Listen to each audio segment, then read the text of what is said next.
safe and sound. Still, I'm glad that we shared a life. I'd never go back in time. There's not a doubt in my mind that we're both a step closer to finding what's right.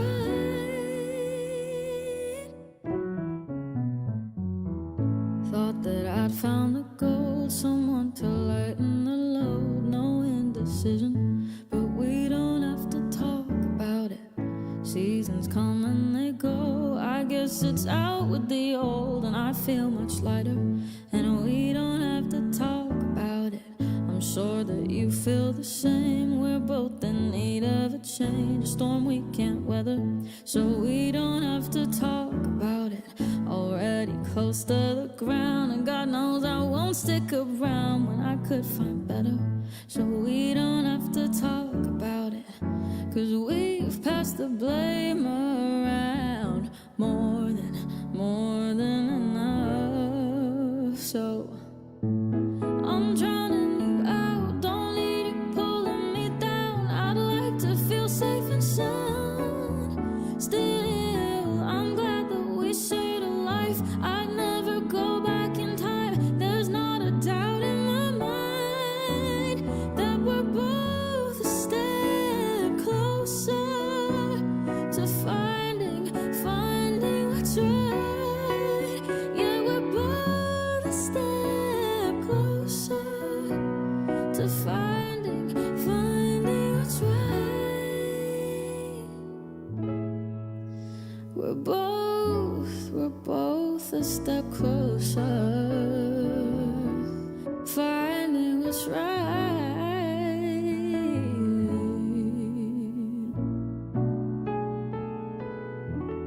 Finding what's right.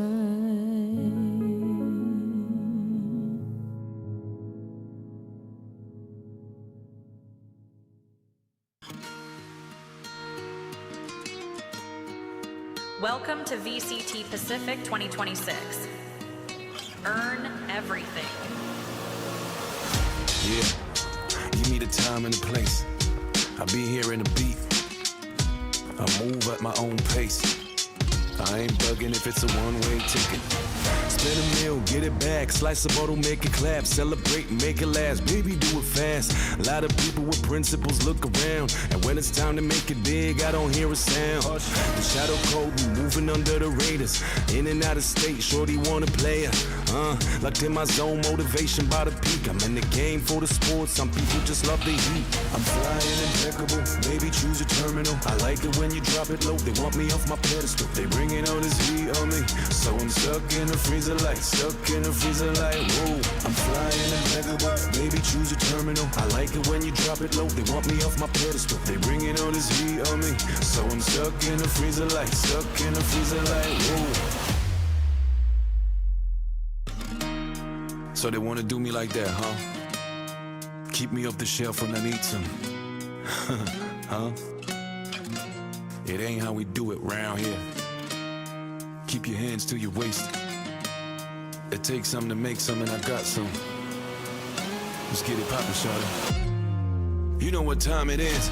I'm flying impeccable, baby, choose a terminal. I like it when you drop it low. They want me off my pedestal. They bringing all this heat on me, so I'm stuck in a freezer light. Stuck in a freezer light. Whoa, I'm flying impeccable, baby, choose a terminal. I like it when you drop it low. They want me off my pedestal. They bringing all this heat on me, so I'm stuck.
Red Bull gives you wings.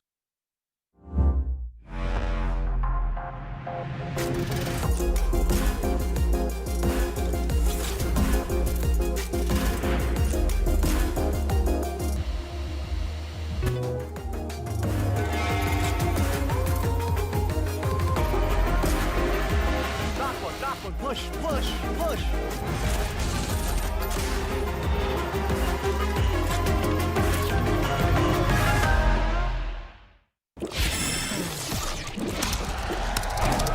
Red Bull gives you wings.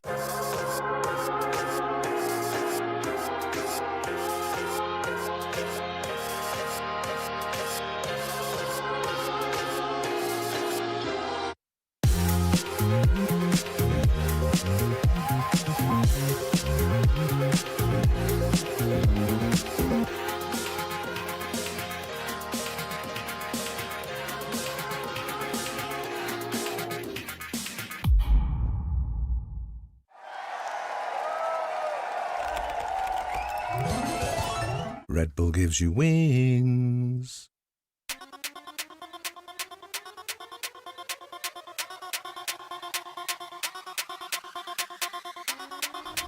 The same result. Ball goes up a little bit more forward this time from KRX. So the trips now pushing back away, but you're right, it's still not going to be easy. And Kaide is on a bit of a tear this map. There we go, Kaide. Let's go! It's good to see our Notion crash this round. Spike down mid. That's 3. One enemy remaining. Definitely caught off guard by that one. I don't think they expected Full Sense to be pushing up mid that way.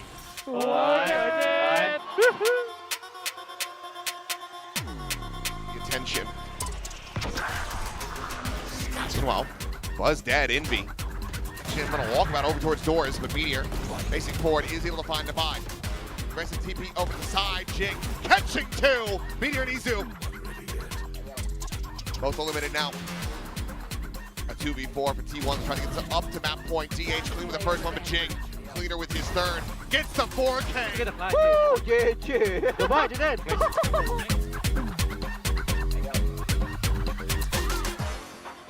DFM is being quite careful as well. I mean, it's definitely flashing, confirms information.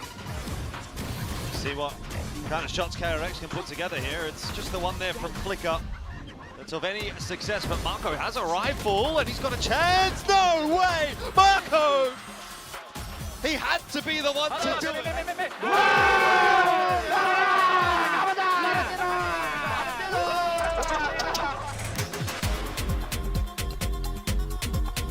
Tucked away into the elbow. Jemkin dead. Cross cut out. Repositions the safety Xperil. Trying to find that elimination. The cage going to be going up, and Javi turns back over to the front. Monyen dispatch. 2 players left alive, but they still have some fight left in them. But now it has to be Crazy Guy. Snaps on.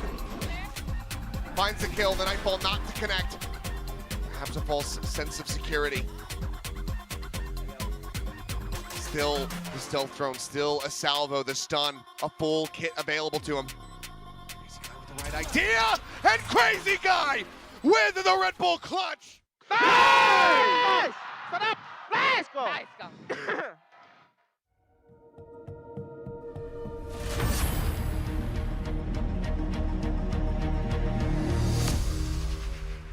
아 이거 쓰고 들어가요? 네. 에이. 안 보여. 이거 뭐 공포 게임이야? 뭐야?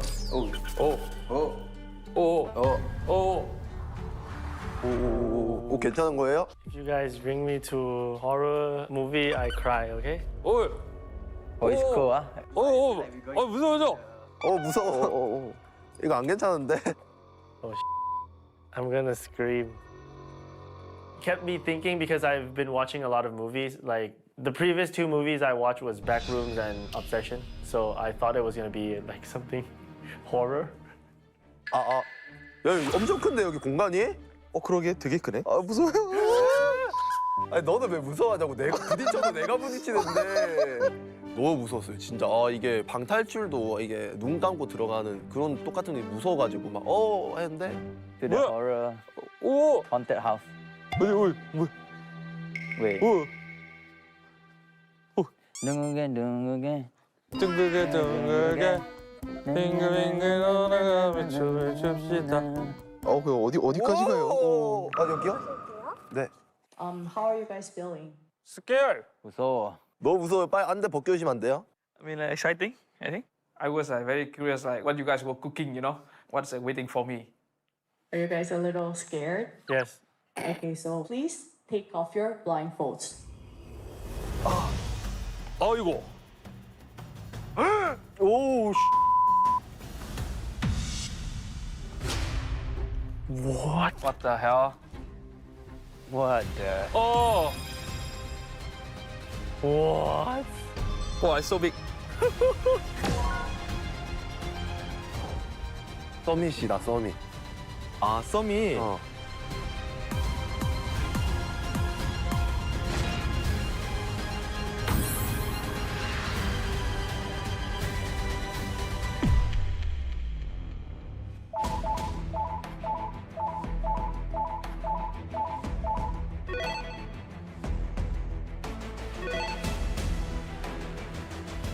솔직히 좀 놀랐어요 개인적으로. 안대 벗는 순간 와 이게 가능하다고 약간 좀 이런 느낌이었고. 서밋 신맵 자체를 이렇게 큰 규모로 실제로 만들어서 했다는 건 상상도 못하고 있어가지고 와 진짜 스케일 쩐다. 네, 감탄했던 것 같아요.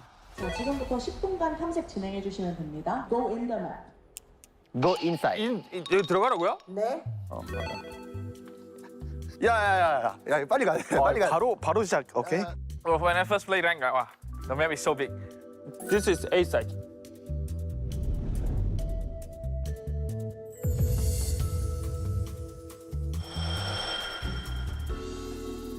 Oh, spike drop. Oh, Spike is here. Spike is there?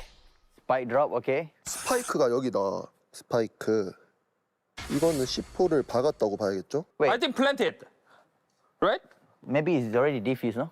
It's down. Oh. Oh, maybe I it? shouldn't tell you. Yeah, it's down, no? I feel like it's too complicated trying to like give the false info, and rather than that, I'm just like, yeah, I know this and that, and then what about you and stuff? We just like sharing info, you know? Oh. I mean, I don't know, maybe planted, maybe I'm thinking too much. I don't Yo, know. this is wait. TP, right? This is the TP, yes. 여기가 TP 나왔고.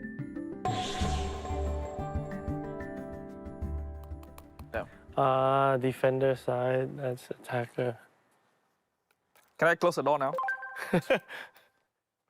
자, 이게 뭘까? 이 꽃갈콘. 꽃갈콘이 누워있다. 일단 꽃갈콘도 무조건 스킬 중에 하나다. 이런 게 없단 말이에요. 실제 게임에서는. 이거 벽 같은 느낌인데, 내가 봤을 때. 벽이 이런 느낌. 오케이. 아니, 이거는 뭐야? 이거 뭐 허수아비가 있어요, 여기? 사람 얼굴. 페이크 이런 건가? Wait, what Dead is body? this again? Is it that body? That body, Remy. Rock that body. 해골이 뭐고 꽃갈콘이 뭐야? Let's just go beside. Beside. 삐 되게 많은데? 잠시만, 저기가 노다지네.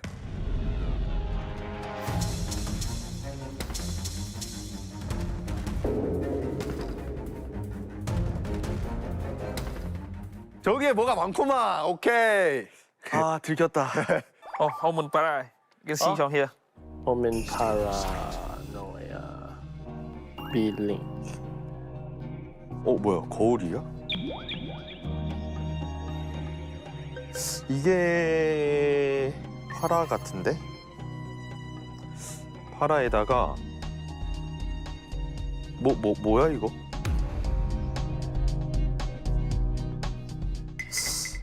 오멘 네온 사이퍼. 그러면은 이게 커튼이고 이거는 세이지 슬로우 같죠, 아무리 봐도. This one I see the jet smoke, I think. Wait, there's another. Oh! Another Omen Para here. So the round is happen in B side. So B-side, there's a lot of battles going on here, okay? Yeah. A lot of blood. Fight place. Everyone fighting here. B side. 진짜 저한테는 혼돈이었어요. 되게 어지러웠습니다. 뭐가 뭔지도 모르겠고 이게 보다가 일단 좀 포기. As soon as I saw the hints, I had no clue what anything was. Like, I had no idea. 오멘 이게 TP 종류 같은데 이러면? 근데 TP가 왜 이렇게 많아? Omen TP? Omen TP from here to that box. Okay. 여기서 TP를 저기로 탔어요. 이건 확실해. 이렇게 가고. Oh no, the Omen TP from there to here, no? Because this one have the wall. You cannot. There. I think at the beginning when I first roam around the map, I think I kind of understand what was happening.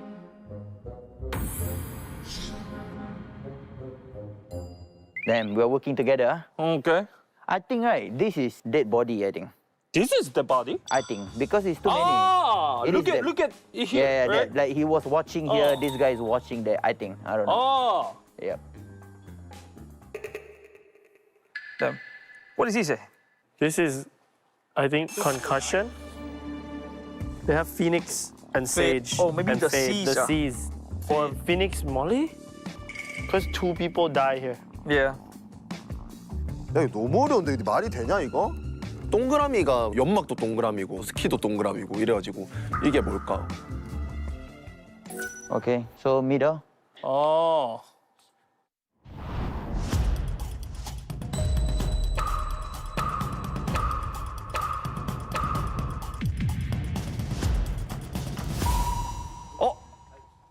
여보세요? 이거 어디? 이거 오케이 문을 닫았다. 문을 닫았다는 거. 이게 닫혀 있는 거구나. 여기 엿들으면 안 되시죠? 엿들으면 안 되시죠? 저기 여기 열려 있네. 뭐야? 여기는 열려 있었구나. 경쟁자인데. 감사합니다. 문이 닫혀 있는지 몰랐거든요, 저는. 가까이 가 보니까 그 투명한 유리더라고요, 문 닫힌 게. 그때 처음 알았어요. 이게 뭐냐고 도대체. 이게 뭘까? 기다봐. 이게 눈표시인가? 잠깐만 타임, 광희야. 이거 뭐 같아, 이거? 그걸 모르겠어. 꼬깔콘이 죽은 거 같은데. 꼬깔콘이 오케이. 정보 하나 나 몰랐는데 나이스. 근데 이게 진짜 이게 진짜 뭐지 근데? 나이스. This is dead body. 여기 eyes.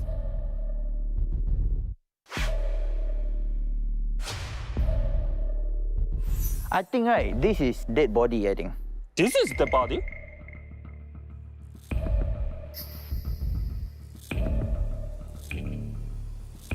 No, I think this is the reveal thing, where you can see. 리코너 카메라. Yeah, because they have cipher. That's right. One guy got cipher, so meaning like this is middle, right? Yeah, he started middle, camera mid, right side. But how the he put the camera there? A-Link maybe, yeah. Wow, this is rough, bro. There's no way anyone would get this, bro. So how? Wait, what is this? I don't know. We open it? 네. How do you open it? 들어보세요. 그냥 Oh, there's a phone. 아니. Yeah? What? What? That's a VR machine. Oh, so we're not supposed to open it? Yo, wait. I'm wearing glasses. 그 거치대는 두고 기계만. Okay. He going mad from A-Link. This.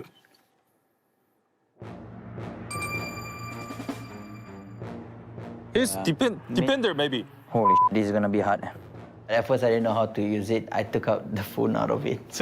And we're not supposed to do that. 그때 이거 프라울러구나. 여기 페이드다. 이제 그거를 이제 알게 됐죠. Let's just check the camera. Okay. We become cipher. Okay.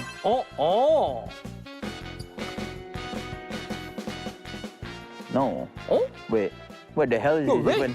Oh, okay. Maybe this one is a cipher? Because if they split, they need to have cipher here, no? Do we see any ulti from the cipher? Wait, trap. We need to check. Oh, trip here, right? Is this a trip? Yes. Should be cipher trip. Oh, this is cipher's trip? Trip B, and then go A. Look A. Oh, what is this? What is this? 뭐야 이거? Camera. Wait, cipher camera? Wait, defender is no cipher. Yeah, but it could be attacker cipher. No, cipher is going there. I know, but it could be he could put the camera first and then go to middle after, you know. So later we need to ask what is that. Oh no, that's just that someone see each other, you know. You get what I mean? recon? So they saw like, yeah, it could be recon, it could be anything. This is the Cypher camera, I think, attacker. So he starts B, camera B main. This is the guy here. Okay. This is probably the stage light. You know? So he shoot the camera. Yeah. So okay, smoke. 어. Okay. So let's just ask the question later. 오케이. 오케이, 어느 정도 그래도 메모했으니까. 너 뭘 알았는데? 나 지금 확실히 알았어. 깼다 이거. 깼어? 깼어 이거 깼어. 나는 깬 거 같아. 아, 아무래도 근데 나도 깨긴 했어.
This is VCT Pacific 2026. Earn everything.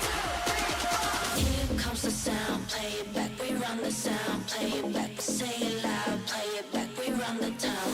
Here comes the sound, play it back, we run the sound, play it back, say it loud, play it back, we run the town.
You're watching VCT Pacific 2026. Earn everything. I'm at the top of the game. What's kinda hot, it's okay. When you get so far up high, don't forget to look behind. It's time to let it out, I'm going crazy. I don't ever say maybe. I keep my people close and they'll know it. We rise together, this is how we do it. I'm gonna do it my way for sure. One day you'll see me earning that gold. I wanna make you all proud, you know. Off of the eyes of my mama. It will get lonely, but I'll be free. What can I say? I've got that thick skin. Fallen before, but here I'm still here. And I'm not here for the drama. 1, 2, 3, get up and get and go. 4, 5, 6 a.m. alarm goes off. 7, 8, now I'm ready to grow. By 9 or 10, I'll load it all for sure. 1, 2, 3, get up and get and go. 4, 5, 6 a.m. alarm goes off. 7, 8, now I'm ready to grow. By 9 or 10, I'll load it all for sure.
You're watching VCT Pacific 2026.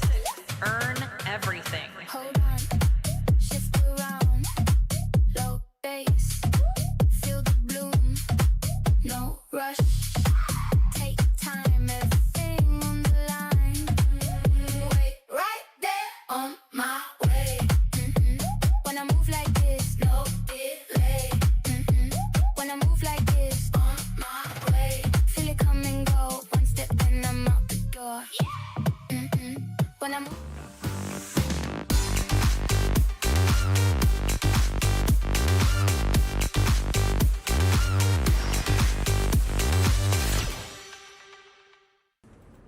Yeah! Yeah! Oh no.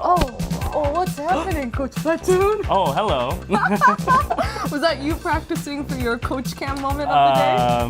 No, that was me, just enjoying the room. Yeah, just enjoying the room. This is what happens Yeah. in the GE green room. Yeah. I'm gonna ask you, and I want to talk to Pat. Should we just go? Oh. Hello. Hey, Pat. Hello, Pat. Hello. Just turn your chair over. Okay, so we are here to talk about today's highly anticipated match. I want to hear what your thoughts are, what you got stored in the as a surprise for us. It's gonna be a very fun and interesting game, I would say. Okay. I agree. Very fun game. Would you have a spoiler or two for us?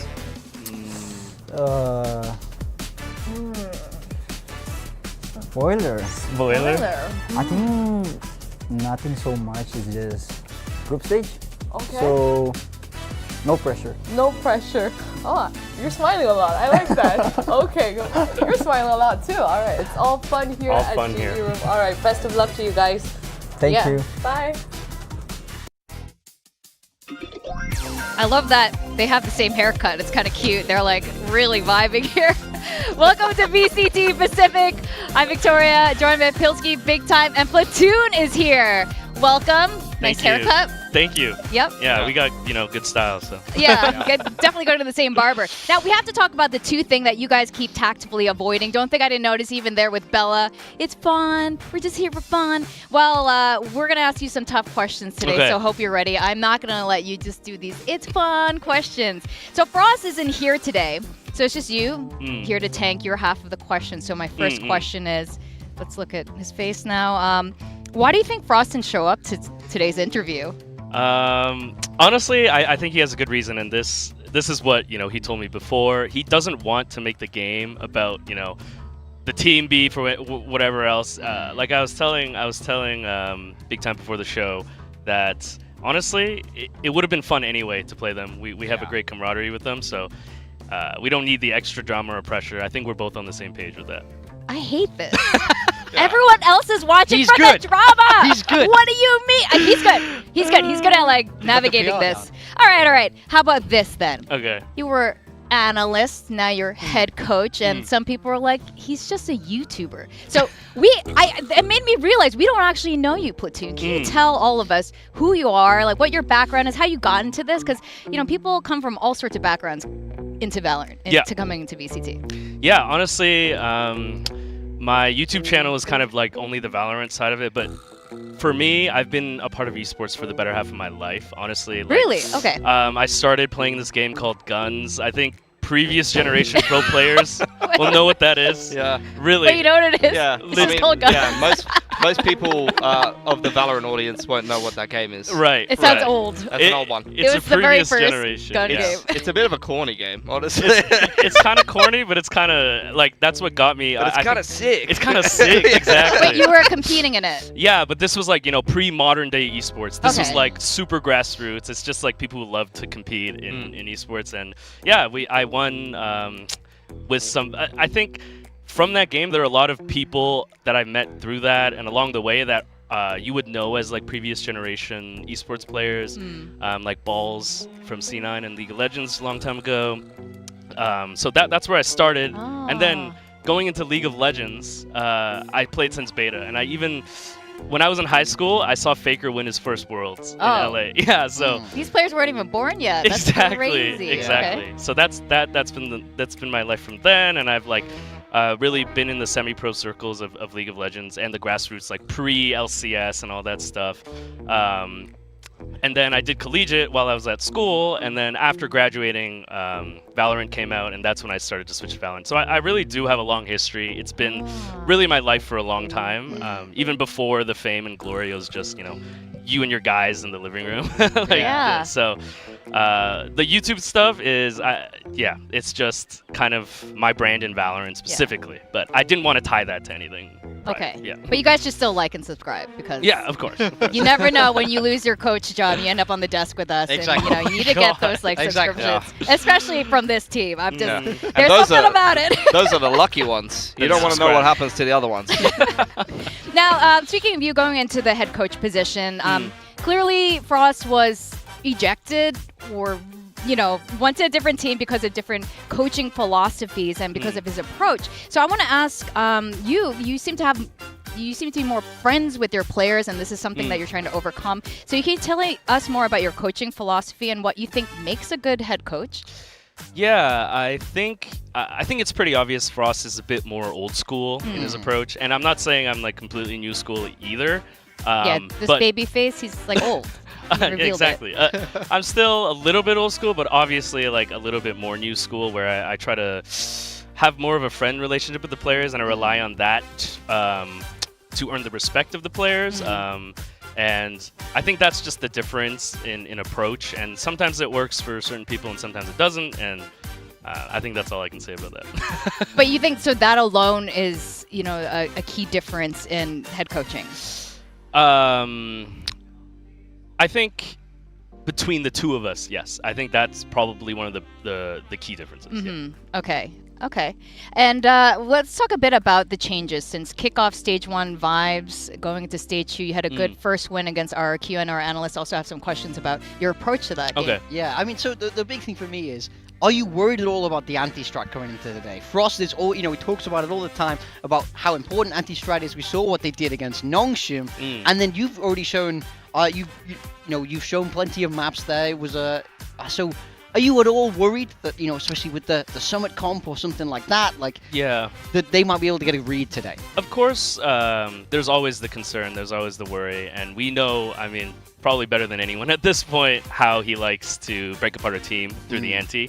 I think that concerns us, but also gives us the same counter advantage to know a little bit more about how he thinks. Obviously, he's going to be aware of that, so it's just like back and forth, but I think we're still just going to focus on grounding ourselves and be aware of that at the same time, and that's our approach. So then on the flip side of that, obviously when Frost was with you guys played against Full Sense a bunch of times, did manage to beat them at times. So do you feel like you've been able to sort of retain the knowledge that he had about Full Sense in a way? Yeah, do you know. feel like there's kind of a two-way street with the knowledge? Yeah, I think it's every way street with both of us right now. Okay. We practiced against them a lot before this, obviously, as well. Not, I mean, like in the previous stages of tournaments. So like we kind of know each other more than inside out with the recent news as well. So yeah, I think every which way.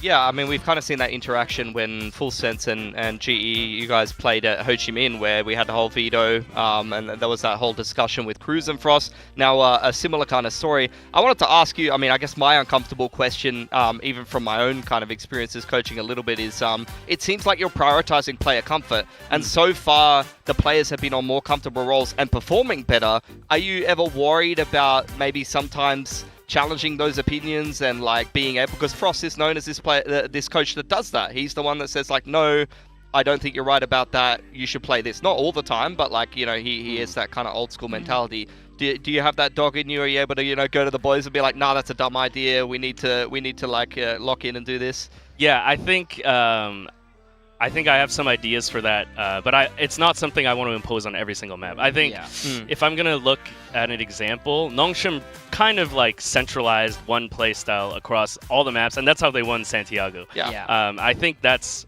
from my perspective as a coach, you want some base to go off of, but then you do have to make the calls that Frost does a lot of the time as well on some of those edge case maps, or if you really have a strong read or confidence as a coach on one or two maps, you have to kind of just let it go. But yeah, that's kind of my approach. All right, and you know, we do have to talk again about this match, even though you keep saying things are happy. You keep saying your goal is to get to champs, and it's just another game. We're gonna have fun, but is it really just another game, Platoon? Yeah. Is it just another game? Is it really? You're not going to be sad if you guys lose this series. Well, honestly, let's be honest.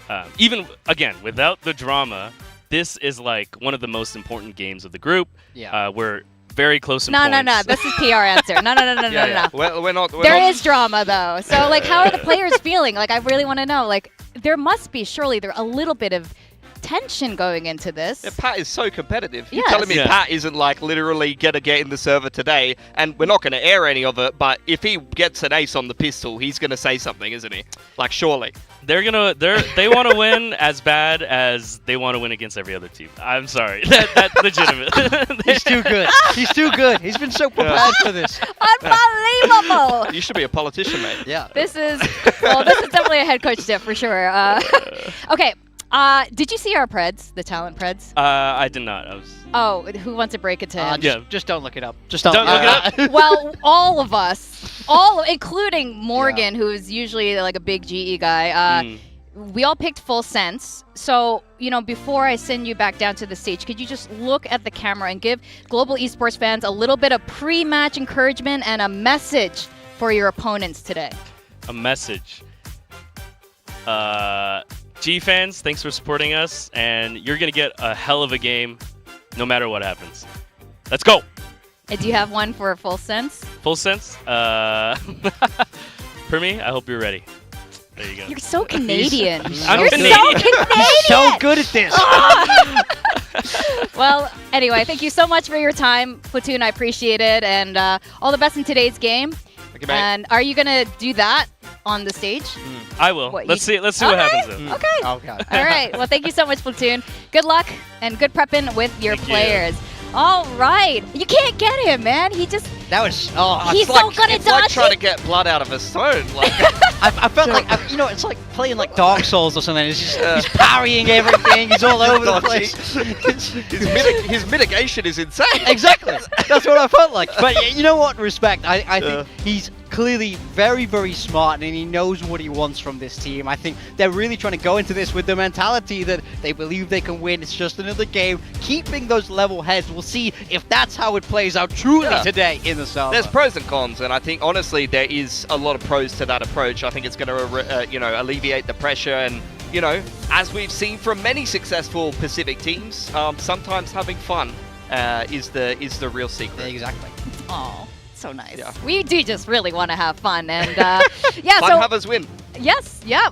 We just want to have a good time with Big Time and Pilsky here. Now we had some crazy stuff happening last week. Yeah. The craziest things I've ever seen in Pacific in a long time, which leads me to pull start flick of the week. Here is some really sick shots. Oh, we're starting off strong with the Joman. Here we go. The Nice little Joman. paranoia with the TP on in there. This shot was disgusting. You get full relay bolted and then just bang raw adjustment straight onto the neon. I mean, everyone knows stuns are cosmetic, so it's no surprise to see that fly out. But, you know, week 1 was stacked. You got those 4 games, you got 4 days, you got a whole extra day of action, a whole extra day to pick up these flicks of the week. Look at that from Francis. He's filthy with it. He's literally one-clipped them. That's one clip of the Phantom. He still had an extra bullet left over. That's going economical. straight on my Twitter if I'm Francis. Absolutely. That's getting clipped. That was a good one as well. Yeah, nice Zeus. little pistol clutch from Zeus. Zeus has been phenomenal. We're going to get to see him play a little later on. Yeah, I think he's up there, top 3 neon players of Pacific now. Top 3 Filipinos of all time, right up there with Pacquiao and Yeah. Mr. Fabs. Zeus is number 3 right now. That's right. He has a good season here. He could crack number 2. Yeah, absolutely. I like it. Now, week 1, as I said, a lot of crazy things happening in Pacific. Let's start at the very top. The most obvious, KRX having a triple duelist comp, not just for one map, but for all 3 goddamn maps. I mean, it's madness. This is the last thing we expected from KRX, who are normally so calm and smart in how they played historically. Kashima like division strikers. It's like they flipped it on the head. We saw it work well against DFM, but ultimately it did fall short against Team Secret. So I wonder if we see that again. Yeah, they got away with it at least once. Yeah, but once. you know, the sweet justice from Team Secret. Spin, what a game plan. Styron, justice has been served. Well done, boys. Now, things also changed. A little bit unusual, but not so unusual. Frost joining Full Sense. Primi back on the Sentinel role, and as something, as you guys have coined it, protest util. Protest util. So what I like to call this is weaponized incompetence. Yes. You know, weaponized incompetence. Because it's weaponized incompetence. I'm just done. I think we could just leave it Same there. vibe, though. I had a whole Same bit for it. vibe. I had a whole bit for it. But I actually don't think. I actually don't think I can chop that slip. We're just gonna move on to the next clip.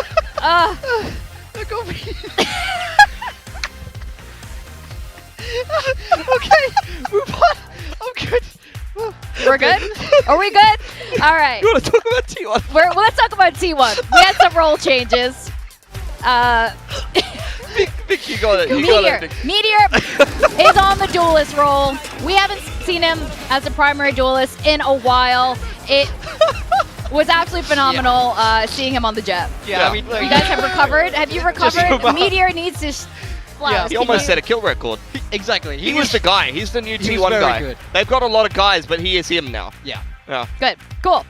Well, you guys good? Yeah. Because we also got to see a mix. Forsaken, of course, was the guy playing mix. Brought out an ascent. Wendler did talk about this in stage 1. We didn't believe him, but it's not just mix on this, but Jing on the harbor. Yeah, I mean, look, Forsaken is now 1 away from completing the whole Pokedex of getting everything done here. And I feel like they had a couple of nice ideas with the mix. Absolutely. I can see where they were coming from with it, so I wonder if that's something they stick with moving forward. Maybe they even see it on some more maps. Maybe they feel like that's the way the meta could go. Yep. Well, we also saw an interesting thing happening with Paper Rex. Well, not so surprising. Alex losing his stuff because of this. Yeah, If you notice at the gun. I don't choices. even know if this is the round that I was necessarily thinking of, because there was a round where Paper Rex was up against literally series point, and they bought double ops on attack. And I was leaning over the railing here. The coach booth is right down there, and I can't say what I heard on broadcast, But you can just bleep yourself out. yeah, idiots. What are you guys doing? Buying double op, and then he spent the rest of the round. I don't think he even watched the round. He spent the rest of the round like this. They won the round, by the way. He didn't see any of the kills. They actually played a great round. It was a masterful execution of an accidental double op buy. But I don't think Alex was any happier about how the rest of that went. And I think we're going to cover that a little bit more on the PRX day. Yeah, so it's been an exciting first week. Do you guys have a favorite amongst those? I think my new favorite is you saying what you just said about I think I've weaponized. Yeah, that'll be in the recap next week. That was funny. I mean, I think the KRX triple duelist is the most interesting for me. I think that's the biggest question. I wonder if that's something they come back to. I'm not sure. We gotta wait and see. Look, all I know is that I'm sure Paper Thin in the nursing home will definitely be using what I was discussing before. That's where he is right now. If he wants to form a little bit of a protest of his own. Now, all the surprises last week did make build-up very surprising as well. We had Mika, Jen, Lee randomly picking, and Quack topping the boards last week. So I think this is a clear sign, of course, how hard it's been to do build diff. Yeah. Normally it's been us. Reigning the top, but we have not been there in a while. I think someone's put a curse on Pacific, honestly. It's the only reasonable explanation. Like, all of the crazy stuff that we just recapped, build diff, crazy stuff is happening, Mika's winning, Quack's winning, nothing makes sense anymore. How am I supposed to do my job? I'm trying to think reasonably and predict what's going to happen, and then unexpected Jen did her team every time. alphabetically and destroyed the day. She literally alphabet souped it. Yes. Yeah. It's been absolutely crazy. So, of course, today's build diff. I don't know how this weekend's going to go. It's the first day of week 2. Let's see what we've got for build diff here. We got a lot of Primi. I put him back on the duelist because, as far as I've heard from the interviews, he was on the Sentinel role specifically for Nongshim. But you guys are, around thinking on the same page here. But I see you guys putting Meteor on not the duelist role. Yeah, so why? Sentinel. I mean, he played a little bit of Chamber. I think I'm trying to take some risks here and there, to be honest, with my roster. So I've gone Yutatan in duelist. It seems like Paper Thin's kind of along the same lines. A couple people got Sephiroth. Both you and Clinton are going for Sephiroth here. It's a little bit of a gamble here, but I feel like whenever Full Sense or Frost especially bring in a new player onto the roster is usually a good reason. Yeah. And when they put Jit on the duelist, there was a good reason for it. Who else did they have? Killua coming in. Popped off, so that's kind of why I'm going that way. I think he has a huge reputation in Thai Valorant, and I think he's going to show up at some point. Now, Platoon, even though we were prodding him a bit, it is true. The Global Esports Full Sense game is big drama aside. In terms of the standings, both of these teams want to get back into the last global event of this year. So this is a huge one. Yeah, I mean, we've already talked about it, even with T1, for example. A lot of these teams very close in terms of chance points, and we're talking about every single win in the group stage, particularly when you're playing against an opponent that's beatable. Whether you're the team that's the favorite, you need to secure those chance points. So for me, although Full Sense might be a little bit favored, and we've kind of discussed our predictions a little bit already, this is a very winnable game for GE, and they were both kind of top 3 in Ho Chi Minh just in that last season, so they need every single point they can get. Yeah, so the roster hasn't changed, but what has been kind of cool, we are seeing expansion of the coaching staff coming in, right? Amex is in, Fields is in too. Yeah, look, I mean, as a Fields, someone I worked with in the past as well, I think he's a great coach. I think these are excellent additions to that roster, so let's see how their game plans begin to flesh out. For Global Esports, I think they had a very solid Week 1 performance against RFU. They had that big comeback there on Summit, so I do feel like this is a squad that definitely you still have a reason to be excited for. I do really feel like they have a lot of potential. We saw them over in London. I don't think that was the best of them, but they want another chance over in Shanghai, and I think that they do have the pieces that they need to make that work. I totally agree. I think a lot of people represent the loss of Frost as a net negative, but I think there are plenty of examples of how it could be a positive impact on the team. I think in terms of the role comfort, maybe alleviating some of the pressure and the conflict interpersonally between some of the members of the team will actually allow them to have a little bit more of a chill team environment, and it really depends. I think Frost style works very well for some players, but there's some players that don't respond well to that conflict and prefer to just play in a more kind of, we're friends environment. Well, Frost, when he was the coach of Global Esports, he commended his players really highly. He even said it in his game against Full Sense in Masters London and also in Ho Chi Minh. He was like, Cruz, what do you think of Javi's macro now? What do you think of Javi as an IGL? And he really thinks his players, previous players were really good. So I think both of them got really strong feet to stand on in this case. Of course, they will be playing against Full Sense. Is this what we're doing? Are we doing a telestrator with you today? Yeah, Are you breaking down some stuff? Yeah, as far as I know. Maybe. Okay.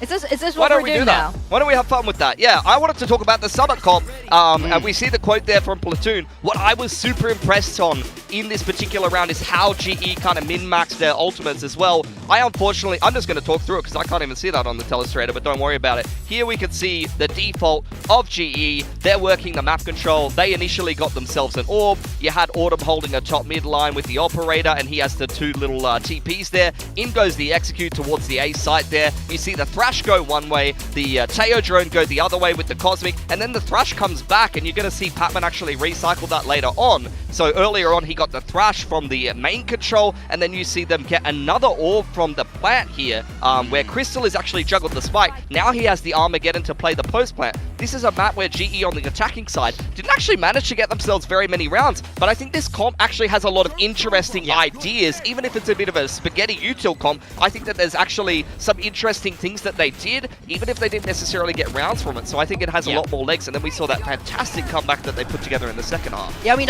this is a comp for me that I do really feel like you can rack up rounds on that attacking comp. When you start to snowball those ults, you have so much utility for the post plant. So unless a team can game plan against it quite well, I do think this is a comp that definitely has legs, has potential, and will feel very strange to play against because people won't be having reps on Summit against something that will play like this. And you see Harvey being able to lurk very late into the round there. That's a perfect example of how many layers GE actually had in that round. They had the Gravnet, they had the Teo util that was able to play for the post plan and things like that. But Harvey, it seems like in this particular GE edition, you know, previously you actually saw his individual form take a little bit of a dip. He was forced to be very flexible and play a lot of different roles. We saw it right from the first game. Platoon said Harvey is going to be our guy. And for anyone that's familiar with Harvey's career and what he's been able to put together in Tier 2, this is a player that can frag. You can have a fragging IGL on your team that has a lot of impact and can pull the game around him a little bit, but also make some really good reads for the rest of the boys. Yeah, I think this is a huge growth from Javi in the very beginning. Yes, he was IGLing previous teams over in Challengers in Tier 2, but I think, you know, finding his footing coming in Stage 2 is so critical for this team, especially in today's match against Full Sense. Now, Full Sense, you guys know this core by now. Cruz especially, this man always has a plan. He does everything, but now Frost is back on this roster. He doesn't have to do everything all by himself anymore. And of course, the addition of Sephiroth onto Full Sense. Yeah, it's reunited times here for Frost and Cruz, getting another chance to run it back on what they couldn't quite make work last year to get to champs. We saw them have a strong week 1 performance against Nongshim. We saw Frost very deliberate, anti-strat heavy style here, but I think they played a great game. I think Sephiroth looked like a very nice addition so far. It's clear to see the potential, and whenever they speak about this guy, they speak about how flexible he is, how that he's not like all the other Thai players in the, you know, these sort of one trick in their aim only, that he's very, very smart. So I think this is a lovely addition to the roster, and I can't wait to see how they develop through the rest of the year, especially in this game. Yeah, Cruz said in the post-game interview, he didn't even play the best he can possibly do. We saw a couple of really sharp rounds from him, but I think the big storyline is, of course, Primi playing Deadlock versus playing Jet. There was some criticism of his Deadlock performance. I think that comes down to just some kind of, you know, unfamiliarity with playing it. He hasn't played it for a while. He was mostly playing Duelist. They were playing a very bursty style. Last stage, of course, they kind of leaned into the double senti against Nongshim style, but we look at his performance as the Deadlock here, and we can see in the past, I think for Pacific, a lot of Deadlock being played, a lot of other roles being played in the past. It's something we've seen from Primi, and we've seen him perform a lot better than he did in that initial game versus Nongshim, and of course, his Jet is always going to be sick if they're going to put him on that. I'm still thinking what you said about his weaponizing confidence. It's like I never mean, protest util with the Deadlock. If That he is doesn't want to protest play util. it, he might not have to, honestly, because it might have, number one, been a game plan against Nongshim in particular, but you know, the best way to not do something again is just to do it really poorly. Yeah, no, I for sure think that I'm not sure that they're gonna put him back on that role. I think it's sort of a sort of pocket pick that they will be able to use. But against Sushi Boys, though.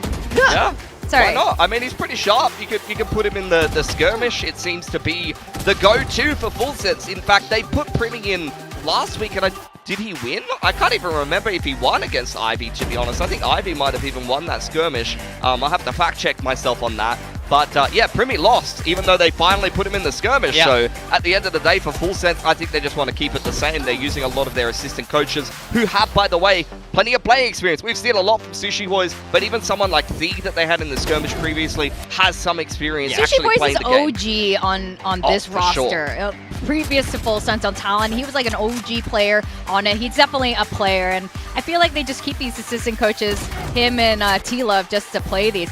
Autumn guy, our sole Australian, still the sole Australian in VCT. He is the soul of Australia. Always very very sharp in the server. Want to see him continue to put some good performances together. It's quite a close skirmish, and we talk about how important the veto might be in the mind games that come along with that, and the interactions we've seen with Frost and Frost kind of pupils and teams. GE do get at least to choose the side selection as we head into this veto here, so we'll see how it kind of unfolds. Yeah, we do know Frost is really proud of his veto skills. So I'm win or wondering how lose, he feels. always says we won the veto. He always has a good veto, does that guy. So we'll see which way this goes. Full Sense picking Ascent. That was their map 3 against Nongshim, where Primi moved back across to that Jet. They did look very strong there. But how much of that was Danby swapping to Jet and not playing well? Nongshim not playing well that game. That's what I asked there. We have to measure that out. Then GE comes straight back with that Summit pick. We saw it last week against RRQ with that highly specialized comp. So that for me, I really want to see how the anti-strat plays out from Full Sense and Frost, see if they stick with the same comp. And, you know, Full Sense not showed their Summit yet, so I wonder what stylistic direction they'll take. Yeah, you were asking Platoon about it. Are you worried about the prep advantage being on the side of Full Sense? I don't think you can argue with that. Ascent maybe going to be less of the case. GE did play this a little bit in the off-season, and they didn't play that comp that you could see there. That is their comp from Ho Chi Minh. Since then, they have actually moved to a Jet Phoenix of their own with a Vice. I think it's very possible they could even not play that and play something completely different coming into the game today. For Full Sense, so wouldn't be surprised if they stick to this. This is kind of their bread and butter, as opposed to them playing double Senti specialized against Nongshim. I expect a lot of double duelists from them. I think Jit and Prinny right now, or Jimmy, I guess it could be their couple names. I'm really cooking myself.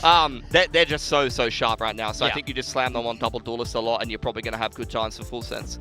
Well, it's this is bad awkward. times for Full Sense because Why did you guys do they this have to them? been full caster curse. Paid within.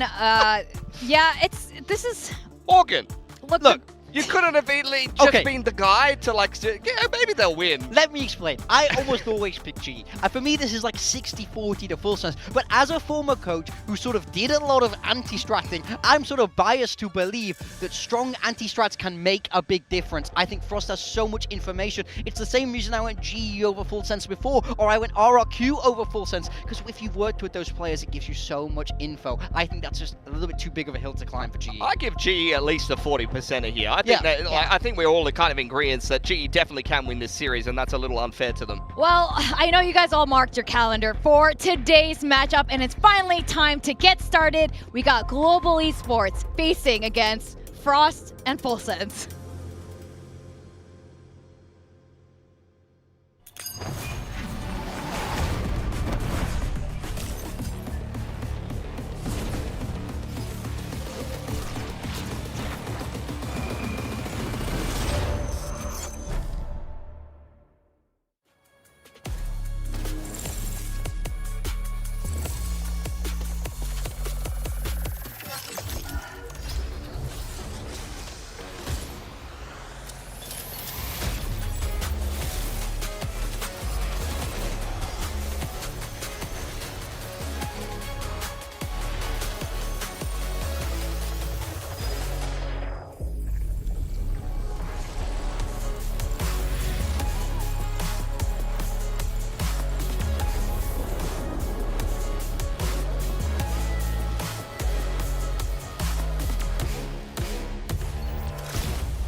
Today's matchup.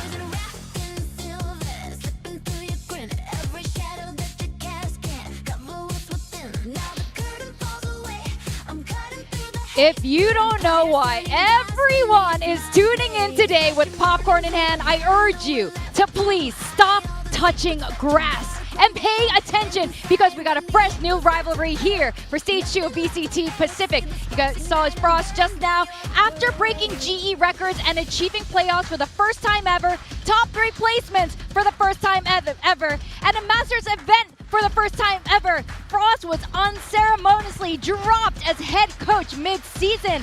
However, he quickly found a home with Full Sense, his first team here in Pacific under Talon. But also on the other side, GE won their very first match against RRQ in a really big way. Yeah, the comeback was phenomenal to witness, and GE, they're looking to repeat history for their organization in back-to-back seasons, and maybe after making their first international at Masters, make it all the way to champions, despite whether they, not necessarily got Frost at the helm anymore. There is still a lot of potential on this entire squad, a lot of good ideas, and I still think they have a really good shot of making it happen.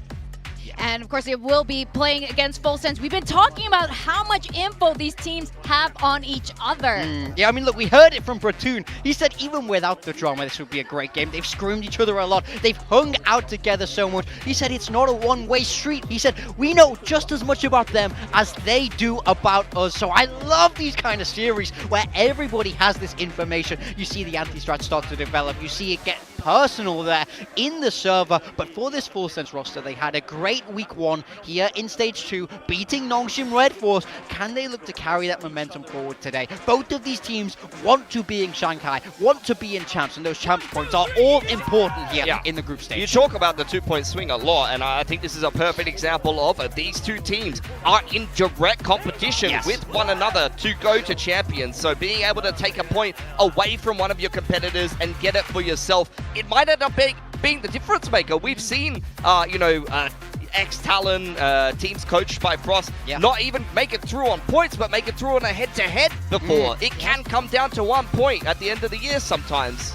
That's right, and this is the last chance for you guys to get your Pacific bundles from your favorite teams. Support all your teams here. Global Esports, again, huge comeuppance here this year under Frost, but honestly, he's commended these players. He thinks these players are very talented, but he's also said the same about Full Sense. So I think this is why we're all so excited. Not only is there a little bit of drama, these teams are good. Oh, very much so. I think that's what makes this really exciting for me. Yes, coaching is important. I firmly believe that. But ultimately, there's 10 players on the server that have to fight it out. So really, I do think this GE roster is still stacked. We know that they've been able to beat Full Sense in the past. So this head-to-head could not be any closer in my mind. We have the agents that coming through for Full Sense. No changes from what we expect. Bring me back on that jet. But for Global, they're going old school, bringing out a Yoru. Yeah, I think stylistically it's the same comp here, but it seems like Sephiroth is going to actually be playing a Cypher here instead of the Killjoys. So that's kind of the main change I'm seeing for Full Sense. That's really more of a stylistic adjustment, maybe swapping out the Sentinel. It's something that we have seen teams coached by Frost do in the past as well.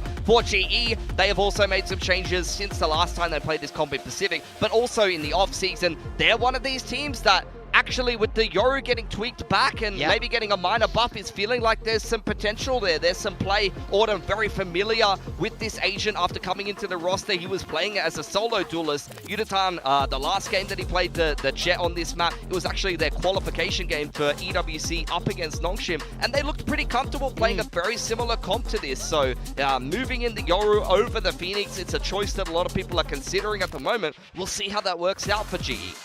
I know there's going to be a lot of mind games happening today. They were going to try to outbrain, big brain each other. We'll just have to wait and see as we go into the very first map of this matchup. Quack and Jordan, how's your GE fighting anthem singing abilities? Take it away, Quack. Take it away. Fighting! Do you actually believe that, though? Because, look, I've got to say, I'm actually a little bit shocked that everybody has gone the way of Full Sense on the predictions. Have we, collectively tried to cast a curse Full Sense here, and we're actually trying to do a good thing for GE? Because it doesn't seem that one-sided to me on paper. Like what the desk said, I do believe it is kind of 40-60% maybe, but you never quite know. I mean, although Morgan was kind of talking about how GE, it's the anti-stratting that makes them strong, right? But I feel like there's also a slight chance that kind of works out for GE as well, because then they do, like what Platoon said, basically. They do know how Frost thinks, how he operates with the team, and you kind of have already seen a little bit more. Meanwhile, you don't really know what G might bring today. Either way, though, I do think whoever takes this first map will dictate how the rest of it could go. Well, I agree. I think this is probably the match that everybody has been looking forward to for Split 2. So hopefully everybody has tuned up. GE fans, Full Sense fans, neutrals. This is going to be a giga banger as we jump into map 1 of week 2 of VCT Pacific Split 2. None of us can speak to it. I tell you what, it is specifically VCT. Yes. Pacific. So there we go. GE Full Sense. I think it's going to be awesome. I'm really looking forward to it. Morgan, I think, really summed it up nicely in saying that, you know, both these teams, very good teams. You've got 10 really fantastic players in this lineup, and obviously, you know, they know each other well. They've played against each other numerous times, so I think this one's going to be an awesome match. Guaranteed. Let's get things going as well. I mean, the Desk kind of already touched on it a little. Yoru is definitely kind of a peculiar pick given the current meta, but they probably have their own setups as well. You can already see Full Sense playing it safe, though. What do you think this Yoru pick is about? You know, is it just, okay, we're going to try and replace the Phoenix, get a little bit of extra util coming through? I think it's just what works to G's strengths. We do know Yudotan has the ability to go mobile. He can also play the op at times. Meanwhile, Autumn, you know, having played Chamber and things like that, this just works out very neatly if he can actually get on that op also. So taking this pistol would be huge for either side. You know, you can't forget about Jit Boys and Primi. Round 3, run it back, always big. I'm already liking the move that I've seen there from GE. They just have a little bit of a cursory look into middle. Don't see too much, so they're kind of already on the rotate over to A. Yes, they have given up the site. Full Sense in there, happy to take it and get the plant for free. But GE fast on the rotate as well. Yeah, a little bit of damage through the door. So gotta watch out for your health. Ooh. Sheriff shots from Yudotan. Now Full Sense are kind of pinned down on site. Cruz is playing off site, and he's the only one. Cruz might be the one that does have to come into play late to win this round. GE starting to make their way forward. The spam from Yudotan does catch Prim as he tries to work his way out of that smoke, and the rest of the dominoes will fall. GE reigns supreme in the pistol round to start this series. Yikers. Yeah. Wasn't even close, was it? Not really. As soon as that a little bit of damage went through the doors, that player's low HP pinned down on site with less util. This was always going to be GE. I mean, they were just set up. You talked about that cursory glance, and that kind of lets you know how they intend to work around, for this half at least, where they're on defense. Reactive plays, just, you know, coasting through. We'll see what Full Sense does. We react in kind. At the same time, though, I mean, I just do feel like, how is there not more drama now? Has it all just petered out at this point? I want to talk about the walkout. They weren't even looking Frost in the eye, man. Yeah, but we did get the fist bump. We did get the fist bump, so the beef isn't as bad as it was with Termi. Is there even beef? I don't know. Maybe it's overdone. Maybe. Well, see how it continues to play out for now. Full Sense know that they are on the back foot, so just trying to play up the orbs as much as possible, but also diving in. Awkward timing on the spam there from Crystal, but recovered nicely. Gets the 2K. Autumn chiming in with 1 as well. Should be enough to hold on to this round for GE. Patman goes low, but still wins his duel. So a 3-on-1 for Kalua. And he's only got that Ghost in hand, so not exactly the firepower to win this round, but that's a decent result for Full Sense anyway. Get a plant, get a couple of kills. If he can maybe find one more here, particularly onto Patman, who is low, if he can sort of isolate that duel, then this would be a pretty expensive round for GE. Not going to happen. 3 guns go through, GE take the round, and I think both teams can walk away from that one reasonably happy. Yeah, pretty big guns as well. Rifles, well, at least the Bulldog and the Outlaw. So pretty much either way still comfortable, and this is where you start to put a bit more of a spotlight onto Full Sense. Take a look at how they're going to play their side of things once they get into that full buy. I mean, this is where I get a bit concerned as well, Elfish. I mean, last week, Full Sense against Nongshim, 13-8. Remember that one round against Francis? Yeah. Frost was just pissed the hell off. Yeah, no, I mean, that was not a great round. I will give you that. Francis ace. Needed to be traded down a little better than he was. It was like a 2v4 or 5 or something. 2v, well, it had to be 5, right? Yeah, he got the ace. So But okay, we'll start things off slow as well. Trips outside. It is early days, right? So to sort of see what Full Sense is going to bring to the table here as well. Heavy conversation, of course, around Primi over on the deadlock last week. I don't think he necessarily had his best performance, so back on the comfort territory of the Jet. Ooh. Jitboys was a real standout last week as well, I thought. So I think Full Sense have definitely got the pieces of the puzzle that they need to contest with GE today. That's why I've got him on my build diff. But then again, who knows? Apparently just putting them in alphabetical order gets you a win. But right now, there's always the factor of that Yoru in as well. The clone going out short, so I don't quite know. Just sending a secondary team to poke around short a little. If Jitboys gets one more kill, that's run it back, and they can always just send it in a split.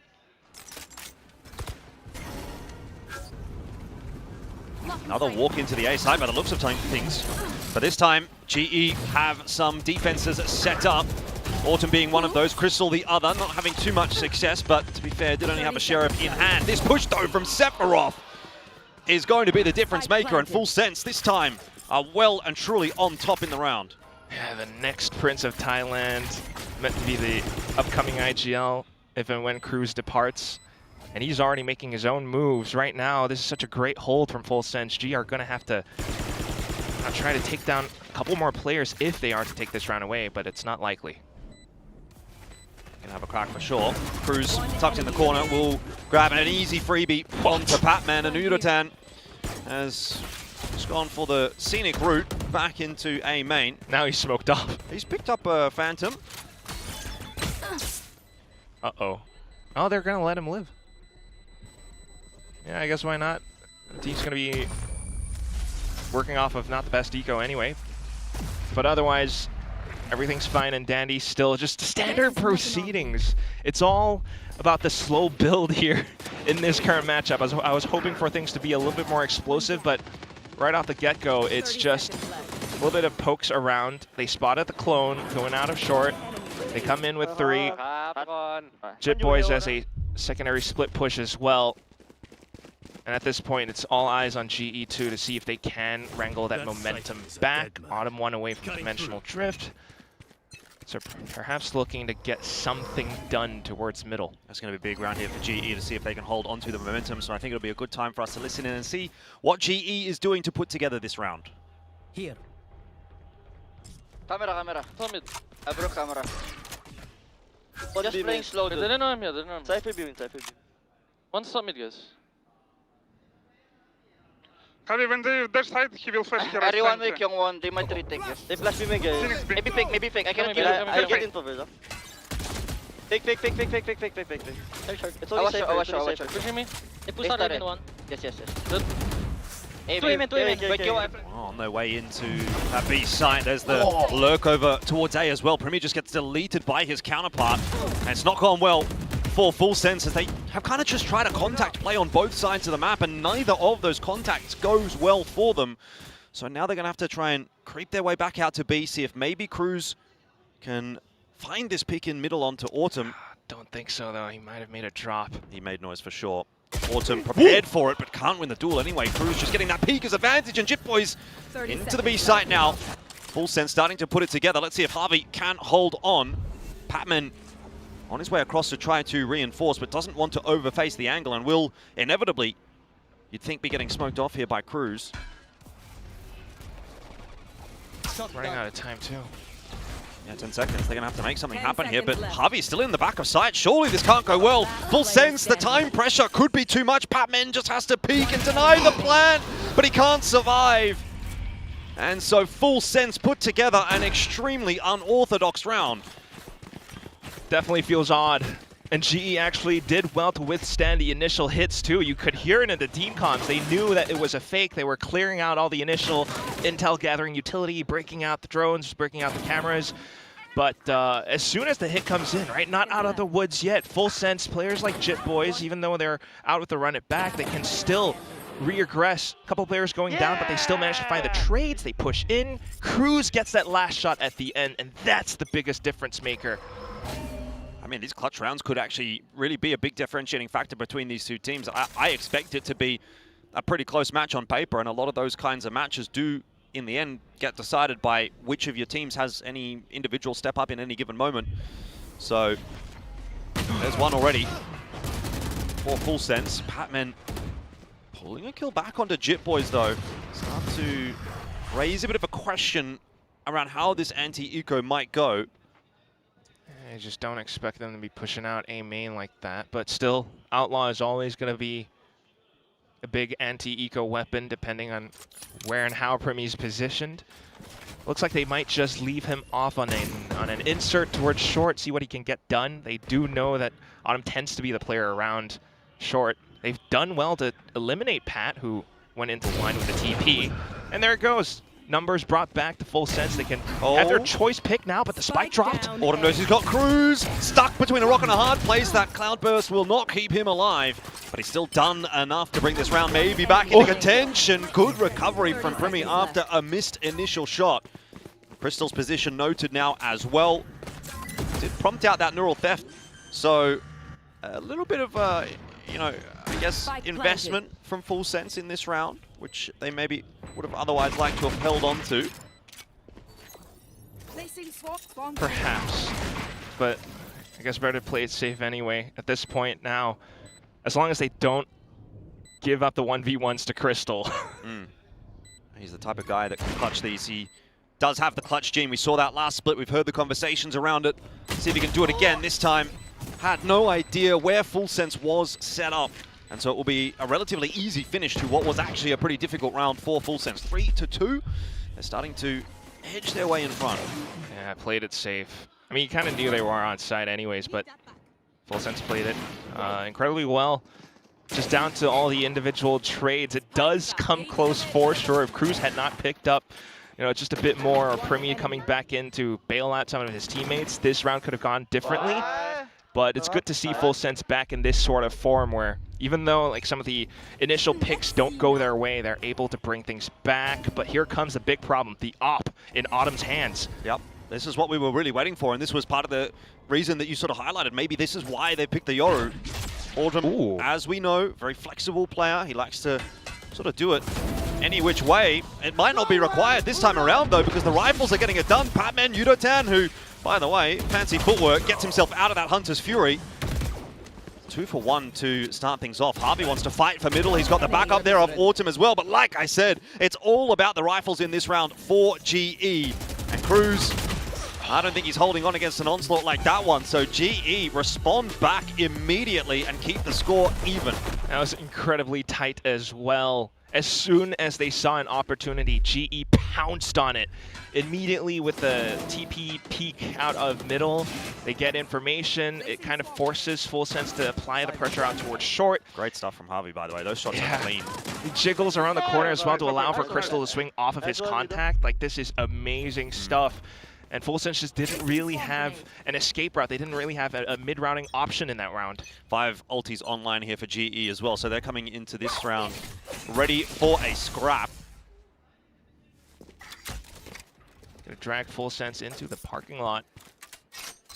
We'll see what gets done though. I mean, immediately with the Blade Storm, and G will be happy, more than happy, to play off the back foot. They can always go in for retakes, which is why you can see a lot of the players are positioned rather defensively right now. They just want to see what Full Sense tries to poke around. Full Sense, you know, they're kind of committing into this round, but so far, not fishing up anything. Yeah, I'd say it's a bit more of a default here from Full Sense thus far. Keeping a bit of an eye. It's going to cost them more resources to clear out, though, and the op in hand. Ooh, that's a big tag. Get a bit of info as well that B main position has been taken by Full Sense. It wouldn't really be much of a surprise to GE, to be fair. I mean, what do you do here? Like Cosmic Divide, block off market, just get the entry in, but Crystal's backside. That's a nice line to be on for Autumn. Very safe. Even if he misses a shot, he should be able to just duck back behind that wall. Cosmic Divide, though, is going to cut him off, so he has to choose whether or not he wants to play in front of it or not. In the end, it's Crystal that is kind of sacrificed to this round for GE. Full Sense, in the end, will get into the site. 4-on-4. They lost a player to that Hunter's Fury, but it's okay. Plant's going to go down. You'll take that if you're full sense. Pat's thinking about a lurk, but either way, once they get close enough, Dimensional Drift, the flash to come in, this is going to be big for GE. Autumn looking for information. Hasn't seen too much just yet, trying to clear out B main, but everybody's on the site right now. GE fighting their way forward. Thanks to Harvey and Patman having quite a bit of success in doing so as well, and Kalua just swings back onto the line that Autumn was holding, and there's the two-piece with the op, finally starting to get the opportunity. So GE pull off a really nice retake. Yeah, like you mentioned right off from the get-go, they had those ults, they had every piece needed, so nice way to put themselves back in the lead. Autumn as well towards the end there, just truly answers the call of duty. That operator of his jumping out, swinging, picking every single frag that needs to be picked. And as well as mentioned, that the flash that comes in very nicely at the end as well. I mean, they recognize that off the Dimensional Drift, Full Sense is going to try to play front, and they just quickly dealt with that. So this is going to be now broken economy for Full Sense. It's going to be a tough way to dig themselves out of this hole because you're looking at a likely 5-3. G might even start to play at the front foot, which is exactly what Autumn's trying to do towards short right now. Of course, deterred by the smoke initially, but Pat is on a line too. Yeah, money not great for Full Sense in this round, so you've got the hero rifle in the hands of Kilua. Got that mid-control established very early on in the piece here. Full Sense can try and sort of force the issue a little bit earlier on in this round. I don't know about a swing into this setup though. Flash. But it's two players on the other side. Is that flash really going to catch Primi? I think he's maybe just safe enough from it, but we may not get the answer in the end. Full Sense opting to take the contact play into middle. Yeah, with the smoke as well, it forces G to disperse just a little. Ultimately, it's the contact to clear out market and short that matters quite a bit more for Full Sense, but now they're seeing there's nothing there. Might be tempted to waltz down or go all the way back from spawn. Something. Now starting to telegraph it a little bit though with the smokes that they put up, and Primi goes straight into Yudotan, who has a lot of work to do. Multiple players from multiple angles will overwhelm him. Still a 3-on-3 though. Full Sense I think will be pretty happy with that. The only issue is they're going to try and go into this A site, and Autumn is still there waiting for them. Sephiroth picked up by Crystal on the rotate as well, who in the end doubles down and pretty much secures the deal. So unless Cruz pulls off something, it's not really going to be much of a round for Full Sense in the end. GE get themselves to 5. There was a moment where that felt like it could shift, but in the end, clean stuff from GE to wrap that round up. 5-3. They're starting to get in control of this map now. Well, yeah, Jordan, I have to agree. I feel like that was kind of as good as it could have gone. I feel like if GE did their homework from last week, remember against Nongshim, actually Full Sense did a very similar round where they went in all the way through the back of spawn, tried to set up some kind of a split push towards a single site.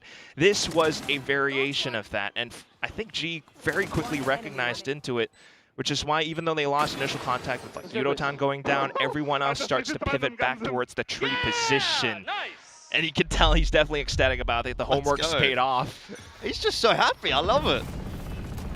Yeah, it's working wonders for the team, isn't he? Alongside the rest of the coaching staff too. But now it's a lot of noise towards middle. Full Sense might have an opening from main. Worried about the smoke though, and that's what G is banking on. Yeah, GE might have an opening from middle here. Yudotan spotting one, but not finding the kill. Still, it's pressure, and that is going to disrupt Full Sense a little bit. They're going to have to go back and re-clear middle before they try and do anything else. Yeah, or at least respect the space that GE has taken. You definitely need to. I mean, look at where Autumn's positioned as well. He's giving himself an escape plan with the gate crash. Meanwhile, Full Sense haven't done too much towards B just yet in the recent rounds. They're going to try that now with Sephiroth, trying to extend a bit for the team. It's a fake push, and Autumn whiffs. That was a tough shot to hit, to be fair. Jim Boy's sent back by Harvey. It's not going to be a huge cause for concern for Full Sense, as they are just kind of walking their way over into B. And Primi, meanwhile, is on the lurk, cutting off rotates, causing a ruckus. 1-for-1 will not be enough to defend. But there's a question here I was going to ask of Patman. His timing not great in the end. Autumn also picked up. It's a case of poor timing for GE in this round. Full Sense getting the better of a couple of those duels. It's just Yudotan alive. Easy clean up for Full Sense. 5-4, the game remains close. And it just keeps going. Oh, this is so good, Jordan. I mean, this is exactly what the desk was talking about. The counters, the antis, but it kind of goes back and forth, right? Because initially we saw, you know, a couple of rounds ago where Full Sense tries to send a fake off of the run it back. G immediately recognized that. They thought that it was going to be the same thing. The one thing they didn't account for would be that Primi goes a little bit deeper than they would have liked. Puts himself in an insert, catches Javi by the back, and everything just gets thrown into chaos from that point. Now they might have spotted Autumn from the one-way smoke as well. He's going to look to fight. Will get forced away by the molly. So space taken by Full Sense. There's 5 players over here. They're just going to commit to the A site. They recognize maybe there's a gap in the defense there, and they will be proven correct in that assumption. A site taken. 5-on-5 for the post plan. Crystal still has lockdown, though. That's one thing Full Sense might need to respect, but ooh, Spike is planted in a rather open spot. They can hold from main if they choose. Whoa, Primi just gets out in front of it. He doesn't care about your lockdown. Happy to take the fight before that time ticks on over and gives the advantage to Full Sense. So many numbers, too. Well, it's a full defense from A main, though. Wonder if maybe these smokes are going to cause enough of a ruckus. Patman picked with a bit of util in hand there by Jit Boys. Defense looking poor now. That defuse does start. Crystal is really relying on Harvey to get this job done alone. The smoke is not enough with the spam. Jit Boys collects the headshot.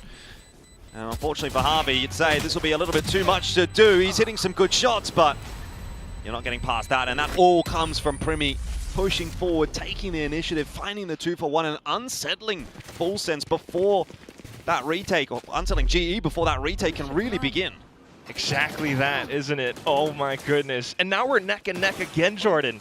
I mean, you just see exactly how this whole round plays out and brings back to mind a lot of questions from Stage 1, how GE used to operate. Yeah, last week we saw Full Sense maybe throw a couple of rounds against Nongshim, but GE is a team, we've seen these players sometimes crack under pressure. Like, composure was always a thing that Frost was talking about, and I wonder, now that the lead is somewhat brought back towards Full Sense, do we start to see that happen again? So far, so good, though. Just continuing to control as much of the map as possible. Mid is left open, however, but Full Sense hasn't really had the luxury to explore that part of the map so far. Yeah, forward hold from GE, this time outside of A. They're thinking to push through the smokes. I think if you've got 3 players dedicated to A, you do have to make a bit of a move. There's a sound cue that Full Sense are going to hear, and I wonder if that means they'll look to pick the pace up over on B. I'm not sure how I feel about the B hold, though. It's just Javi and Crystal, not much util. Maybe the Killjoy, little nanoswarms and turrets. So 3 players on this site now. Jit Boys has got the runner back available. He's going to, again, be the one to try to gather a bit of information. He's trying to fake the site, in fact. Remember, GE was so good at figuring that out last time, but this time they do not have the pieces in place to defend this A site. It's just Pat. So that's a free site, but he's still going to have a go. Pat wants to take down the spike carrier. 30 seconds This left. timing could prove imperative. Autumn's going to take the initial contact. This is when Pat might start to think about having a look. He's got to be prepared for Sephiroth tucked in that corner. In the end, he just lets cooler heads prevail, and that will, in the end, be a bullet in the back of his head from Kalua, who doubles down, and Sephiroth is in there as well. Bladestorm out now for Yudotan to try to salvage the situation, and Kalua looking to do some damage as well with that Hunter's Fury. Jit Boys has found the timing window, but the shots are not there, and Yudotan comes up in a big way. Shock dart enough to push them off of the spike, but not enough to win the round. GE will claim another, and man, these rounds are tight. It really is, but composure again. That's the theme of this fight. Both sides battling tooth and nail for every single round, but the one that puts the knife to the opponent's neck in this round would have to be GE. The way that Yudotan pounces on the opportunity. Although Autumn does well to hold and then the pivot back over onto the A site, it's down to this little play. The Hunter's Fury, he spots out Jit Boys trying to go for the swing, jumps and throws in a knife at his face. Down to the little clutch situation as well. Full Sense are starting to let the rounds go all the way towards the end game, the end portion of the rounds, and that's not good.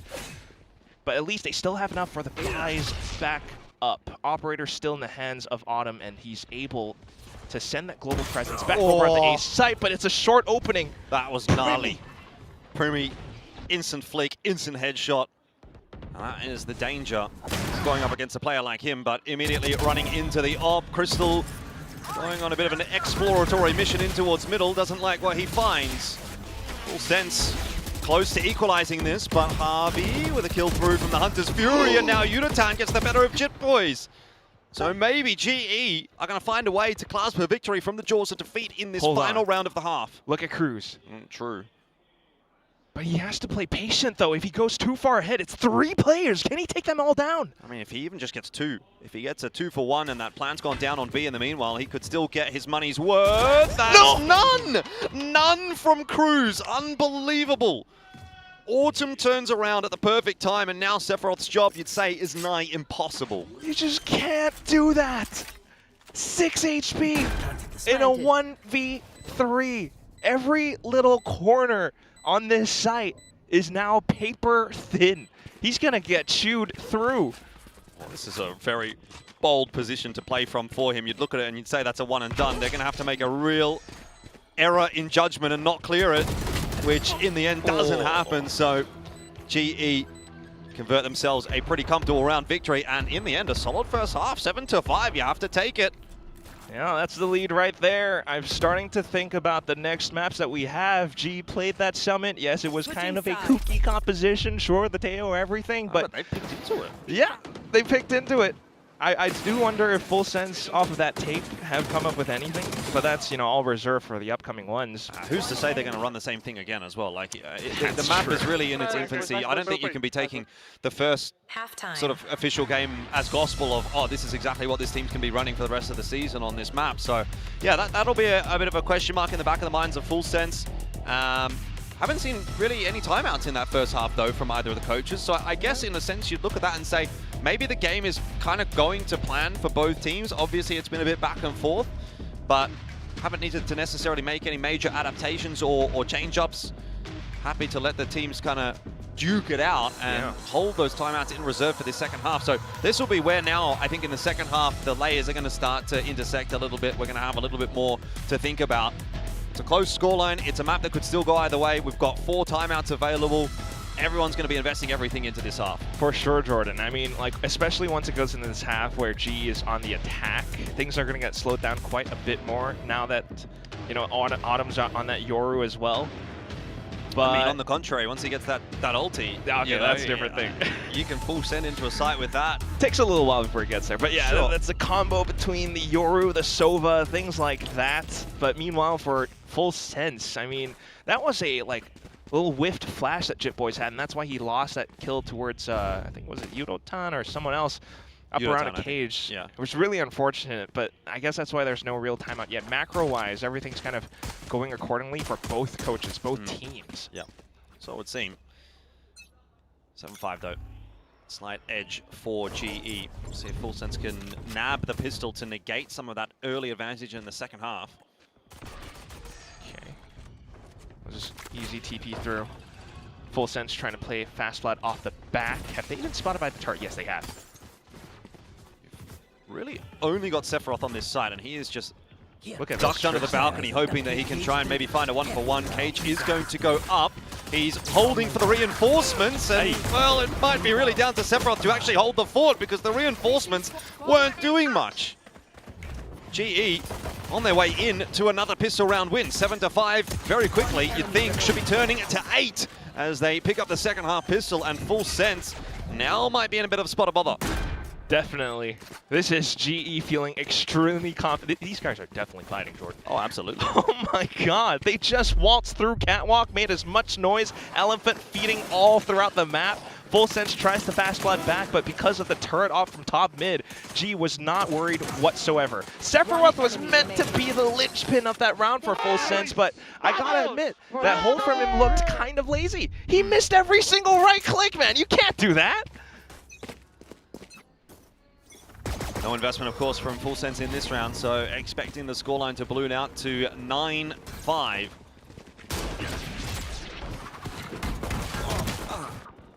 Full pistol.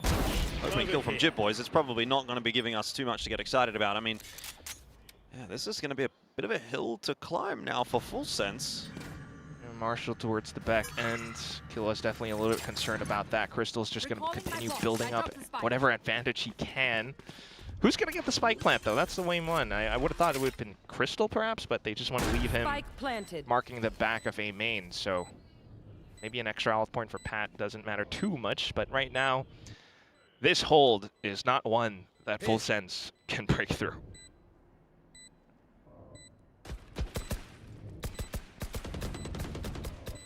Still going to try, though, just for the exits. Play every single lane. But that Marshall is going to take them down bit by bit, so maybe doubling up towards tree or short if they can take down Autumn. At least another ult point, but not even that. Chip Boys is low. It'll be another ult point, but not for Full Sense. For Autumn, in fact, and you told me this Yoru ulti, it took a while to build up. Well, it's not too far away now. I'll be damned. Oh my god, look at this guy. It's only round 2 of the second half. He's already 3 points away from his ult. That's your boy right there. That's my boy. One enemy remaining. Don't get me too excited. I might start singing the Australian national anthem. Is that what it sounds like? That's absolutely not what it sounds like. We're going to go again. And look at this. Because of minimal damage sustained, GE has all the rifles in this round. And it doesn't look like they're messing around either. Bit of presence already being shown over towards that B site. You've got Tripwire City. But Autumn, even despite not running into one of those, is going to cop a headshot. So early signs in this round look like maybe Full Sense might start to pull it back. Well, they got the right stack so far. Primy's able to pivot around because he's playing towards the bottom of middle. Drone comes back into re-clear, only spots one player. Full Sense knows where this hit is going to.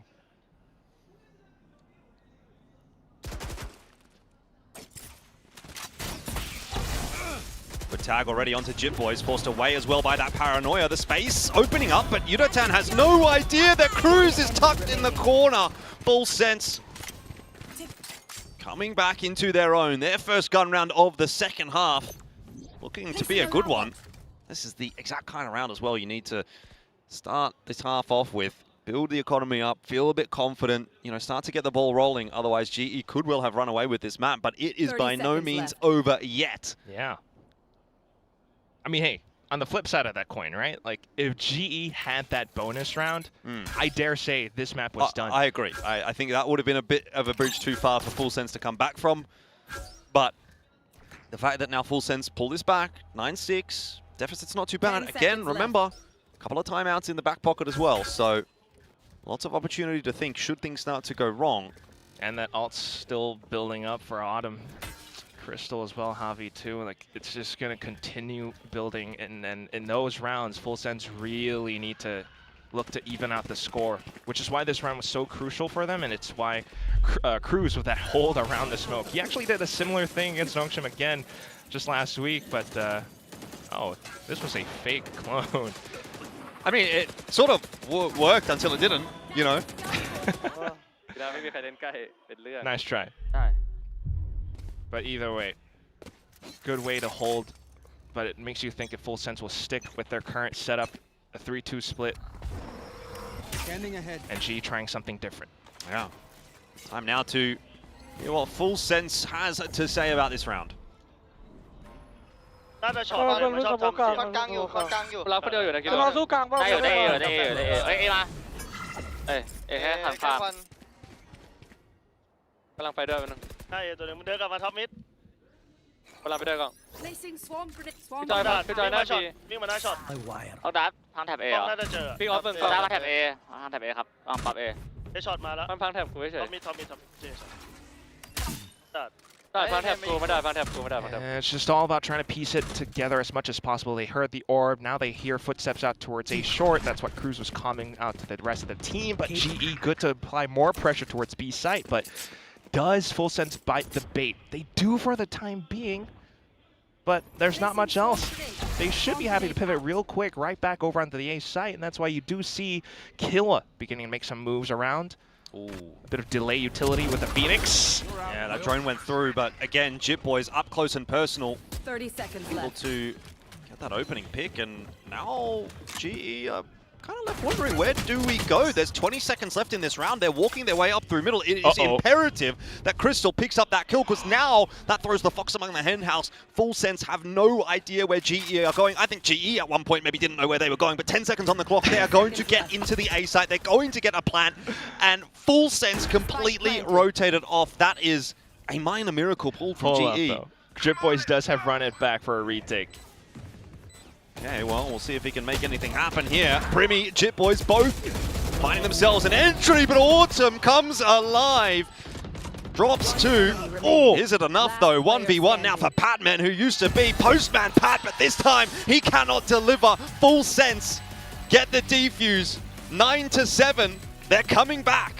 Beautiful way for Full Sense to come in hot off of that retake. They were definitely bamboozled for the better half of that round for a bit. But immediately as they come back over, thanks to that run it back, thanks to the initial contact, despite Autumn's best efforts at actually doing more of the damage through the smokes, Full Sense were still the ones to deliver that coup de grace against GE. Yeah, that's nice from Autumn, but unfortunately not enough done. Clean from Sephiroth. Great crosshair placement. Good reaction. Full Sense slowly but surely working their way back into this map. It, as we said, was expected to be a close matchup, and I think that's very much getting delivered upon here. 9-7, another sort of half buy from GE. Cruz is under pressure, but he's got the help, the backup from Jit Boys. There's going to be a hot hands through. And, well, GE are not going to slow down at all. Jit Boys seems to be somewhat aware there's someone else here. Yeah, he knows. Oh no! He knew, but he second-guessed himself. And now it's falling apart. GE out of nowhere might be getting a sneaky round unless Primi can do Primi things. It's going to be tough, though. I mean, where is he going to figure out? He's there fast. He is. Oh, he's missed! That's not a Primi thing! Primi doesn't miss! But apparently he does. I am speechless. I mean, I think he was a little bit surprised that Crystal was there, frankly. He considered it, though. He had the crosshair in the right spot. It was just off by a little bee's dick. I mean, that's how it goes, I suppose. Sometimes that's the way the cookie crumbles. This round just got a little bit too chaotic, a little bit too fast. And GE are thriving in that. The whiff by Jit Boys as well. You're absolutely right. And I think this is what GE intended to do as well. I mean, it was a half-buy round. They went all in, trying to pick up the pace, definitely firing things up, and this is now our first timeout of the series. I can't believe this took 17 rounds to get to our first timeout. You know, there was so much conversation, obviously, about the coaching setup, Frost going over to Full Sense, and Platoon taking over for GE, and that head-to-head, and all of that, and we haven't had any impact so far from the coaches, at least directly in the server today. Now it's their chance. Double digits is that red light. Here's where you can sort of just drop it on the table if you're Full Sense or if you're Frost and say, like, I am the guy, I am him. You call a timeout here, win 3-4 rounds in a row, and all of a sudden that's where the conversation shifts. That's pretty cool, by the way. FPX jersey, because that's Autumn's previous team. Autumn is absolutely frying right now as well, by the way, on that operator, on the attack. And now that double alt combo is in play. This is going to be big for GE. Full Sense, I can see why the timeout is called now, but I don't know if they're going to be able to react accordingly. A bit of a trap play towards B main, though. Flashes at the ready. Yeah, let's see how this goes. Dimensional Drift plus Hunter's Fury. Oh no, they could all line up for it. That combination is so potent, but so far not quite working out. Autumn recovers first. Primi drops, now Killua as well. And Autumn, you said he was frying. Well, he has cooked up a meal in this round as well for GE. They're into the B site. 3-on-2, Sephiroth half HP, Plant going down. This is GE's round to lose. One enemy remaining. But they've done well to withhold against that little cage play attempt from Sephiroth. Nothing to be had in this round for Full Sense now. They had some ideas off of the timeout.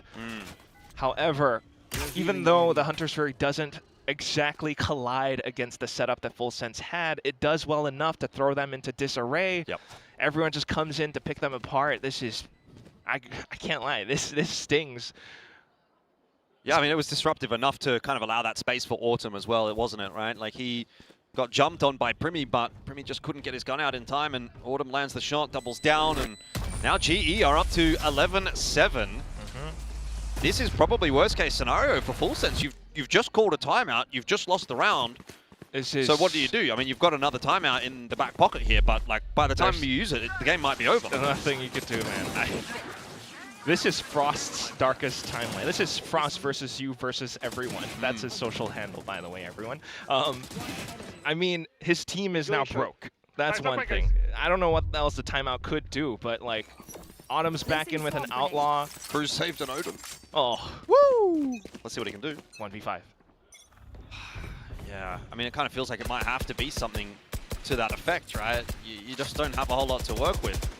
Chip Boys have got the runner back, sure, but what's he really going to do with a pistol? Frost was just not going to take this lying down, but given the result, I can only imagine what that headspace, what that mental space feels like right now. GE, though, look at them. So comfortable, doing their due diligence.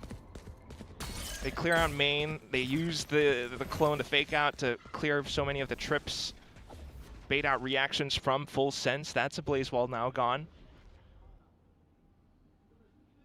So they consider that there may be players hiding around, but probably not on site, right? No one shot at the clone.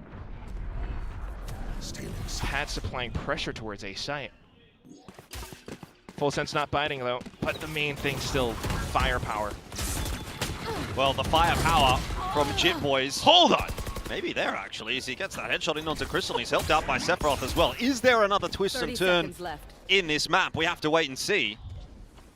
Plant yet to go down, obviously, for GE. They don't have a whole lot of tools, actually, to defend this post plant. I mean, no paranoia, no flashes. Autumn's got big damage. That's surely got to be something. They got a shoot gun good, basically, to hold this. And Chip Boys has got to run it back, so they're going to have to shoot gun even better. This is essentially a 5-on-3, one of which has now been dealt with. So back to the 4-on-3 for Full Sense, but info is info. Harvey and Autumn, though, connecting, and that firepower apparently is enough. They shoot gun really good in GE. Just waiting for the replay so I can recap it. Match point. He walk in B. He hold B from stairs. He see Full Sense. He click. He kill. Him shoot good. Really, really good. Nice setup as well, obviously. Just sort of swinging off the contact, swinging off of one another. The coverage was nice. It's a nice crossfire there as well. That's practically it.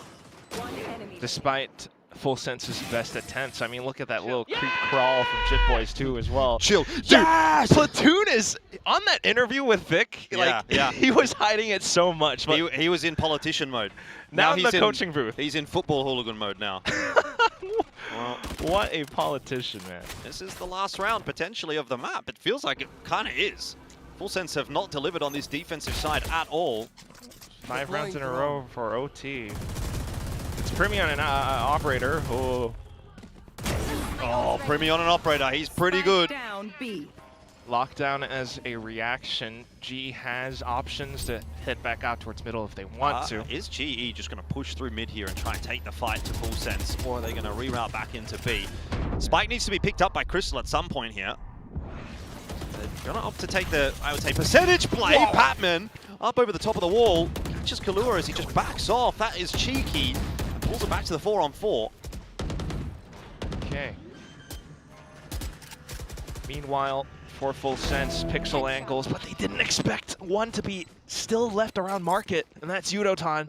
They are trying to take him back. They managed to catch him, but still onto the site. Pat is up by logs. And that Blazewall holding them at bay for now. Crystal and Patman doing the same. Autumn will drop. New kid on the block, Sephiroth, to try to keep the game alive against the clutch minister himself, Crystal. Like I said, he's been here time and time again, and now he's got the info. As Sephiroth got the idea, Crystal early damage and finishes the job. 13-7, Global Esports will take map 1. And you know what I have to say about that? When it is autumn time in Australia, it's a little bit too warm for Frost, and that might be the case in the server as well today, because autumn did cook Full Sense.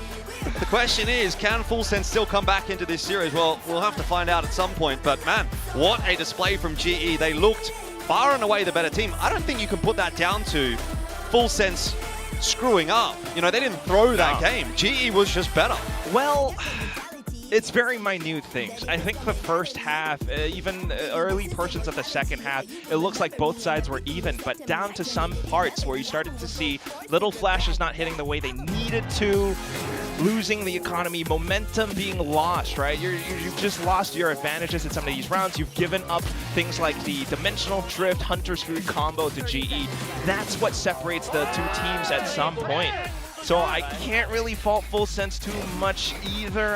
I don't know if this was really like a difference in coaching styles even. It's just GE had more things going right for them. They played a little bit better as well. Autumn was hitting insane shots, making the right calls, pushing up onto the sites, and getting deep lines where Full Sense don't expect him. Pat even, especially in that last round, you saw him TPing up onto the top of the ledge, gets vision in towards the back of spawn.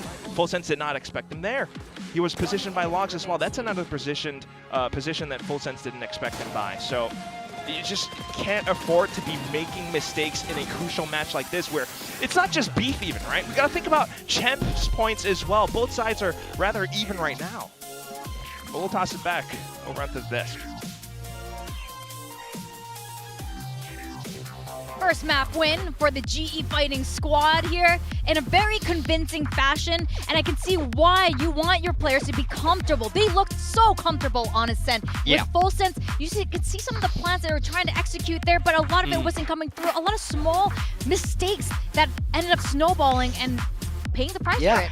For me, I think massive credit to GE. I think they had a lot of things go nicely for them in this game. Double pistol, but they're stealing away Thrifties. I think their comp is really solid. Loving Autumn back on that Yoru. And then I just think that they understood the game plan of Full Sense. I think they figured it out early. They adapted appropriately. And I was very, very impressed by how they handled themselves, especially individually in that server. There was no weak moment here, especially on that defender side. It felt really rough to attack into if you're Full Sense. Yeah, I totally agree. I mean, you saw at the start there, Full Sense got the better end of the opening kills, but the post plants were really rough for them. They were having a lot of trouble with GE's retakes. I think Full Sense, the attacking side, they got a fair bit of value out of it due to playing quite tricky, which we'll kind of cover a little bit in some replays in a minute. But at the end of the day, this is the map where GE, you know, we talk about the prep advantage or the coaching head-to-head a lot coming into this matchup. You've already seen Full Sense play this comp against Nongshim. GE will have had a little bit of film there, and they've been the team that's actually made the adjustment coming into this particular game, which in general, a lot of teams have benefited from playing against a team that is coached by Frost, because we know Frost is the guy that if he's seen your game plan and you run the same thing into him again, he's going to punish you for it. Oh, absolutely. And they were talking about how well they know each other. Frost has often talked about this too. He knows or thinks he knows how G is going to play and how in turn he's going to prep for them. He's quite infamous for it actually. So it didn't really come through, though. Yeah, now look, so Full Sense's game plan here was definitely a little bit weird from what we see from other double duelists. Look at how split apart they are. It's all about fakes, it felt like in this first half. They use the Phoenix ult, but he goes into B-side on his own, looking for pressure, looking for a duel, but nobody's there to follow him. Most of the team are back over in A main. It's all about dragging and pulling retakes. So they want to move them to B, then they hope they can win this fight on A, drag them to A, but it doesn't work, and they have to go back towards B. Now, look at this. This looks like an unwinnable round if you're Full Sense. 5v3, you only really have B main to work with, but they managed to find and isolate these duels. This is what Full Sense normally do so well. This is a round where they got away with it. I think they stole this round away from GE, but they couldn't quite find that consistency. Yeah, 100%. And I mean, you talked about the info denial of the mains and kind of playing mind games a little bit. I think this was a good example of it. You see the Cypher camera there. You see the flash in towards A main. It's very clear that the game plan plan is to prioritize taking these areas and take information away from the defense, and from there leave them guessing about what your plans will be as you head in towards the mid to late round. And a great way to do that is just to end the round with a Cosmic. This time you see Full Sense commit into this A execute, and it seems like it's going reasonably well for them. They don't end up winning this round, if I remember. Again, this was another one of those great GE retakes. You see Patman is ready for the lurk there of Cruz, but this is what I mean when I say that Full Sense was quite tricky this game, because they were denying info in the mains, and in this round they have the Cosmic yet again later on in the half, and they use it completely differently. This time they deny info in A main. GE responds better later in the half by hard clearing all of this A main space, as you saw there on the right side of your screen. And Full Sense, again, similar to what we saw from the Phoenix Soul earlier in the half, once again throw a lot of pressure towards A with the drone, with the Phoenix ult that Jitboys is going to use running into the site to try to pull out the rotates with the Cosmic invested. But this time you see over here on the minimap, the rotation from Full Sense is actually to end towards A. So you can see throughout their entire attacking half, they were very tricky. They were constantly denying info, running fakes, trying to give GE the runaround to get a positional advantage, but it didn't actually convert into them winning very many post plans. I think for me that's full credit to GE. They understand if you want to pull off all this trickery with double duelist, it's expensive. It costs you a lot of utility, and then they still have a big advantage in that retake. I thought the adjustments from GE were really excellent to prioritize those retakes, and we saw how well it worked for them. Oh, definitely. And it was a lot more neck and neck in the beginning of Ascent, but as we went on, GE really started pulling ahead, and a large part of that is thanks to Autumn on the Yoru. Yeah, I thought he did an excellent job here. I love that they went back to the Yoru. I think especially with that little buff that we've seen in the current patch that we're on, is definitely room for it, and Autumn is so good with it. It lets him play those scoped weapons where he's so good, and let Yudatan be free to be aggressive also with that rifle. I think that Yoru is coming kind of back into the meta a little bit. I'm liking some of the adjustments patch-wise that we've been seeing. We're not hard buffing initiators. We're giving them an extra 10 seconds. We're getting extra 5 seconds on the gate crash. It's getting a little bit better to give you a bit more of a choice, and I think people are starting to adapt the Yoru back into their game style a little bit. For Autumn in particular, we talk about the earlier editions of GE, even coached by Frost. He was playing solo Yoru as a duelist. This time, with a secondary duelist pairing, he has the ability to frag a little bit more on an agent he's already comfortable on. And, you know, funnily enough, he's probably one of the only players on GE that doesn't seem to have an issue with Frost, but he's kind of playing like he does, to be honest. He's kind of playing like he has a point to prove in that first map. That's one of the better maps I've seen from him in quite a while. Yeah, I mean, it's funny how things work out, but great for Autumn, the Soul Australian, the Soul of Australia. So I'm really curious actually about how Sunset, our last map, if we get there, will be between these two teams, because both of them are familiar with each other on Summit. However, brand new map, Global Esports, had a really interesting first showing of Summit just last week. Yeah, look, their attacker side left a lot to be desired, but they had that massive comeback on the defense. I wonder if this is something that they stick with, if they like this style, because I felt like that there were real moments where I thought, oh, this comp definitely has some legs. I think they could have gotten more rounds on the attack, but we have to speak about prep advantage. Global had it for that first map. Full Sense definitely have it here. They haven't had to show a Summit, and Global have. So I wonder how much that will play into it and what the ante will look like here coming from Full Sense. Yeah, I think for GE, there was a lot of good ideas on attack that didn't end up really converting into very many rounds. RQ were fantastic at putting those retakes together. Saw a big comeback on that defensive side in the second half. So I want to see if GE is going to keep that same comp, because again, they know better than anyone that Frost will have watched that game against RRQ. They've had to show a lot of tape, having that been a very, very long game that went into overtime. Are you going to run that same approach here? And you know, you pick Summit here as well as Sunset. These are two maps at the end of the veto that GE have already shown in this stage or recently quite a lot. So that's going to be where Full Sense will now start to swing the prep advantage in their favor. But I do wonder, yes, they did show it and they did find success. Did they go to overtime? It went really long either way against RRQ there. But at the same time, they've had a whole week to work on it, and they brought in the coaching staff with Fields and Amex here. We got a lot of heads working on new strats for Summit. Yeah, absolutely. For GE, This is the same comp, but the only difference is this time they aren't running the Gecko. Patman is going to be on the Sky instead, even though some of the strats did seem to focus a little bit around using the Thrash and things like that. For Full Sense, this is a comp we've seen already quite a bit on this map. We've seen this in China. I think this is the FPX comp, or very similar to the FPX comp.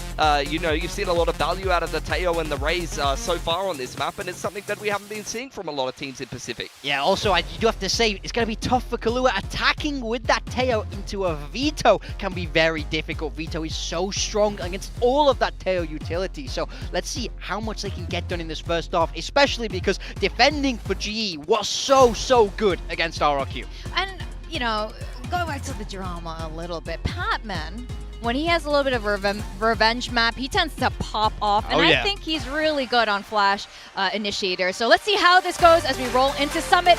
It's back to our casters, Quack and Jordan. Yes, indeed. This is going to be a fun one. I mean, Summit, I think it's just such a wild card at this point. I really respect the fact that GE have picked into it, and I think it's even more impactful now that they've won map 1, because surely you've got to be feeling the pressure here of your Full Sense. You've lost map 1, you're going into the newest map in the pool. Maybe you don't really have a great grasp on it yet, and you're basically fighting for your life in this series on a real question mark of a map. That's why it all comes down to Full Sense and what the team can put together. I mean, the Frost as well, you look at him in that coach cam, he's just, it's painted all over his face, dude. Yeah. The pressure. He's so locked in, he's not emoting whatsoever. But, you know, it's down to the players as well. I mean, beef or not, you know, everyone's just playing incredibly well today. And Full Sense, you know, maybe buckling at the knees a little bit, like you mentioned. It's starting to get a little bit warm and hot under the collars, but Full Sense will do their best on the attacking side to kick things off. Astra Stars to conceal their movements, but GE are moving all across. Autumn once again has the opportunity, and he does start well. That is exactly what you want to see. That hot form continuing from map 1 to map 2, of course, helped out. Another kill goes through for GE, and it is all about Autumn in the pistol. A 2K. Full Sense, not the start they want on Summit. Definitely not. They're trying to mid-round pivot back over onto B side as well, but I feel like at this point, GE is just reading every movement. Yudotan might even be able to get ahead of them. Has paint shells to kind of thwart the misplant. Oh no, Cruz can't even get a shot. Yeah, this feels like a bit of a foregone conclusion at this point, but at least Kahlua can try and get that plant down. See what he can make of it, maybe find another kill or two, get another ult point. Yudotan is low. So that'll be a fight that goes the way of Kahlua. He gets, you know, something more out of it, but, you know, kind of grasping at straws to have any sort of silver lining to that round. That was a bit of a drubbing from GE. Couldn't agree more. Just again, Autumn is on one today. There's no other way to put it. I mean, just look at how he immediately does well to receive that contact. Lets the Primi fly past as the waylay. And if this keeps up, I mean, thinking about this composition as well, right? Although it kind of looks odd on paper, it just fits every player on this team pretty effectively. He can still be on those scoped weapons, TP away with the crosscut if he needs to. Pat onto the Sky now just is a little bit more freed up to move around. Similar approach here for Full Sense, although they have that lurk of Cruz over towards B this time. Just wanted the orb. I guess that's the macro game that Frost and Cruz are pretty adept at playing, but for a round like this, it's a pretty tall task to think that they can, you know, come in with a thrifty. They're up against Yudotan on the site itself. Crystal on an off angle. It's not easy. No, they're just going to go down to the blender. Immediately stalled right at the choke point. Yep, there's no entry allowed into B. Primi even refracted back. He couldn't get out or fish for much other info. And if you're trying to rotate now, this is way too obvious. I mean, that boombot has completely cleared out B main. So nothing really to be said apart from Patman. Definitely delivered there. Yeah, it's true. Anti-eco, so it's nice shooting. It's nice shooting. Yeah, but let's not get too excited yet. I want to see the reaction, though. Come on, give us something. Say something, Pat. Give us a tank in a mall? No? Boring. Boring. I'm bored. You're bored. I'm sure there's going to be something that will get you excited about this series still. Get the guns out in hand for Full Sense. This is where it starts to get a bit more serious. It's nice and easy to get past the anti-eco for GE, but this is where things have to take a bit more of a serious turn. Yudotan up close and personal, but it's Patman again. And this feels a little more impactful as he's picked up the opening kill. A site is starting to be taken. But GE was so good on their retakes. Exactly, right? Which is why I guess Full Sense are trying to play up front as well, but look at how the Seekers reveal everything. Autumn takes one down. Gets out scot-free. Now, Primi really trying to push the issue here. He knows that he has to be the X-Factor player to make some kind of difference. Kalua's sort of trapped in the back of the site here alongside Primi, and there's just util thrown at them time and time and time again, and even a satchel now as well. There's just no safe place to stand at all. It's all on Primi, and that's a sharp shot. Skeet shooting onto Yudotan. Oh, Primi! Out of nowhere! And now it's Autumn to rain on his parade. Oh, that would have been the highlight of all highlights, but Autumn is giving him a piece of his mind. You can see him there in the cams. Oh, very pleased with that, saying, don't worry about it, boys. We've got the bonus. And he's doing it for the boys as well. That's truly what does it for GE. Like, this is so odd because with all the interviews we've heard and everything, like, Full Sense was talking about not wanting to rely on Primi's, ace factor too much, but here it is, and it's kind of needed, right? Every single point of entry, every single hold they tried to have in the rounds, all got thrown apart by GE. The satchel and the smoke, Cruz not able to pick off an alpha angle. And it's just down to this little 4K that gets thrown apart by power of friendship and GE and Autumn. We go into the next round now, and let's have a listen in. Full Sense how they're able to put this round together. ฝ่ายกันเพื่อนตัวไม่มีใส่ได้เคียวน่าจะมีคนแลบอยู่ซ้ายมือเราเนี่ยนะ2 3ล็อกอยู่โอเคเข้าปะล่ะรอเขาแท็บไปเรื่อยๆได้ปะแท็บยิงแท็บนะเราชิปไปต่อนะเว้ยยิงแท็บชิปต่อให้เบรกเราโทรฟี่ได้เจนให้เก่งงานไปในไฟได้ไม่อยากแข่งเข้าทอฟฟี่เข้าทอฟฟี่กัน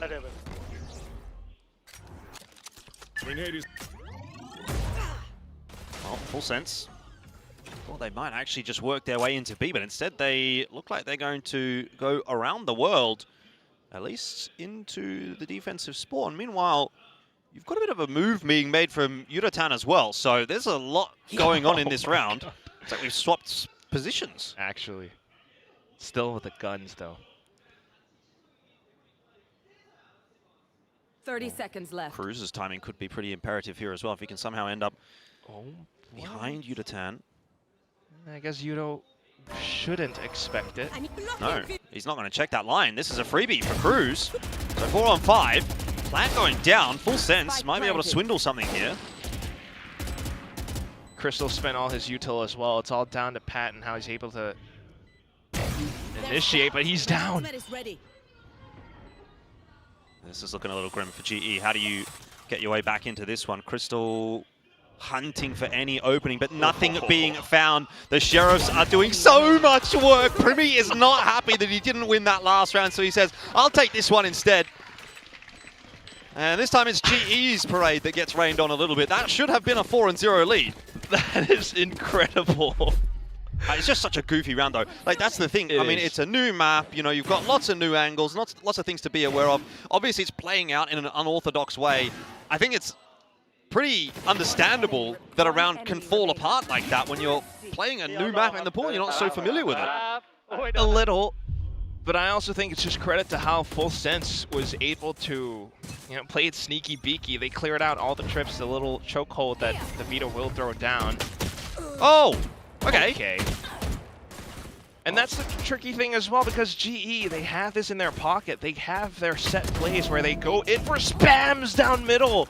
Why are they challenging this? Full Sense, please. Yeah, they're just sort of saying, well, I guess we think we can shoot you better than you can shoot us, and that is clearly not true.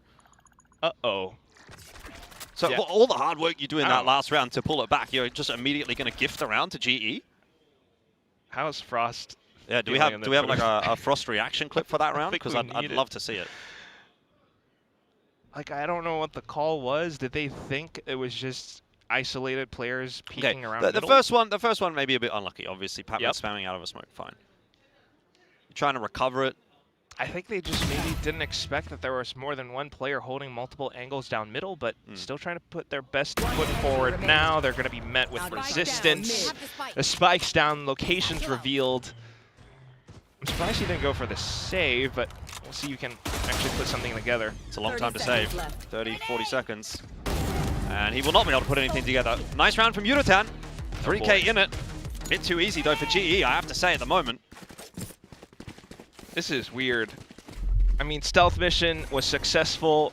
They had the economy back in, but look at this. Multiple angles, some elevated.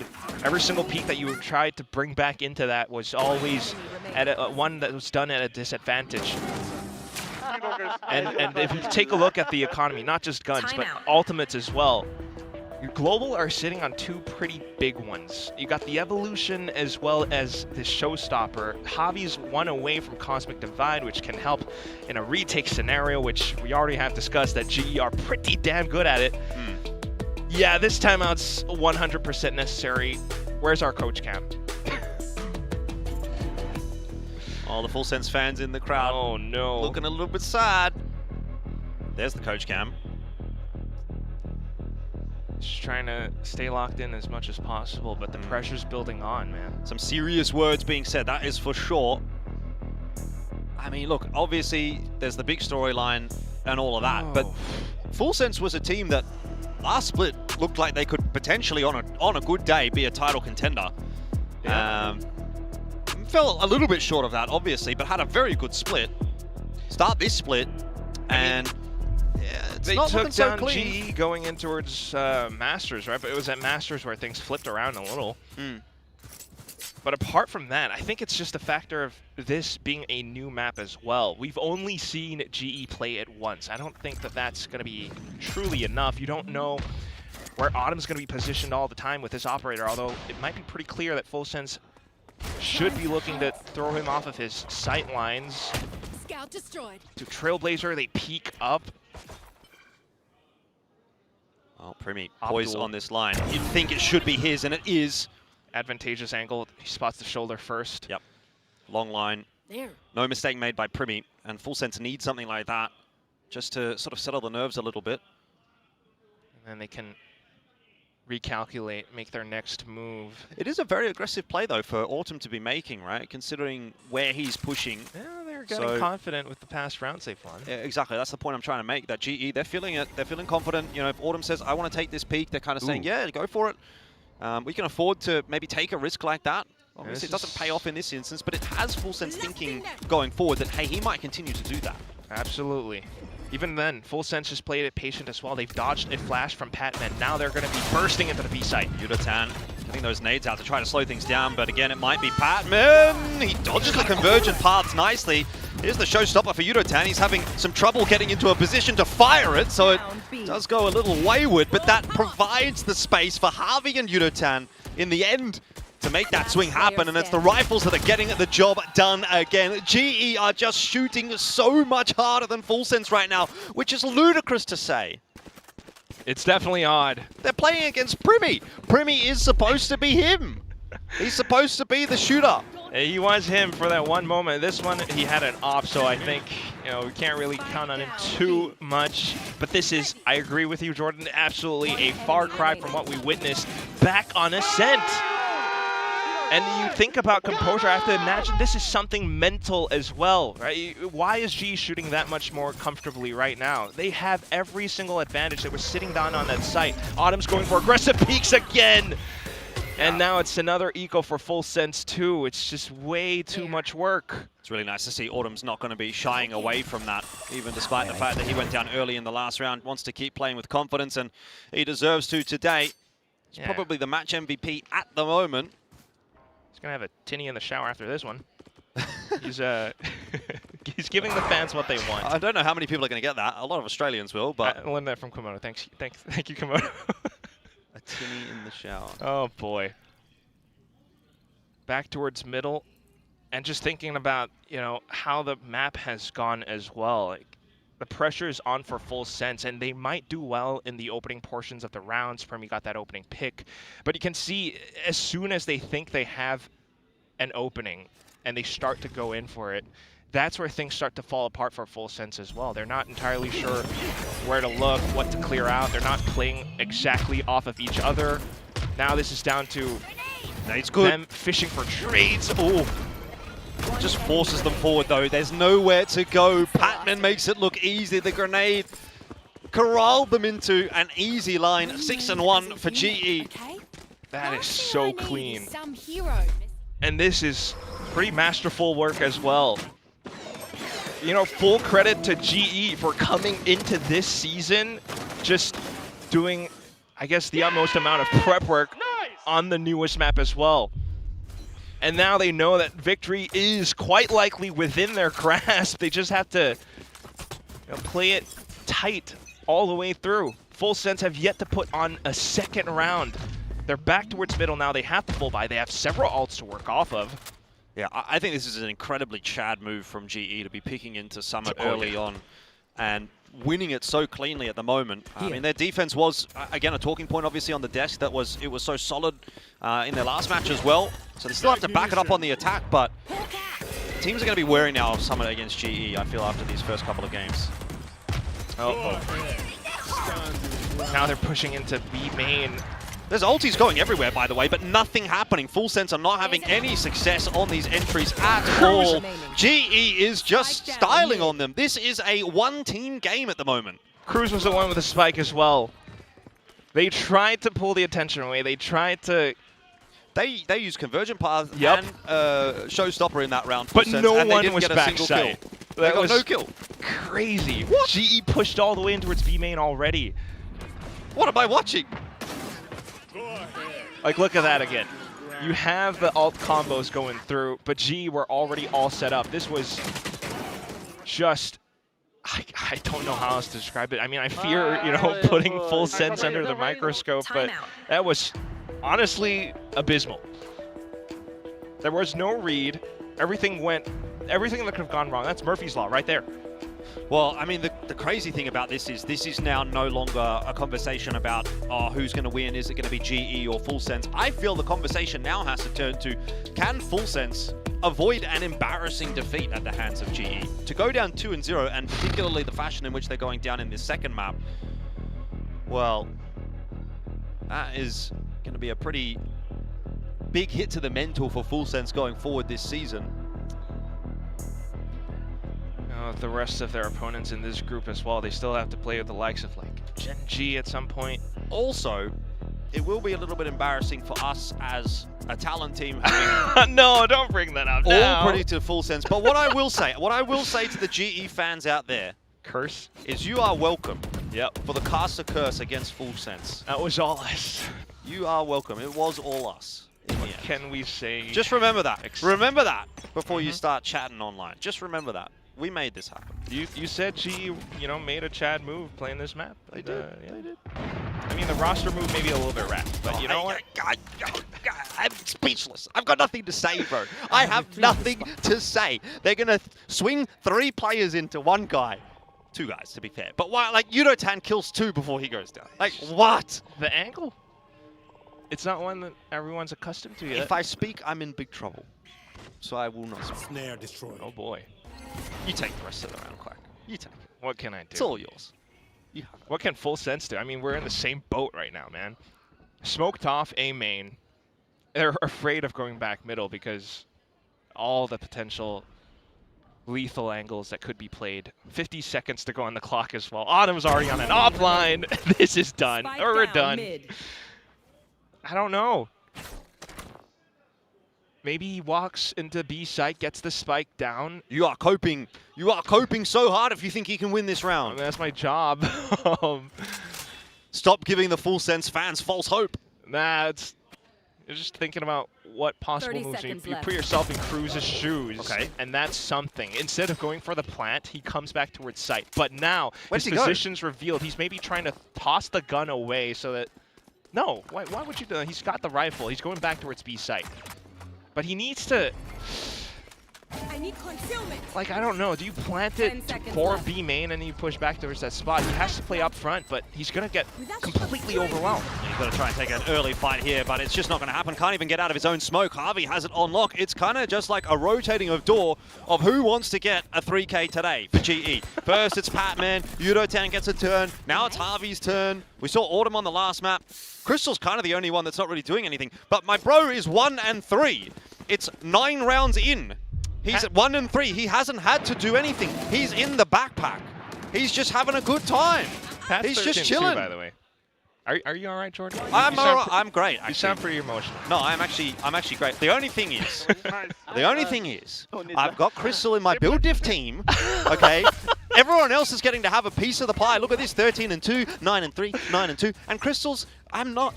You know, it's not fair. Why can't my guy do the thing? Let Crystal have a turn. As Frost once said, unlucky, bro. Justice for Crystal. We're going to have a go again for full sense. They're trying to put together an A split now. B main has been an area of contest for G several times in a row now, so they're just going to give that one up. They try to approach from a different angle, but Chokehold's in position. They're going to have to clear that one out towards try to blink. Immediate reaction from GE though, and look at Autumn's positioning. He's just so ready. I mean, Crystal is here. He might get a turn. That's all I'm saying. But of course, of course, full sense are going to go A. You watch this. Trailblazer as well. Cruz, okay, back towards A side. Oh, Javi.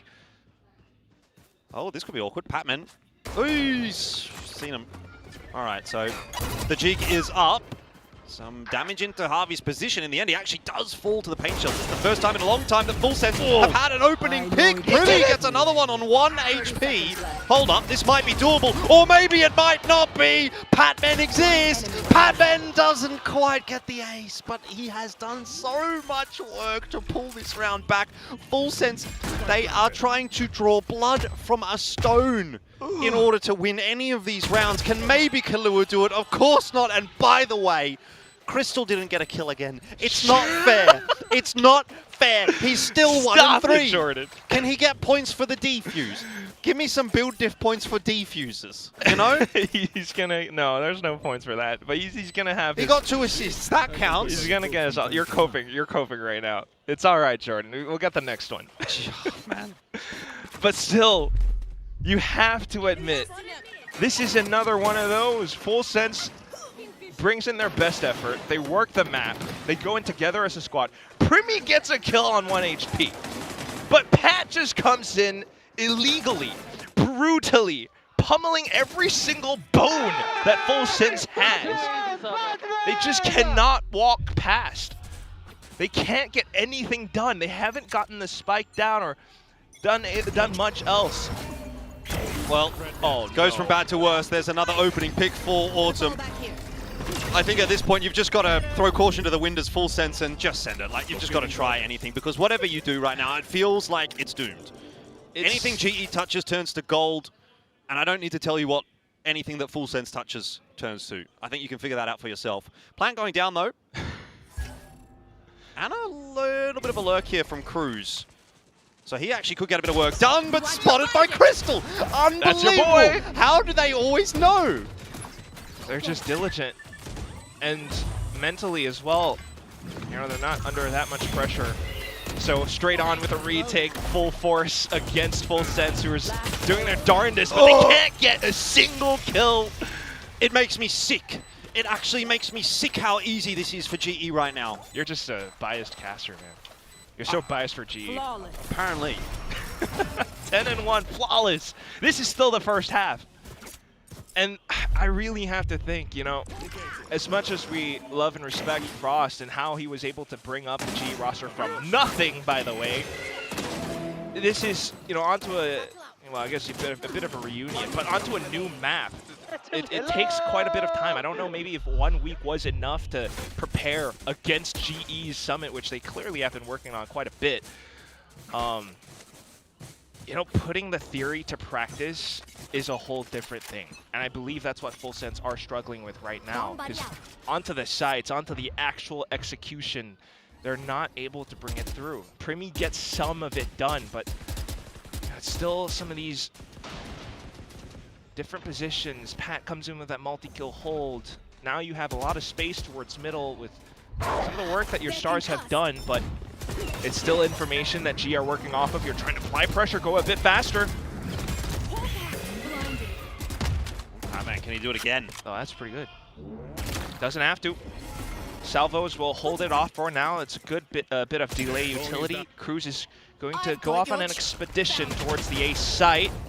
I think GE knows where Full Sense is. Yeah. Would be my gut feeling. That's my suspicion. Oh, Cruz. They don't know where Cruz is. That is true. They're Although, they are definitely considering it. Autumn as well, by the way, on the line, not missing. And Harvey does know where Cruz is, bro. They know. GE knows everything. They are omnipotent at the moment. They know. They are omnipresent. They know everything. That is such a good line. Full Sense. 30 seconds left. Just don't feel as though they're in the server right now. I mean, they're trying to play the long game, long con with Cruz on lurks, but Javi's already spotted that, recognized that. These two teams with that much history against each other. 10 seconds on the clock. It's a base race onto the A site, but they're still so afraid. They have to cut some corners just to get the spike down. I don't think there's time. Get to the top. There's no You're time. out of time. How? Oh my God. They lost a round to an empty site. They lost a round to an empty site, Clark. It's 11-1. I am speechless. Pat is in 17-3. Halftime. You're speechless. What do I have to say? 50 seconds here in the halftime to try to collect ourselves, and that's all that Full Sense have got as well. I mean, this was not the outing that they were predicting to start the week. Definitely not. I don't know if this was anything anyone was expecting as well, but GE fans are happy. Well done. Yeah. We're welcome. Our producer's trolling you, by the way. Take a look. Only Mika picked Patman, apparently. Which is crazy, because I'm pretty sure she didn't pick Patman last week. Oh, boy. But full credit to them. I mean, they're playing this map well. The Full Sense fans are in tears. Literal tears. Now, they've been doing pretty good on the social side of things, farming things up as well. I saw a little Avengers nod. I think they painted Frost as Doctor Doom. Huh. It's more like Doctor Doomed at this point, really. Yeah. That's a nice one. GE fans again, pretty happy. Look, I think you've just got to take it as it comes in this second half. Maybe, probably, it doesn't go your way. I think it's looking pretty over for Full Sense. They would need the most insane of all comebacks to still win this series. But on the defense, try to rebuild, try to put it together for next week. Frost is about to explode. Now, the question I actually have is, does Full Sense have 2 games this week? Yes, this should do. Let me have a quick look. Yeah. I don't think so. That. I don't think so. Probably. Which is probably a good thing. They need the time off. Yeah, they got 2 next week. And look at how confident G are right now, just clearing everything, pre-firing a lot of positions as well towards middle through the smokes. Okay, surely they can get a pistol crack. This is very forward, though. They do have a lot of trips and smokes to play around. So it depends on how well G knows the map to clear, pre-fire the corners.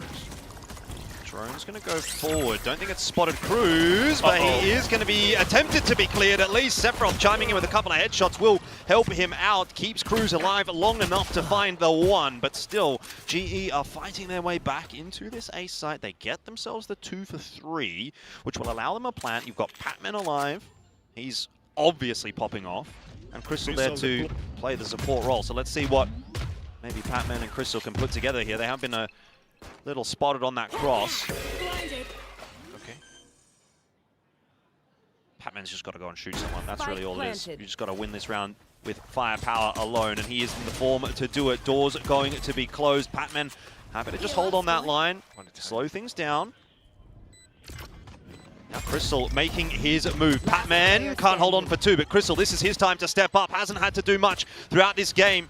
This could be a nail in the coffin for Full Sense, but just not given the space to get it done. So Full Sense at least give themselves a small window of opportunity to work with in this second half. I'm sorry, Jordan. I know you really wanted Crystal to do something there. But now that aside, for sure. Not too bad for Full Sense immediately with Sephiroth being able to take down two. Cruz hiding into the corners. And with the final three as well, playing it tight and safe as much as possible just to put one round on the board. Definitely almost a scenario where Pat, if he had taken down Primi, had taken down Jit Boys, that could have been different rounds. Hey, that We go again. One more thing. This time a full pistol train to do some work towards the B site.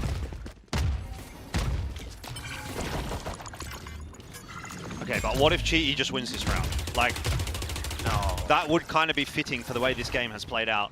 No. Flash around the corner. Patman starts it well. Oh no. Oh my god. Oh dear. Oh no. This is not the timeline, surely, Full Sense. Primi pulls one back, but you've still got to get past a few, and thank God for Primi and Cruz. But still, Crystal alive. Could win this round. He's going for the long flank. It's something a little bit tricky, something a little bit different. Doesn't matter if he gets his timing right, if he waits patiently, which he doesn't, so... There was something cooking there for Crystal, but this time Full Sense get by. A little bit too close for comfort, though.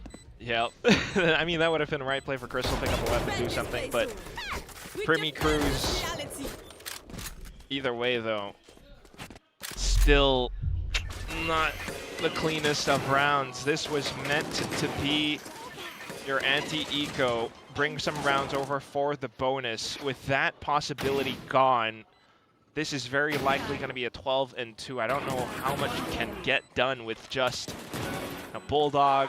Is it Outlaw or Marshall? There was this big of a viewing party in Thailand. I had no idea. That is crazy. And by the way, what a rough day for it. Oh my god. Yeah, that's impressive though. Shout out Full Sense one It's time. a forced buy. Full Sense need it. Bonus round. In theory. Just a myriad of the same trips and smokes around B main to start things off. GE are more than happy to operate on a contact play style towards this side. I know they have better firepower. Throws given, flashes getting tossed out, nades as well, but no commitment. It's just an attempt to draw out some counter util. Jit Boys. This is a pretty far forward position. It's risky. Harvey's got to turn around. Oh, awkward for Jit Boys, but he does wrangle it back. Still 10 HP. He's not getting out of there alive. It's info, at least for Full Sense. They're immediately scrambling to try to figure out where GE are headed to, but the Seekers keeps them invested on the B site. It's just Kilwani. Yeah, flash goes around the corner there. Drone not going to do too much. So just going to try and pop some delaying util, but Yudatan's already out in front of it. And once again, GE have got Full Sense's number. They have the sight and they have the player advantage and they have the space as well. Patman forward will catch Primi in the side of the head. There is nothing to be done. A 2v4, Dog's going to go in, spots both Sephiroth and Cruz, flash around the corner. Patman can't get it done alone, but you can tell GE, they just want to be on the front foot. There's a 1-for-1. They don't want to throw this away, but Cruz has no HP. It is almost done. GE up to 12. Blood's in the water. The Sharks are circling all around. I don't know what else could be done. Not too bad on the initial holds. Jit Boys manages to find his one, but as soon as those Seekers were called in, like, Kilo is just not able to do much else. He tries to delay, but even past that, and you can kind of see why this Sky was brought in instead of the Gecko as well. Plays off the Trailblazer and the Flash immediately. Yeah, and you can really see why Platoon's been playing it down, because this game has been a nothing for GE, but for Full Sense, who knows? Let's hear from GE as they try to close this game out. Here. Okay, let me drone A right now. Wait, please just wait. I think better B, Sava. You don't B, Sava. Okay, I'll leave you. That's fine. We B split, right? Just I watch Link first. Can we double swing this first, Jungwon? Go with him, go with him. Okay with him. Yeah, Second. go Ready? mid. 1, 2, swing. Leave me, please. Next fight, give the spot. Oh shit, we beat it, motherfucker. Yeah, go mid kill with him. Oh, what? With him. Okay. Actually, I go with them as well, Sava. You just drone here alone, okay? They know, boys. They know. I need to fight this guy. Okay. Let Pat swing. No, Still very much in control of things, just trying to right some wrongs, play it safe. Full sense though. Okay, at least they clear out A main, but B solo hold for Full Sense, even if it is a Cypher. I don't think Sephiroth's going to get too much done here. He's actually just going to play for the retake and allow GE out onto the site. Rotation coming through for Full Sense, but it is a meandering rotate at best. 30 seconds left. Cosmic Divide to go down, cutting the site in half. Pat. And again, Patman at 23-6, improving upon that scoreline. Does fall to Primi, but a 1-for-1 is fine as far as GE are concerned for the moment. Autumn causing a bit of trouble for Primi, tags him down low. Harvey's on the off angle there as well. Crystal chiming in. This is it for GE. There is absolutely nothing in the day today for Full Sense. Sephiroth cannot get it done. 13-3, the game is over, and they say that revenge is a dish best served cold. But today, the frost is not cold enough. GE take the grudge match. Just absolutely melted. 13-3 as the final scoreline on the last map. Full Sense looked fully out of sorts. Ascent was not too bad. It in fact looked kind of even in the first half, but things all started to fall apart and crumble.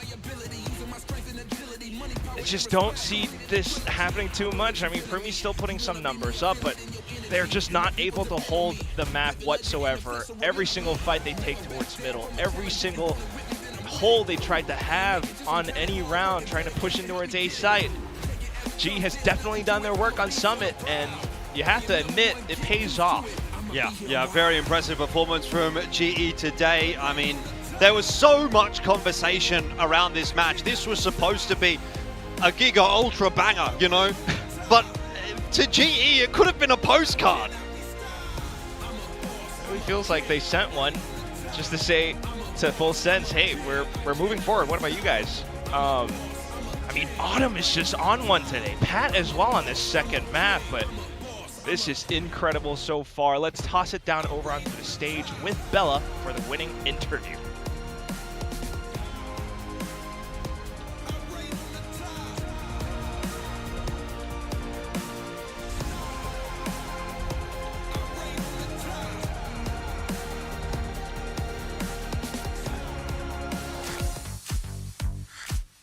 Hey guys, it's Bella standing with Global Esports' Autumn. Autumn, congrats on your win today. Thank you. 글로벌 e스포츠의 어텀 선수 만나보겠습니다. 승리 축하드립니다. Well, let me do the Korean first. 이제 글로벌 e스포츠가 오늘 2대0 승리를 가져갔습니다. 다시 요루를 잡은 어텀 선수의 모습도 볼 수 있었는데 이제 현 메타에서 다시 요루의 인기가 돌아오나 좀 궁금하거든요. 아니면 어텀 선수라서 다시 요루를 기용할 수 있었던 건지 한번 들어보도록 하겠습니다. Well, you took that clean 2-0 win against Full Sense today, and I noticed that you picked up on the Yoru again. I was wondering, is the meta back to the Yoru? Is it okay for us to start using it, or is it because you are that good at Yoru? Nah, I'm not that good, but I think Yuri is pretty strong. Like people after the patch a while ago, people like kind of ran away from him. But actually, he's pretty strong right now. Like the TPs are good with the new patch. I think it's 20 seconds, and I mean he only has one flash, but I think he's in a good state right now. Yeah. 사실 자기가 그렇게 요루를 잘 다루지 못한다고 겸손하게 대답을 해줬습니다. 메타 새로운 패치 다음에 다들 요루를 기용하는 걸 기피하고 있긴 하지만 아직도 요루가 쓸모 있다고 이야기를 해줬는데요. TP도 20초나 되고 빙도 한 번이지만 그래도 잘 이용할 수 있는 요원이라고 어텀 선수가 평해줬습니다. 그리고 오늘 경기 양 팀의 심리전이 관전 포인트 중 하나였는데요. 너무나 잘 아는 만큼 그 익숙함이 오늘 경기 준비 과정에 얼마나 영향을 미쳤는지 꼭 한번 들어봐야 될 것 같습니다. Well, we had a lot of things to watch out for today's match, right? You guys are very, very familiar. It's about the mind games, the reverse mind games, whatever you want to call it. How much of that familiarity play into today's match prep?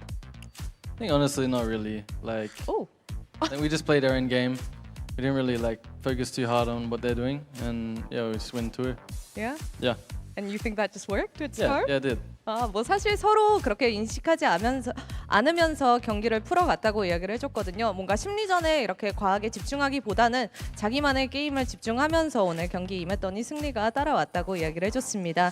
그리고 하비 선수가 저번 인터뷰에서 이번 스테이지가 마라톤 장기전이라고 이야기를 해줬는데 오늘 경기 글로벌 e스포츠 합이 상당한 것 같거든요. 현재 어텀 선수가 생각하기에 오늘 팀의 합, 소통이든 뭐 게임 내적이든 어느 정도까지 도달했다고 생각하는지 한번 들어보도록 하겠습니다. You know, Javi said last week that stage 2 is a marathon. It's a long journey, but it seems like today you guys cleaned up pretty well. It seems like you guys are pretty have reached a certain level. How much would you say your team's at out of 100 then?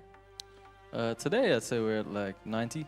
Today's a 90? Yeah, like we play really good today. But yeah, I think recently we've been playing in like scrims and practice, maybe like 70, 80%, something like that. Yeah.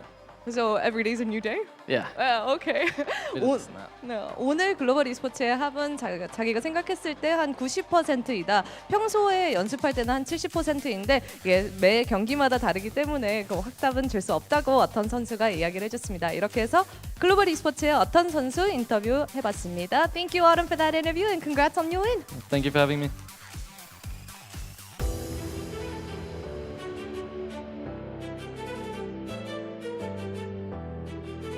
What a win for Global Esports in a crazy 2-0 fashion. Absolute dominance there. And Pilski, I gotta say, if there's any Australian less expressive than you during a win, it's probably gotta be Autumn.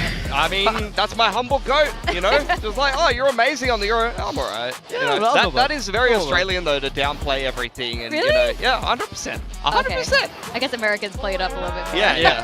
You know, I love you're both collectively like, yeah, the Brits and the Aussies, we like to keep it humble. But Autumn is the last person who should be humble given his performance on this match. I mean, just this is domination. It's hard to be kind to Full Sense here. Yes, Ascent didn't go their way. It was a little bit close, but no chance here on Summit. They never were even in this game. It felt like every single round, even if it looked like there was a chance. You see Pat just shutting them down here. My goodness, this is not the Full Sense we expected to see, but Mike, I think Global came in absolutely swinging. They steal away those champs points, all important champs points. So I think you have to give massive amounts of credit to everyone in this squad, the coaches, the new coaches coming in, the leadership team and all the players who executed this so well in the server. It all just felt like one speed today from Full Sense. They were playing very slow on the attacking side. It's very clear they had some kind of prep, some kind of read. Didn't work out well for them. Both Autumn and Patman both put plus 20 up here and dropped 40 each across 2 maps. It felt like Full Sense never even had a chance. I told you Pat was going to fry on that map. On the sky, on a, you know, a revenge map. He does it. He does it every single time here. And yeah, Full Sense just had absolutely no control here on Summit. I think if they had won that first map, it's very likely, obviously we would have seen all 3 maps. I was looking forward to Sunset, but alas, Full Sense will have to go back and figure out everything on the drawing board. And I gotta say, credit to GE for having such a strong Summit prepared. It's such a great advantage in the veto, knowing you can pick it. Teams are gonna have to start considering, do they want to ban this now? This looked open and shut, to be honest. So Full Sense just had no chance today. Well, we have invited Patman to join us for the post-match interview. Welcome, Pat. Congratulations. Thank you. Congratulations. Thank you. And I really see the haircut matching with your coach. I think it's kind of hilarious. Can you schedule me in at the barber? Like, what's everyone? You want to give a shout out? We're all gonna get the same haircut now. Okay, Pat. I want to show you something. It is our talent predictions. Can we pull it up onto the screen? What our talent predictions were? Yeah. Okay, now can we look at Pat? Because Pat, we did something very wrong here. Can you tell us why we were wrong? Can you just give it to us? Tell us we were idiots. I mean, I cannot blame you guys because we all know that Full Sense was a really good team. Like even before, there's the second best team in Pacific right now because they finished second place in Ho Chi Minh. Yeah. And you guys saw our performance from internationals lately, and we're not doing good as well. So I'm not gonna blame you guys. That's why you guys pick full sense. You should blame us. We're all so humble. That's what RQ Sun does. He gave it to us. You deserve to give it to us because, yeah, I mean, while we did have some debates about it, your performance in RQ was fantastic. Yeah, you really earned it, especially on that second match there. And I do have to ask you, I know everyone, you know, you just want to win the game, but do you feel any relief now that you've won this match against Full Sense? I mean, it's not yet because this week is like kind of super week for us. We have a game on 25th. So during our practice day, we're practicing like different approaches in every scrims because we cannot like just focus on Full Sense. Because it's not unlike playoffs, like if you win, you're gonna face another team, so you can just focus on the first team first. But this is group stage, so we're preparing for both teams right now. So I hope we're able to win also against Nongshim, and I think that's gonna be a relief for us. Actually, you know, you just played against Full Sense, a Thai team, and challengers for play-ins will also include 2 more Thai teams. Are you really having your eye on any of them right now? Actually, not yet because of course we wanna focus on group stage first, and You wanna skip if we're unfortunate to make it to playoffs, then that's where we're gonna look forward for the play-ins. So I want to ask a little bit about Summit. So we saw a little comp change. You moved from Gecko to the Sky. Is that where you feel more comfortable? Was that a plan deliberately against what you thought Full Sense was due? Talk to me about that change. I think maybe I'm just a bit stubborn at first. I suggest the team to use Gecko because there's like the map itself, like the site is like very compact. So that's why I want to use Gecko. But I just figure out that maybe Sky is better since it has the flashes and you can like it's actually what's the term, like complementing to the race. So that's why we just choose to just swap to Sky. And also on retakes, like I just realized that Gecko is not really good. Everyone can just hide on the flash. Everyone can just shoot the flash easy. So that's why we just changed it. What is the process like actually amongst your team? Like who's coming up with the ideas now? Like how's the balance between the coaching staff, yourself, Javi, and the other players? Platon was very neutral. Like he always let us like tell our information first, like about the map. So basically, if we just choose comp, we're gonna suggest something, and then he gonna cook around it. So I think that's the very good thing, like how our chemistry as a team is working better right now. Yeah, I wanted to ask, like, after the change, do you think that there's more alignment in the team? Because I was even I think people talk a lot about Frost in particular, but at some point in time, you guys had like 3 or 4 like coaches and analysts. So I wanted to ask, do you think things are more aligned now? It's easier to come to consensus than before? Actually, it's hard to Well, like who basically, is it easier for everyone to agree on something, and there must be someone making the final call, or how does it work? Everyone, like even like legit everyone is like voicing out like what they want, and then sometimes we're gonna try to balance everything because sometimes it's hard if there's one guy that he just wants one thing, but of course it's hard to work, and I think with everyone voicing out and we just being honest to ourselves, it's helped us to balance everything as well. And I wanted to ask as well, you added some new coaching staff, you added some more help, and Amix is one of the people that's in the team. Is that someone that you worked with in the past? Whose idea was it to bring him in, and how has he kind of helped the team? Actually, we have Amix during Ho Chi Minh also. Like he's helping us that time, but he's not signed. Because unfortunately, Naos, he was my previous teammate and my previous coach as well. So after Naos, did not make it to the how do I say, like play-in? Play-ins in tier 2. Mark tried to help us during Ho Chi Minh already, and it was Javi's idea at the time to help us because we know Mark's work ethic also is really good, like his experience also. So I think that's why the team suggests Mark also, and then him and Platoon was try it for 1 week, and they think like they fit to each other, so that's why we get Amix. Nice. And yeah, I guess do you have any messages for the GE fans? Because you know a lot of them were watching this with a lot of anticipation. To all GE fans, I just want to say thank you for still supporting us. you guys have no idea like how stressful things are. But of course, it can happen anytime. And I just want to say thank you and I appreciated everyone that's supporting us still. All right. Yeah, we are going to rethink our predictions next time, Pat. Congratulations on today's well win. done, man. Thank you so much. You played amazing. Thank you, guys. And, you know, visit Pat's socials to find out who his barber is. Him and Platoon's barber here in Give him a Korea. shout out. Like, if we all come... I think sign him to GE, actually, at this point, as support staff. Yeah, we'll all come from the same haircut next week. All right. If you come in with that haircut, I'll be impressed. I would. You know what?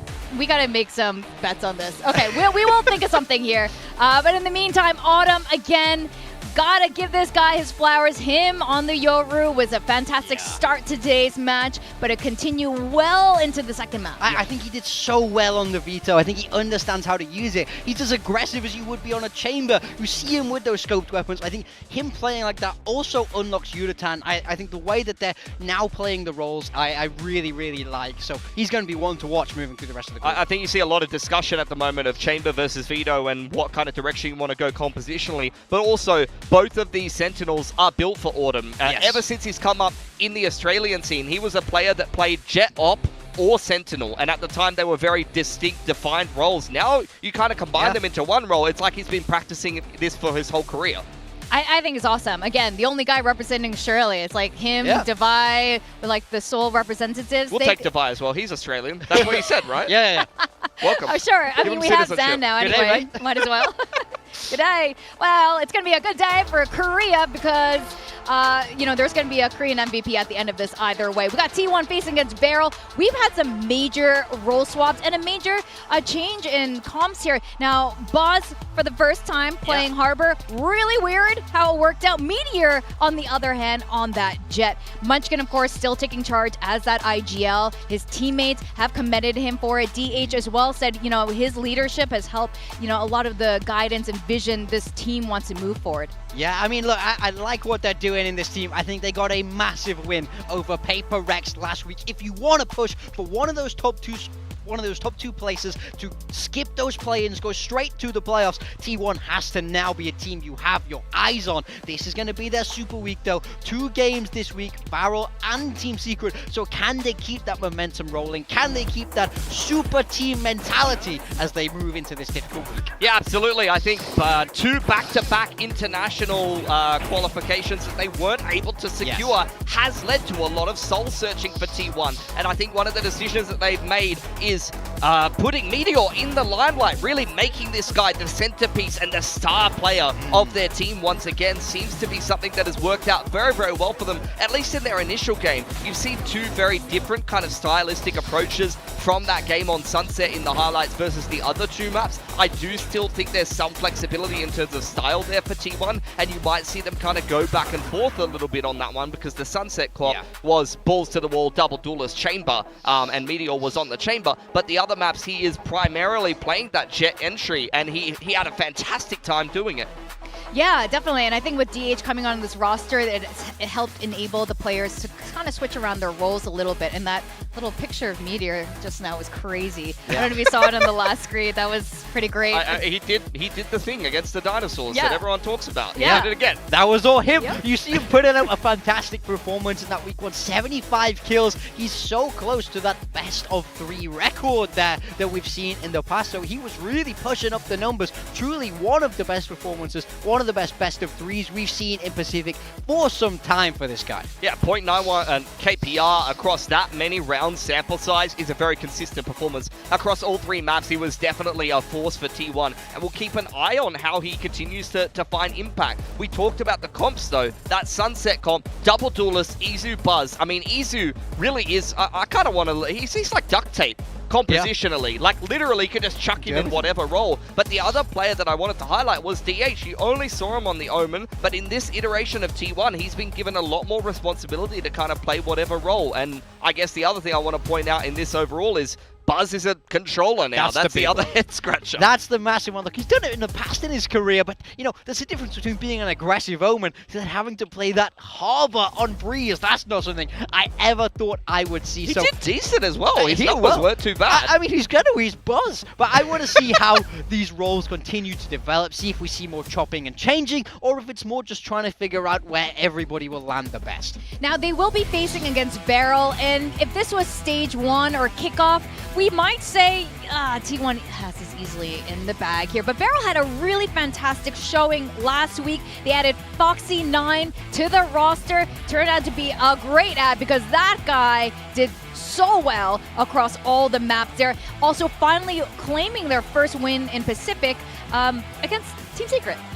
Yeah, it was a big win for them, just in the fact that they finally got one on the board. It was a very close series. I think that this Team Secret is a bit underrated. I think they're actually quality here in Pacific, so playing a close series against them and being able to win it as a team like Varel does kind of show that I think Varel is decent as well at the moment. I'm hoping that this first win is going to give them the momentum that they need to actually go on a little bit of a run here, because with the addition of Foxy9, I think there's definitely some promise there that is starting to be realized. Yeah, he went crazy in this game. It was insane to see. I really love this guy. I'm so happy we get to see him play in Pacific. And I think this is such a fantastic team for him to be around. I think it fits who he is as a person, and you saw that in his play. He looked absolutely untouchable. It felt like wherever he was, Team Secret they just couldn't get past him. Yeah, I mean, the Viper on this map in particular is worth talking about. He really did take it over, and I think that gave them the momentum to be able to finally get that win at the end of the day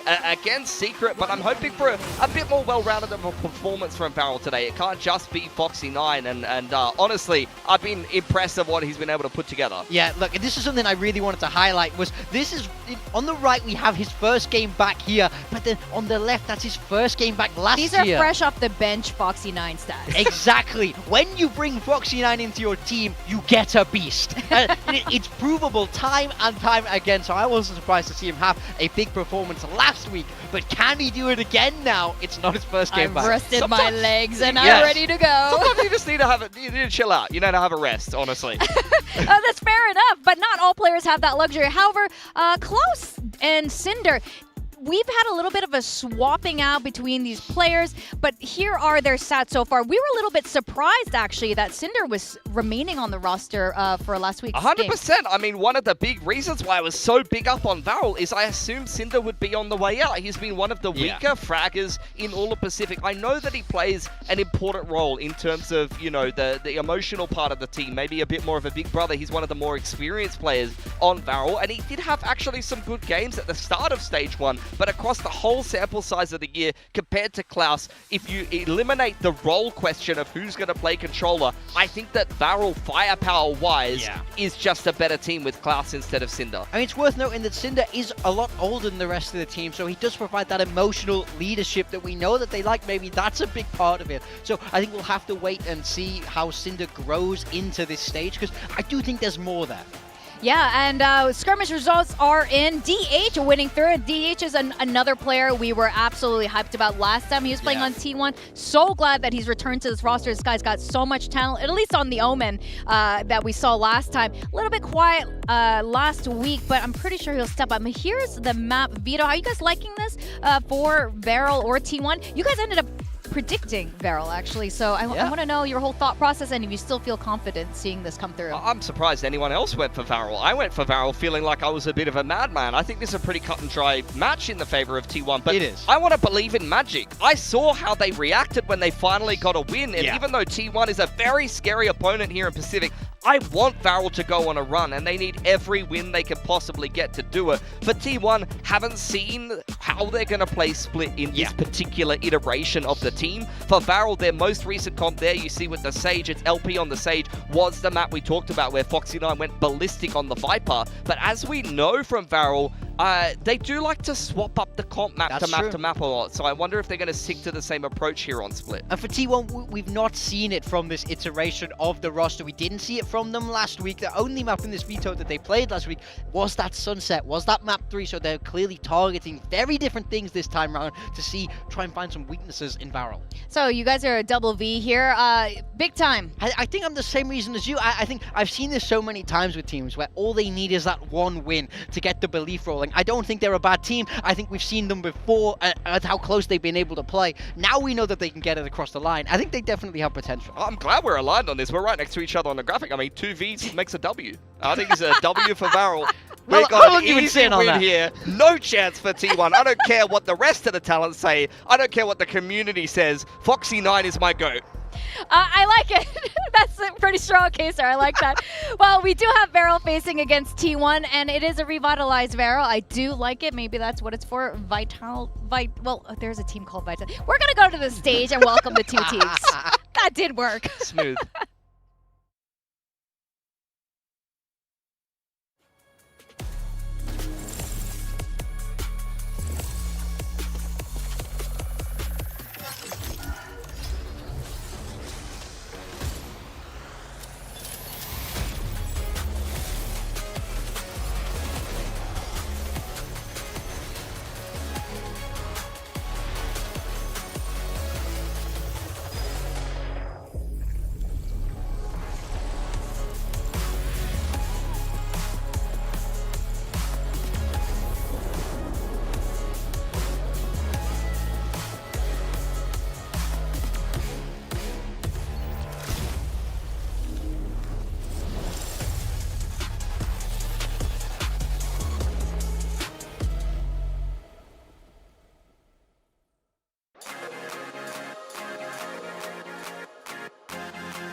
Today's matchup.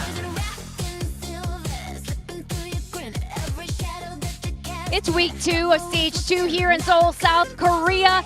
And we got T1 facing Varel, and it might seem like a David versus Goliath situation, but honestly, last week we finally saw the Varel we saw in Ascension. The Varel we wanted to see. The energy, the vibes, and honestly, the kind of precision we expect from them. Yeah, look, I was so happy for them to get that win. It's been a long time coming. The addition of Foxy9 to this roster was amazing. On the other side, though, you have T1. I think you have to say T1 are favored today. They are that super team. They're coming off a win against Paper Rex, but for me, it's all about that confidence of VALORANT. It's all about that magic, as you said, Pilski. Can they pull off another upset? Yeah, for T1, I mean, I'm looking at DH, who had a little bit of a shaky opening week. They're still figuring out their roles. I still think it's early days for this roster, so I want to see what they come up with across the rest of the sample size of the map pool. I don't think that they're going to be looking at this game as one that they're particularly intimidated by, although, as mentioned, they are one of these teams that is well and truly in the race to champion, so every single point in the group stage,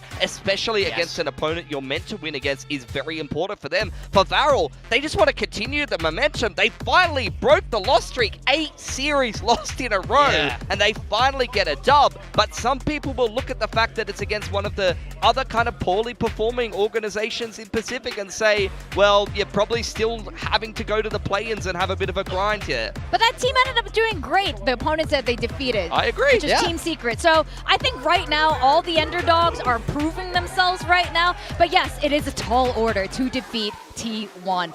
Especially with the changes on this team, with Meteor on that jet, they just look really good. Yeah, I mean, I really do think this is a T1 where I like the roles where they're doing. I feel like they're unlocking this next level for themselves. Meteor was that guy. Last week, Buzz is having to be a little bit more flexible. But we know how good these guys have been. Like, they've really been the distance. They've been to internationals. They've lifted that trophy over in Bangkok. VALORANT, the Ascension team. I think this is a David versus Goliath story still, but I can't count out the little guy. Yeah, 100%. I think as well. Never. No, definitely not. Look, I think VALORANT has already shown how they want to play a lot of this map, particularly on the defense. They really did rely on the good old Sage Wall one side and stack the other side of the map, and that's not going to fly against T1. That might have flown against Secret, who haven't been able to prep for them, haven't seen how they wanted to play. But this is where VALORANT need to continue to reinvent themselves and not be too one-dimensional here, because this is their pick, and they're going to have to start out on the attacking side. And I believe that T1 will have chosen defense, knowing that VALORANT is going to have to attack in with that Sage comp, which is a little bit slower with the solo duelist if they stick to it. Well, you know, we keep talking about David Goliath situation here. The thing that kills the Goliath, of course, is complacency and thinking it's not really going to be a big deal. I thought it was a rock, but fair enough. No, I think that's very true. I think we've seen it. You know, I think we heard it from Spin. He felt like KRX underestimated them. This could be a case where T1 might underestimate VALORANT as we have the agent select coming through for VALORANT. This is exactly what we would expect. For T1, this is the first time we're seeing split from them. Double duelist, Meteor on that jet, goes on the raise. I'm just finally happy we get Munchkin back on the Viper. He's just been on field duty. I feel like we haven't really seen the best of him. I want to see Munchkin put on a fragging performance. So I'm looking forward to it. I think for me, this T1 comp screams pure comfort. I think everybody's happy on the rolls here. So I do think they have a very good shot, even though this is VALORANT's pick. Yeah, this is going to be an interesting way to start the day between these two squads. VALORANT have everything to prove, and T1 want to keep collecting those championship points to make sure they are secured. All right, it's off to our casters to take us through Split. It's Jordan and Quack. That's so tough from the boys on the desk. You know what, though? 2 Vs making a W, that's one thing, but if you turn them upside down, it makes a sad face. Okay, I was thinking it makes an M, and M is for when T1 mogs on VALORANT. I like that when better. they get that win. Because I don't know like what those guys are. I don't know what they're talking about. I like that so much. I was thinking the whole time, I'm like, I've got to turn this back around on them. And the best I could come up with is turning them upside down and making it into a sad face. I don't think it was that much better. But I like M for mogging. But I do agree. I do think this should theoretically be T1 kind of mogging VALORANT. I don't know where these guys have cooked a prediction for VALORANT. I mean, I can kind of get it from Pilsky. You know, he's weaponizing his incontinence. Yes, that's right. He is. But Morgan, I expect better from you, really. But anyway, we'll see. We'll see. Maybe we'll get proven wrong again, and they will come out looking like heroes on the predictions. I just have to say, though, David versus Goliath very much feels like a fitting way to describe this matchup. T1 up against the team that only just last week found their first win of the season. VALORANT have a massive mountain to climb today. T1 even taking down Paper Rex as well. Buzz was on a Harbor. Things are just absolutely insane right now. G's taking wins against Full Sense, but either way, I mean, this composition, or at least the role swaps here for T1, makes a lot of sense. It's the same exact composition, just a little bit of swaps in terms of who's playing what. Izu onto the Sky. He's been on Initiators before. Munchkin onto the Viper. Like, that's what he does on Haven as well. So you expect things to go pretty smoothly for them, even on the defense, where they are leaning somewhat heavily towards a ramp for now. We'll see what VALORANT does as they probably tread towards mid. I think it's much less than a probably. I'd say this is certainly for VALORANT to be going mid, at least to start this round off, having a little bit of a look in. The reality is there's not a lot happening there at the moment. That orb's gone up. Try and keep VALORANT at bay for the moment in this pistol. Immediately Prowler and just ascend straight up towards Male and B Heaven. Munchkin playing out by Rafters. Buzz stuck in and dealt with by Zuna. So that opens up the rotate here for VALORANT to go toward A. You have to get past a couple of players. There's going to be a lot of noise being made, but that is not enough to alert Izu. Not to the side as well. It's all in the Meteor. Oh, well, I mean, Meteor's getting his head banged off as well. Apparently that prediction for VALORANT not looking too bad, at least here on the pistol. All down to DH. Spike planted.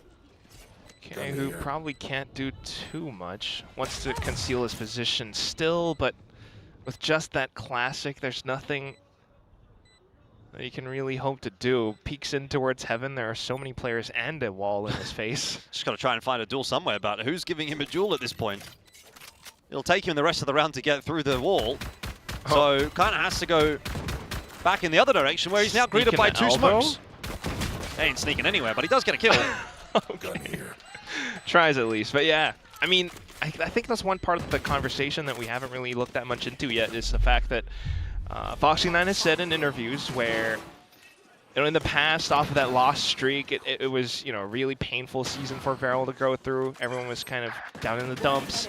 But now that Foxy9's here, now that they've had that first win against Team Secret, like, they're looking rejuvenated. Look at how they're just swinging a lot of these positions together as a whole team, and no one from Team 1 could have stopped them in a single heads-up duel, apart from the one that DH just got. So we'll see if that converts to a bit more, but okay. Meteor answers back. That's a, well, Marshall gone now. It's not the biggest loss. Still, though, a lot of information for T1. Yeah, T1 could get up to some funny business here. Slow Orb's going to go through. Once again, it's a similar setup in middle for T1, but Meteor, how is he getting away with this? Another shot through onto Zuno. It's not a killing blow, but I can't believe they're still challenging him. You know he's here. He's tagged every single one of them. At least there's a Sage. LP will do what he can to top Suna off, but this is huge. Look at the position, the stack. Well, you don't want to get too overly aggressive here as T1 and walk into the setup from VALORANT. You just get minced apart, but... But if you give that up, maybe you get the site. T1 are more than likely to pick that Marshall back up, and oh, it's the perfect setup if they go it's middle. So good. High-low.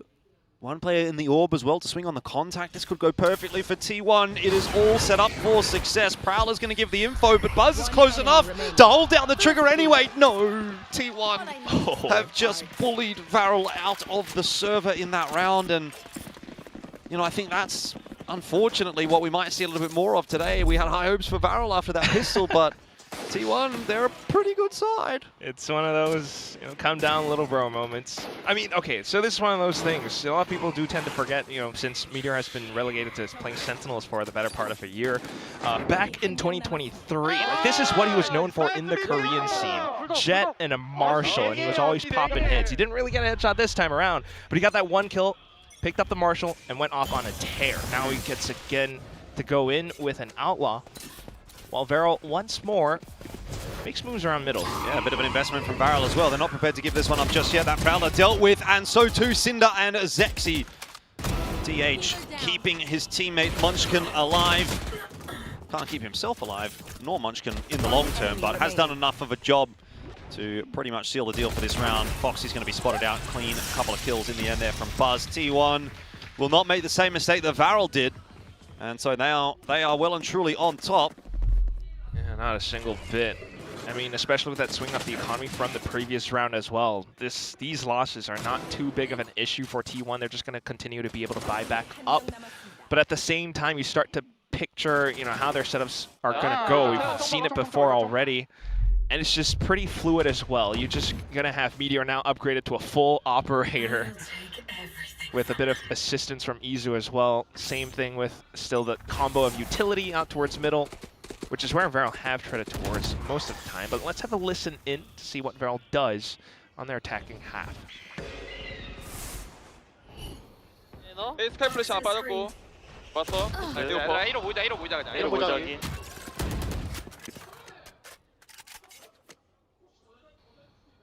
A 그냥 다시 리클 조심해, 몸으로. 여기 조용. 아 살짝 타줄게 사이트 갈 때. 프라로를 할 거지 리클. 나 연막 하나라 얘들아. CT만 쳐줄게. 아 헤븐만 쳐줄게. 헤븐에 벽 칠게. 프라로를 할 거지 메인. 나 월당 한번 할게. 홀 한번 째고 야 메인 먹으면 바로 뛰어 얘들아. 램프 총으로 째. 프라로 할게. 고고. 사이트 리콘감. 램프 하나. 리콘 깠어? 스페 하나. 바닥. Well, Izu and Buzz with a solid hold to deal with the initial player loss. It might not be enough, but Foxy9 cannot double down, and so that will be T1 maintaining the player advantage in this round. VALORANT still sticking around. They want to try and make something happen here, but a good swing coming through from multiple T1 players to clear out the information. They now know exactly where Zuna is. DH just looking for a paranoia angle, just happy to port down into the site itself, and well played.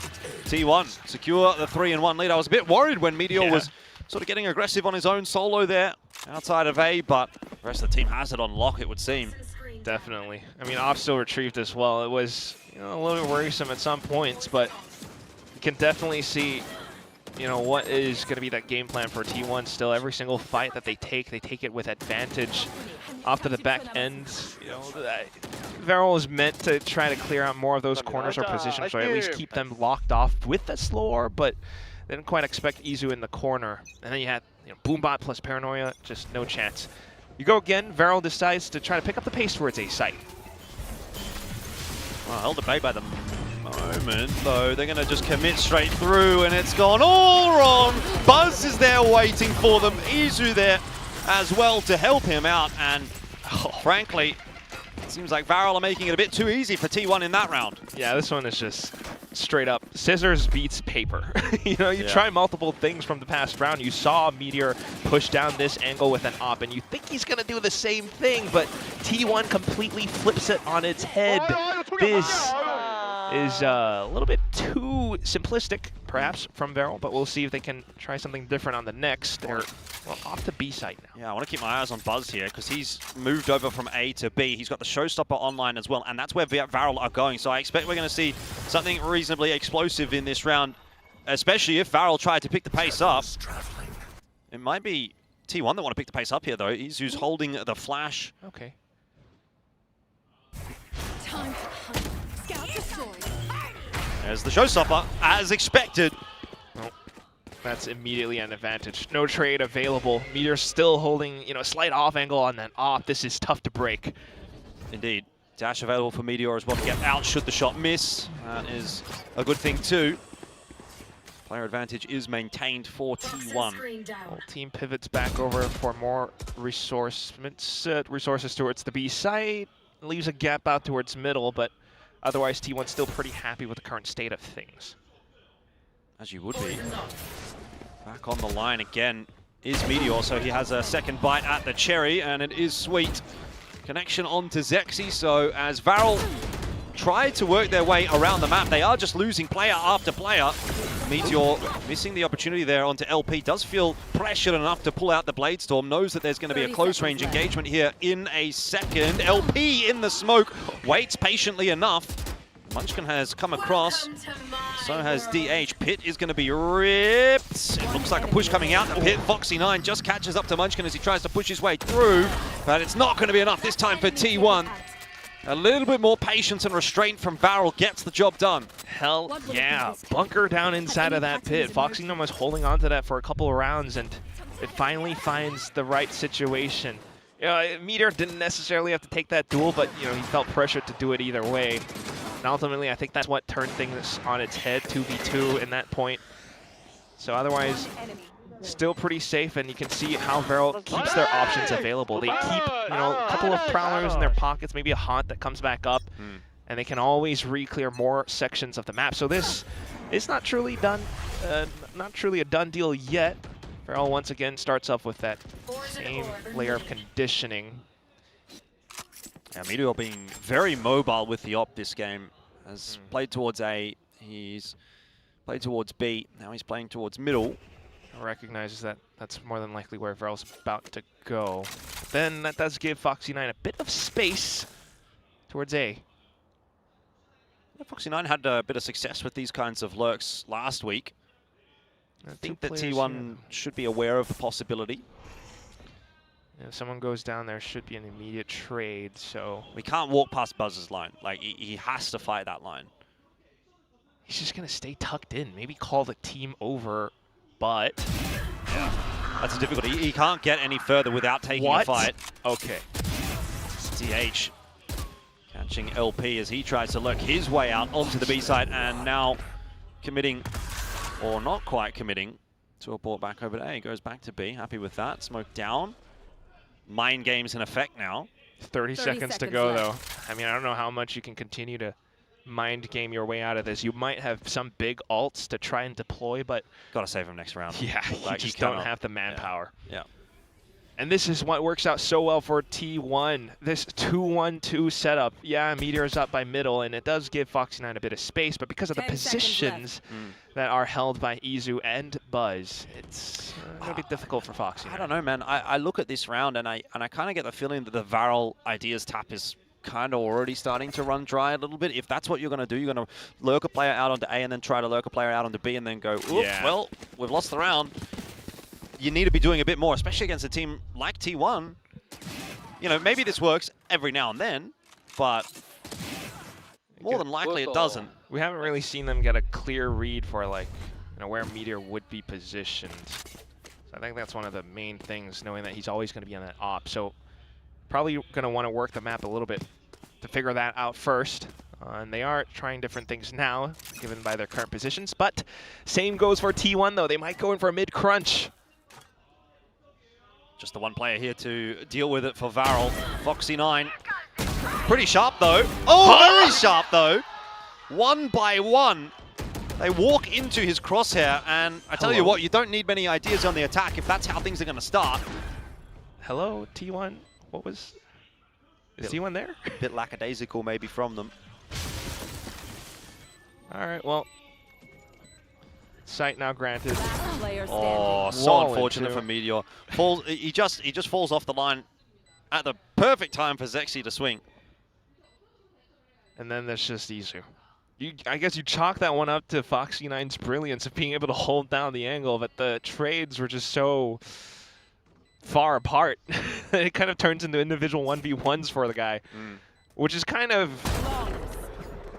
I don't know, poetic, perhaps, as well, considering the fact that, you know, the main thing for Foxy9 with his career was he was on, well, DRX back then, and that's when, you know, there were some issues, I suppose. But Stax and Buzz were his seniors then. Stax and Buzz are on T1 now, and although it feels like you should be familiar with how, you know, Foxy9 might want to play, but it's definitely not quite the result that we're expecting. Definitely one of the rounds of all time for T1 there. I don't think it's going to worry them too much, though. They'll just brush that off. They've got plenty of money they can reinvest into this round and have another crack. More of an investment this time from Varel, and in fact, they look like they want to go a little bit faster. That Boombot catching the information, but Munchkin cannot capitalize on that. He sort of traces an outline around his opponents there. Nightfall's going to go through. DH happy to take the fight, but loses it. B-site now crumbling, and T1 sort of letting control of this game go back over to Varel a little. Foxy9 on the lurk. Spike planted. Could be good for a couple here, but Meteor is watching it. In the end, that one will get cleaned up. Still not a bad spot to be in for Varel. 4 on 3. It looks like T1 want to give this a crack. They've still got quite a bit of money in the back pocket, so they're happy to lose a few guns here.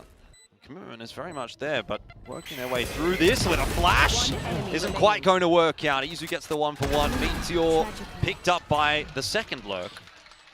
And 5-4 is the score. Varel are sort of starting to come back into it a little bit. For sure. And that was a lovely little anti-flash position by Zexy back in the end, too. Had he not held that a bit further, there could have been a different scenario. But either way, this round just started right off. You know, with the adaptations from the previous round, noting that they had that hold from mid, and maybe thinking T1 might try something different or position themselves with lesser players towards middle. They just completely overrun the site. Now, off a slight reset, T1 split off, hold every separate lane. It's Meteor with an op, does not spot anyone. They're getting pushed away as well. Varel really picking that pace up. Cinder does drop at the hands of Meteor, but that's fine. They've still got the space there. Getting their way into the site. Izu will have a freebie, but it gives away his position. So how free really is it? 3 on 3. Nades will push DH away. The problem here for Varel is they've left the spike behind. Yeah, no one can really pick it up. Pit is just the perfect thing as well. DH continues to hold 2. It's just Sexy. And he's ultimately going to get shredded up by the top of rafters as well. So despite the strong approach, you know, initial contact, attempts at contact plays, T1 still have what it takes. They still have multiple resources in the bank to really, you know, take down initial contact. I think something that you might have seen from some teams before would be like snakebite off the top of rafters, or, you know, slow or before they actually TP through. But otherwise, this from Cinder was just way too wild out in the open. And with Meteor in the right position as well, he's just able to re-peek again. So, gonna have to rethink things a bit. Yeah, well, a little bit of a speed bump for T1. Those last couple of rounds going the way of Varel, but they're right back into some semblance of control of this half. Once again, it's that cycle of util in mid, so orb into the smoke, and then everyone kind of just walks away. Izu, a little bit lucky to be alive. I'm surprised he's going to re-swing that. Yeah, they won't expect him in the corner now. You wouldn't think so. Ball goes back up. Izu really wants the fight. Buzz close by for a trade too. I mean, this was the thing about VALORANT way back in Ascension, was that they were that a really quick, fast-paced team, just didn't really meet much resistance against their opponents. But in a different league now, and T1 definitely putting them to the test. Back towards middle, Munchkin has a snake bite.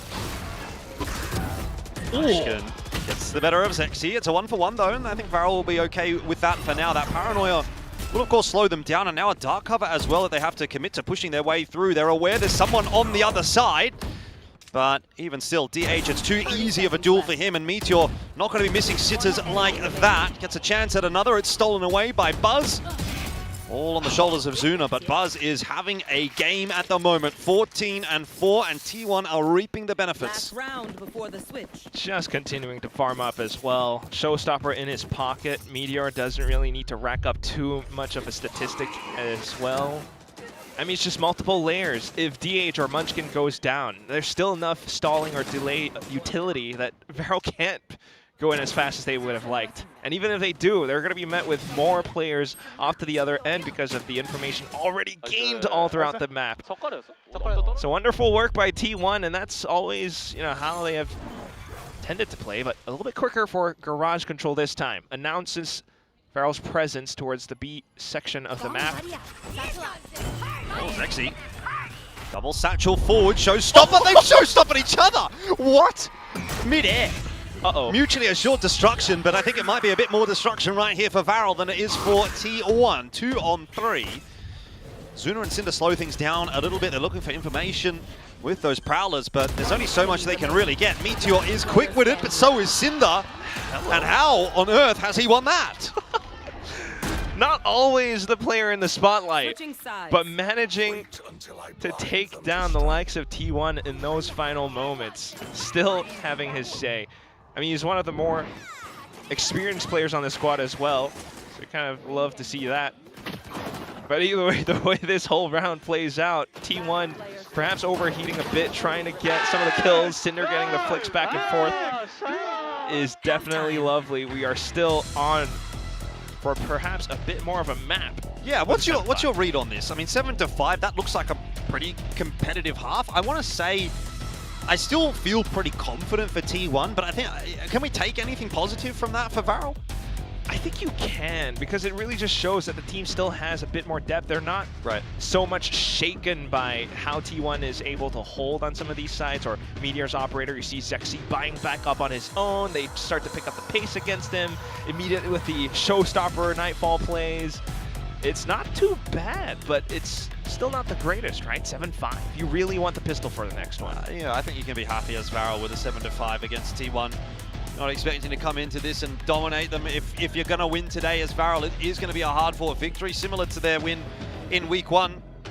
Went all the way to 3 maps. It was a really, really long series, so I think they just have to keep grinding away at these rounds, taking it one at a time. Yes. Not worry so much about the bigger picture. So the fact that they're at the very least still in the conversation is going to be good enough. Just one step at a time. Gotta keep that belief up. Yeah. Keep that belief up for our boys, Bilski and Big Time. Yeah. The W Bros. Oh my god, that's their nickname now. Okay. No more pill time. Anyway, T1 on the attack though. As with the double duelist, this is something that you really have to watch out for, and that's why VALORANT are playing incredibly defensive, although having their 4-man squad pushing down middle, trying to get a quick wraparound.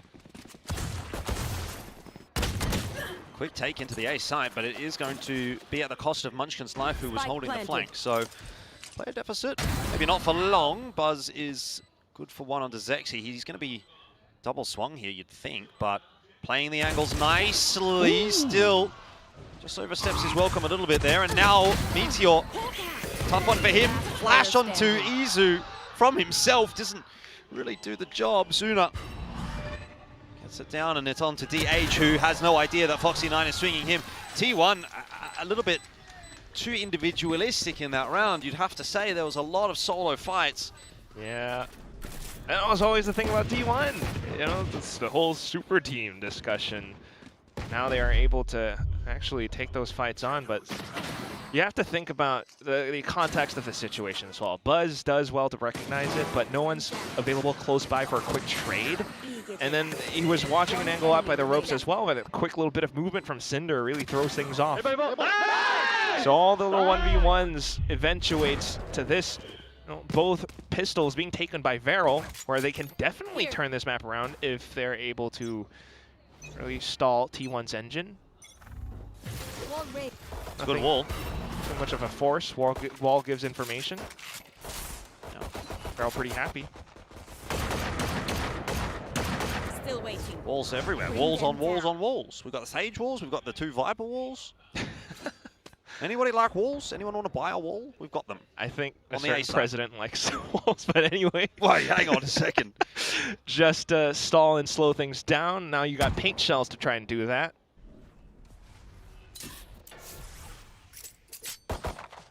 Oh, T1's just showing up every part of the map to try to bait out pieces of utility. Yep. Costs a little bit of a reinvestment for Varel in some cases, so. I think Varel's okay though, right? You just hold the angles, sit tight, watch him trying to push through a choke point. Another smoke. Okay, here we go. We saw him. Yep. Flash goes through, doesn't really do too much. Meteor, however, with a couple of headshots, will the rest of the squad not quite following through with as much success, but there is some damage being done by T1. Only a couple of guns remain for Varel. Scoreline equalizes, sure. But T1 will feel like they've got something done in that round. Yeah, 3 guns robbed away. Not too bad from Suna, though. That was lovely shooting. Fun to watch. But as far as the round goes, you can still see that T1 has the potential. The way that Izu's able to layer in those flashes, definitely something that Varel has to watch out for.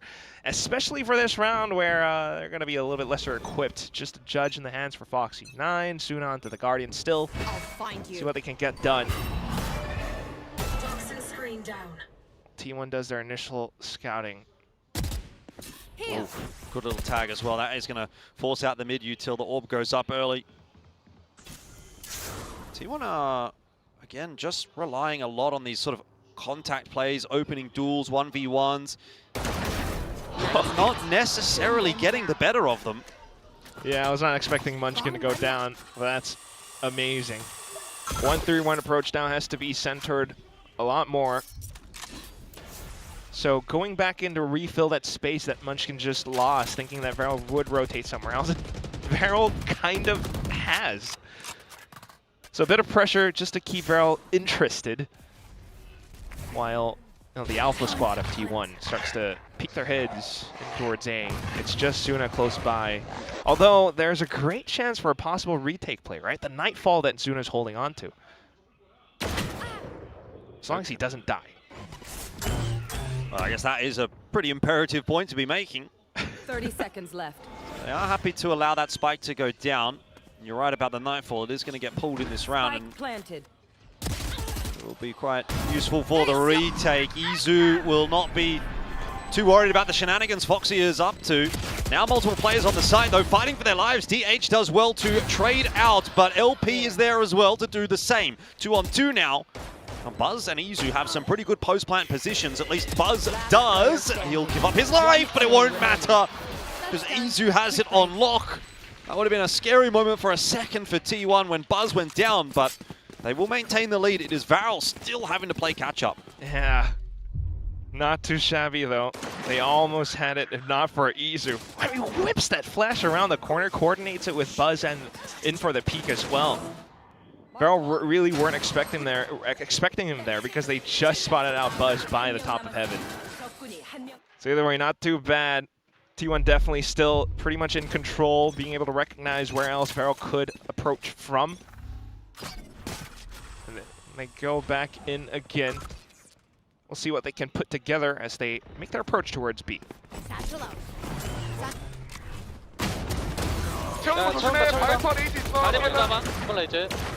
나 임박스 인코스 쓸게 이거. 일단 해둘게 지금. 해븐 조심해라. 오버하고 바로 오버해줘 될 때. 걔네 네이도 없어. 스모크 몇 초? 15초. 바로 운명 올린다 형처럼. 오버해줘. 언제 꺼져? 연막 8초, 연막 8초. 탭. Chaotic on the entry, and it's about to get more chaotic here for T1 as they try to hold off the retake. LP wallbang from Izu was perfect. 9-7, so T1 back in control. There was, again, a couple of speed bumps along the way, but it seems like the longer we go, the more it's kind of like T1 are eventually going to get there. But VALORANT's not going to make it easy for them. Which is lovely. I mean, you really admire the tenacity that they bring to this matchup.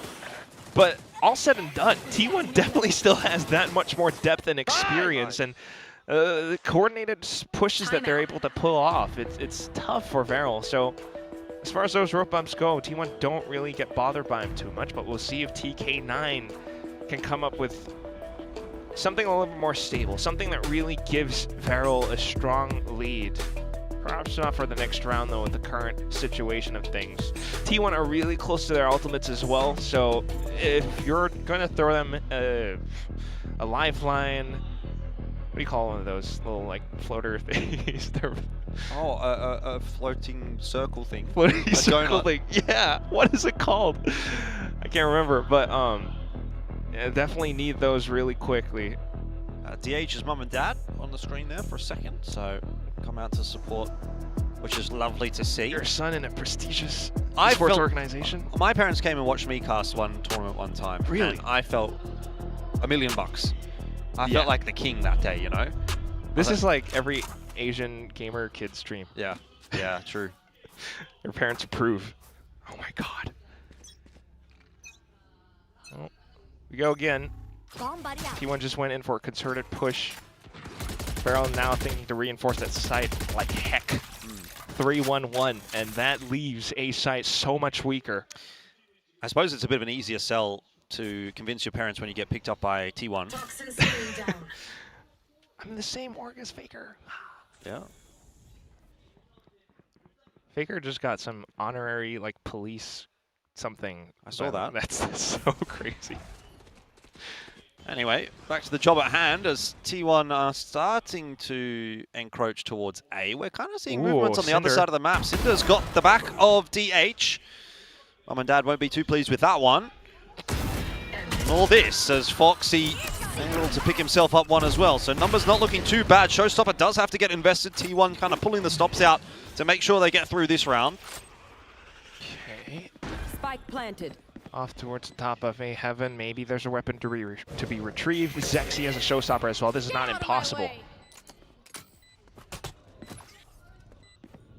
Maybe clear on elbow initially. You always got to watch out for the open angles and the outlaw that Meteor's holding on to. Now that's done. Bang, bang. Izu has been consistent today. And poor Cinder, the last one alive. Now spotted out as well. A little bit of chip damage, but a 4K from Izu. And that doesn't really feel like the first time that we've seen him with a big 3K or a 4K in any given round. He just seems to be delivering. I don't know if, you know, it's like the most outrageous of rounds or anything like that, but he is certainly putting numbers on the board. It's consistent.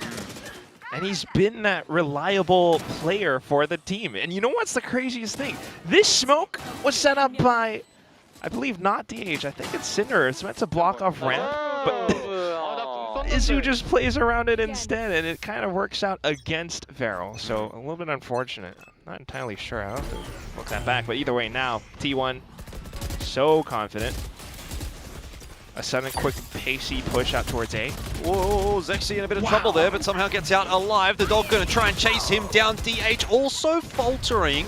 Showstopper not going to connect, and VALORANT just crunch their way back in and deal with T1.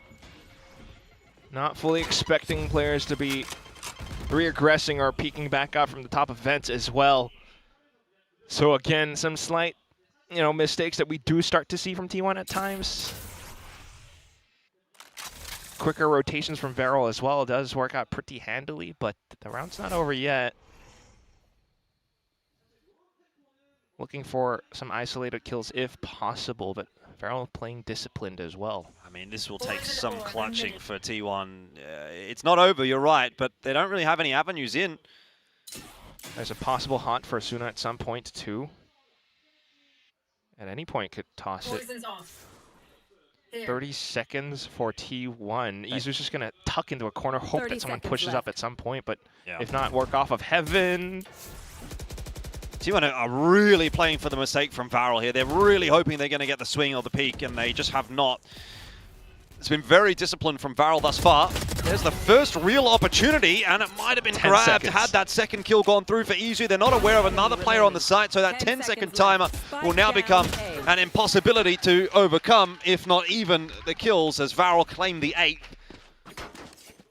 So either way, I mean, that was a mammoth task for T1 to pull together. But you admire the resilience, just trying to put forth what they can, do a bit of damage possibly to VALORANT, but I don't think their economy is looking too bad, especially with the win. That said, you have to credit VALORANT's discipline as well, right? If someone had peeked out a little bit too far off, perhaps Suna, then that could have been a very different round, but thankfully we'll have a bit more of an elongated map. 2-2-1 this time though, T1. Gonna slow things down. VALORANT thinking to stack up towards mid. Oh, that's rough for Foxy. It could get rougher as well. Meteor changing up his position. He's got the backup as well. Those paint shells are going to be a real problem for Zuna. They've not quite gone deep enough to finish him off. So he does survive, but it is still a numbers advantage here for T1, and the port from TH has gone onto the A side. He can get a plant. He probably should get a plant right now. This round is starting to get a bit too chaotic. That time pressure for T1 would be nice. Munchkin pit. Munchkin has pit. This is going to be great for the post plant. Blocks off screens. Yeah, and it's a long rotate for VALORANT to get across anyway. This is costing them, 10, 15 seconds, which doesn't sound like much, but when you've got to get through all this util, maybe it is. Munchkin hit by that Nightfall, no doubt about that. TH out in no man's land, swing in, was stuck by that slow orb as well, so had nowhere to go, and now it's really on Munchkin on this side to have an impact. He's outside of his pit, but now darking back in and buying all that time that is necessary. The shot comes through, though, from Zexy, who chased him down. Defuse is there for VALORANT, and the map gets closer again. VALORANT, they just keep finding fire with fire. A pit comes up, they toss in a Nightfall. And unfortunate for TH, he was holding on to a Paranoia. I was kind of hoping that he would play around the pit, send a Paranoia back after VALORANT tosses in, whatever utility they have. In that case, would have been a Nightfall.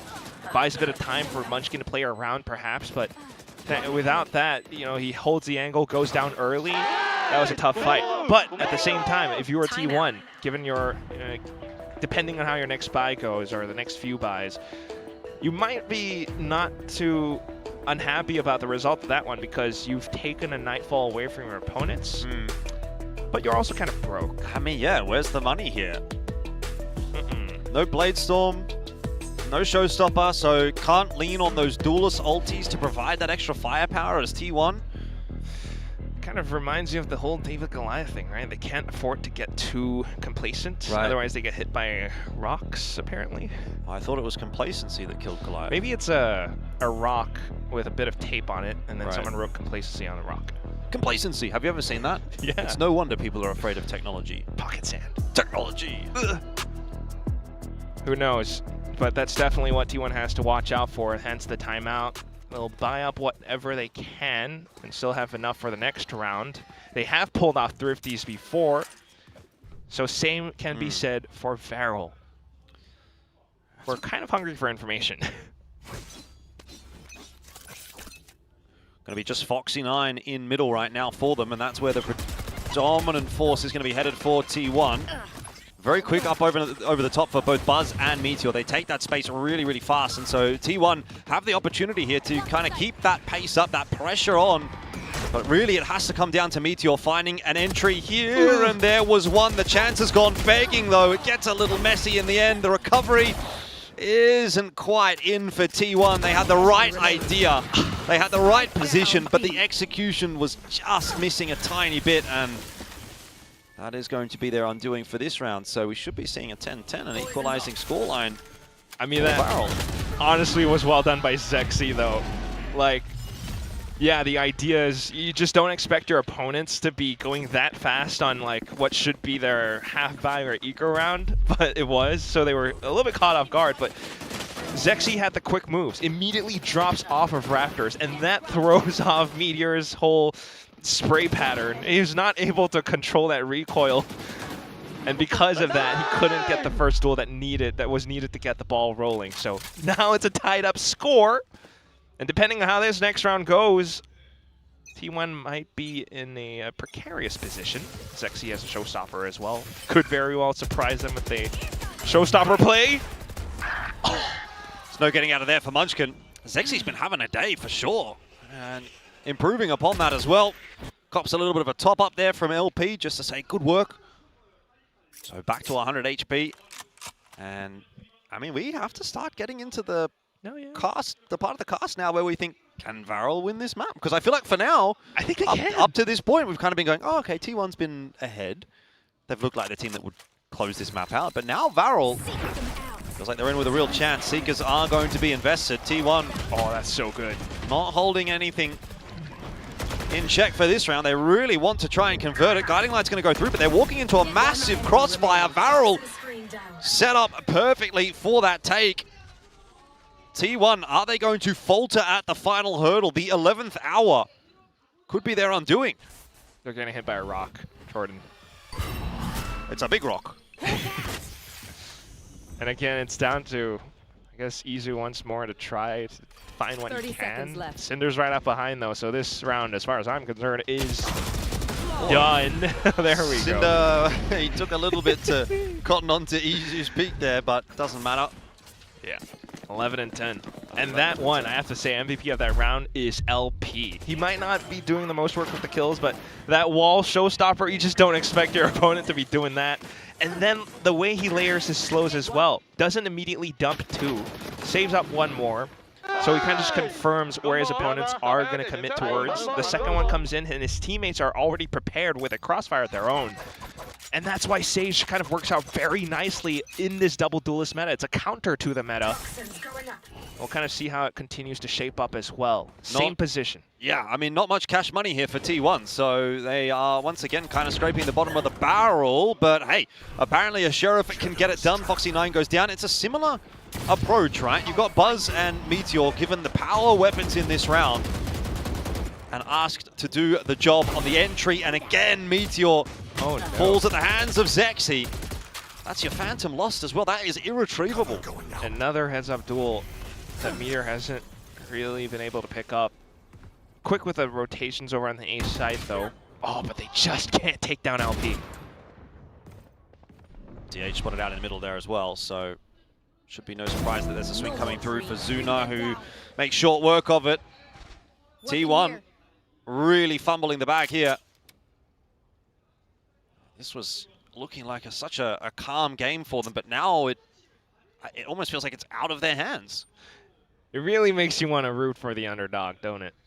This is Varel's pick, albeit T1 aren't Titans in Pacific.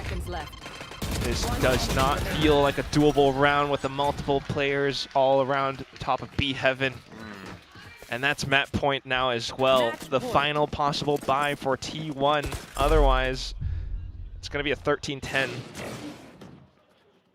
going to have to make it an overtime play at this point. Yeah, money and all sorts of problems, obviously, for T1 at the back end of this half. A couple of these sort of hero rounds that haven't worked out for them, and that has put them in this deep hole now where they have to pull back these 2 rounds. Timeout's going to call as well on the T1 side, which you have to say feels very necessary here. Look at that, 5 rounds in a row for Varel. It's a timeout at the nth hour, too. It was a 10-7 scoreline at one point for T1. Oh, 5 rounds. And you really have to think, like, they need to kind of maybe slow things down or just really... It's like one or the other. You can't pick a middle lane because you have to overwhelm or bait out LP's utility. That has been the key issue so far. As soon as that wall comes up, break it immediately around a ramp or just avoid it completely. Somehow, one way or another, that's going to be the game plan for T1 because if they just play the way that they have been playing, where default is, it's just going to be them getting isolated bit by bit. They run into the slow orbs, and they're just not able to quite make it out alive. So 4-1 this time around, heavy emphasis towards B. It's just Cinder up to the task. Up hit early, out in mid for Varel to cause a bit more of a headache for T1. No That way. dog will go through. Foxy9 spotted out, but I don't think that's going to be too useful. Yeah. It's like, well, the Viper's in the pit. Obviously. You know. So you just start off with early pressure, early presence made known, and then just group up inside B and fully execute? Oh, this is... They're going to try it again. Not the most calculated. Meteor and Buzz just trying to get out and create a bit of space. Yizu will be the one sort of filter through as that second or third man in and actually finds the entry. That's better for T1. Now Varel have to see if they want to invest what they've got here. Try and push their way back into the site. Foxy and LP chiming in with one apiece. It's still not really enough to stabilize that leaderboard at the moment. There's numbers for T1 and showstopper for Buzz. So the pressure is enough right now on T1 that he wants to invest it rather than save it for the next round. Oh, see how impactful that comes to be. Zuna still looking for this round though, by the way. The nades and then the kills from Buzz will be enough. So it's not over yet. 11-12. We will go max rounds on split. Whew. You really start to feel the tension as well in the server. Buzz wanting to clear out the back of the pillar just in case.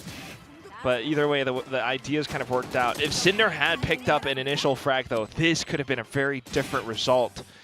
So not something that you can do a second time, and then TK9 calls in his own timeout. Yeah.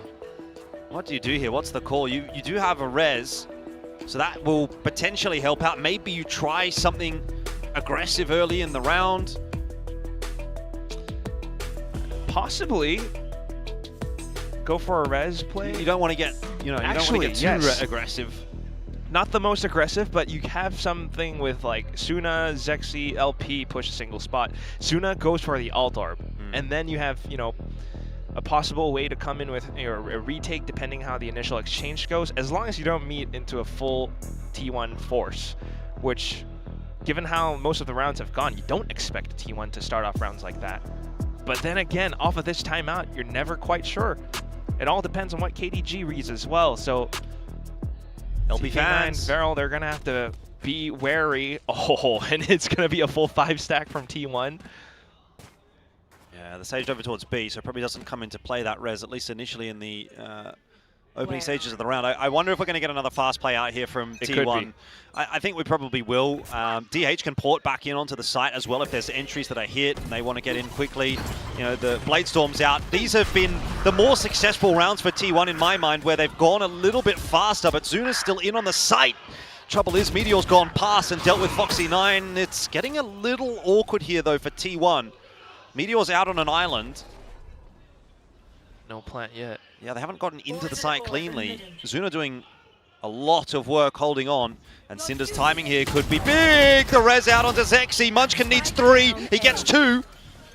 Meteor swinging back on in. He's been spotted out by LP. There's going to be a call. Please help me. And finally, Munchkin arrives. Meteor just ducking behind cover long enough. Round not yet done, though. Zuna, who was the sole reason they couldn't work their way into A, is now going to have to be the one that saves this round for Varel and avoids the OT.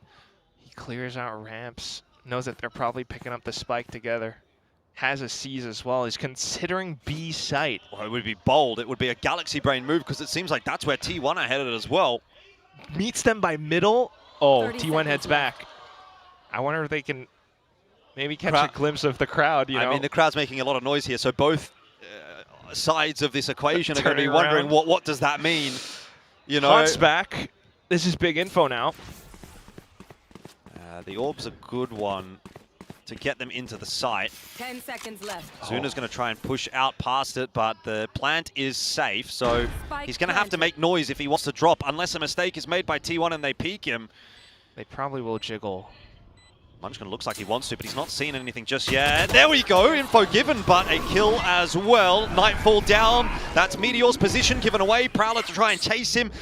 HP is low for Meteor, he's just gonna try and take the fight forward. That is a bold play that works out. You'd think everything in your body is screaming run. You're 23 HP, but he takes the fight instead. Secure the overtime. Okay. VALORANT was very close to winning that round on multiple occasions, though. The mentality you have to assume to make a play like that, you're down to red HP, you break the hunt, immediately go for the kill. That's Meteor. That's your 2x Masters winner right there. First day of the week, first overtime of the week. I think we had the same thing last week as well. Yeah, I think so. And it was the same team too, VALORANT. They love their OTs, that's for sure. See if they can actually convert this one. Worked hard for this map, but T1 might still reign supreme. Another commitment towards the A side. Izu under a lot of pressure here, but Cinder is not fooling anybody with that. Meteor gets way too easy of a kill, and VALORANT are just sort of running into T1, but T1 have kind of done the same thing back and given them a couple of kills there. So 3-on-3, the retake required here for T1. T1 has more util though. Paint shells, flash. Maybe not even be a retake just yet. Site's not taken. Buzz wasn't really expecting LP to be walking around in no man's land like that, so kind of goes down for free, but the trade is in. Spike planted. Plant is in now as well. Zuna and Foxy. They take the least likely approach, and the flash could be huge. Yeah, that paranoia from DH. We'll see if it does get tossed on in. Smoke's going to go through as well. Paranoia just down the line, but both these attacking VALORANT players are on the site. That wall will help with the cross in a sense, but time is now really starting to get the better of T1 here, and DH can't see anything. It doesn't matter that the trade comes, because Foxy9 is there to finish it off, and VALORANT once again have another bite at the cherry. Switching sides. That's a juicy fruit right there. Oh my god. Tried to work around the toxic screen instead. Munchkin was meant to get the flick. Unfortunately, Foxy9 has it instead, playing off of his teammate's contact. And that's why it's a little bit odd. T1 are making some of these moves which aren't exactly the most tactical, but I guess in those situations it's the best that they had. So just trying to put together whatever they can. Now on for this last OT. Oh, big swing. T1 working their way in through middle. Buzz is fighting his demons at the moment, just trying to hold VALORANT at bay outside of A. It's spit it out a lot. He certainly has. Heals coming through as well from Izu in the meanwhile, but Foxy9 on the off angle, he's got two. This could be it for VALORANT. Snakebite through. Meteor wants to contest, but this time he gets a bit too overzealous. Pit up as well. Spike in that pit, and surely you're not getting past him. I've spoken too soon. Buzz goes one better. But it might still not be enough. The heroics from Foxy9 give T1 a deficit in this round. Oh my god. Down to a minute. If Buzz gets one more kill, that's showstopper. It's a very possible way to turn things around, but you have to be so careful on every single corner, though. They're splitting up just for Izu to try to catch someone if there is some kind of rotation, but no. Has a flash as well, which could pull some of the attention away. Oh, the orb bait! No. 30 seconds left. Buzz wanted that showstopper so bad. And he's got it, but he won't get to use it. How do you not consider? Well, just Izu and a flash. I mean, Izu's aware at least that there's one player at the backside here, but with 15 seconds, he's got to go back and get the spike. It's impossible, surely, with the time that he's got available to win this round. I just don't think he can get there. He's got the spike, but how do you get past all of these defenders? He has to plant. He has to plant. It's over. He cannot plant. Zexy goes down, but it will not matter. VALORANT will take map 1, and from the depths of nowhere, VALORANT, who didn't win a single series up to last week, are now again one map away from winning another series against T1. You have to imagine that feels good. You're forcing T1 to commit mistakes. You're putting yourselves in advantageous situations. You've had both pistols on this map. In fact, you came off the first half 7-5. You managed to bring the score this far up. This is fantastic work coming out from VALORANT, a team that, you know, was coming through from Ascension. Foxy9 is brought in, but he's doing so much work as well. Multiple rounds where he individually holds angles, and T1 just somehow can't get the trade, can't break through. Yeah, crazy stuff. I mean, VALORANT, they got to be feeling good. There's a lot of fans in the audience as well of VALORANT. It surprises me because obviously we're in Korea. These are all Korean players on both VALORANT and T1. No. You would think there's a lot of people here to see T1, but VALORANT's getting a lot of cheers. There's a lot of people behind them, and you know, today could be another very interesting day if VALORANT can cause a little bit of a ruckus. I mean, they got the scalp last week that we sort of said, you know, Team Secret, they're going through a bit of a rebuild. We're not too sure necessarily what to make of that win, but if you beat Team Secret and then you go on to also beat T1, you know, then people start taking VALORANT seriously. Maybe Pilsky was right all along. I don't know. He probably is. So is Morgan. I mean, this is early days. Early days. Let's not get too far ahead of ourselves here. We'll head back to the desk and see what the W boys have to say. How dare you doubt my analysts, the smartest analysts in all of VCT, the only analysts who are actually coaches. You guys were right. You said VALORANT had a shot. More than a shot. They said this was theirs for the taking today. This is the change I wanted to see in VALORANT. How many times in stage 1 did we see them go to overtime and lose? Did we see them go all 24 rounds and lose? Now they're on the other side of it. They take this map pick away and just absolutely look great there, especially in that second half. They start the run back. T1 just can't make it happen. Yeah, I don't know. I'm just feeling it for the underdogs this season. Seriously, I want Secret in playoffs. I want VALORANT in playoffs. Like, T1's already got Masters trophies. They've already got a lot of championship points. I don't care if T1 wins this game. I want VALORANT to show why they have such passionate fans, and I think this game was a perfect example of it. I mean, Foxy9, fantastic performance from him leading the way, but everyone on VALORANT had a pretty good game here. Yeah, I mean, I think they did a really solid job. I love that they're sticking with this Sage comp. I think they know how to pilot it really, really well there, so I'm very impressed with them. And we might be living in a timeline where VALORANT can win a trophy before Mako and KRX. No, that's What so the hell, heartbreaking. He's not even here. Like, why are you going to drag him into this? For T1. But you're right. It could happen. Yeah, I mean, they won one map. It's been kind of a... I'm not stopping anytime soon. It's been kind of a crazy day. It's been a crazy 5 days, actually, here in Pacific. But you guys are absolutely right. This is incredible how neck and neck this particular map was between VALORANT and T1, including especially Zexy and Buzz. Now, Buzz, we know he's good at Raze. Zexy, he had yet to really showcase it here in Pacific. Like, for me, there was no Raze there either way here. I think Buzz started off this map incredibly strong. It's him who got a couple of the key rounds on the board early, gets them to this lead in the first half. But Zexy answers right back in the head-to-head here. I couldn't have led one way or the other. I think they both did their jobs excellently. Yeah, as I mentioned before, for T1, yes, Buzz is kind of on some maps playing a bit more of a controller role. They seem like they haven't quite decided which direction they're going to go. Maybe they're going to, change things up map to map to map. But we know that Buzz puts up numbers when you throw him on the duelist, Raze in particular. But Zexy, I think his Raze has been a little bit underrated for a while now. I think coming up in through Tier 1 into Ascension, we looked at a lot of his Jet maps where he's having a lot of impact, but unfortunately that didn't really transition well into Tier 1.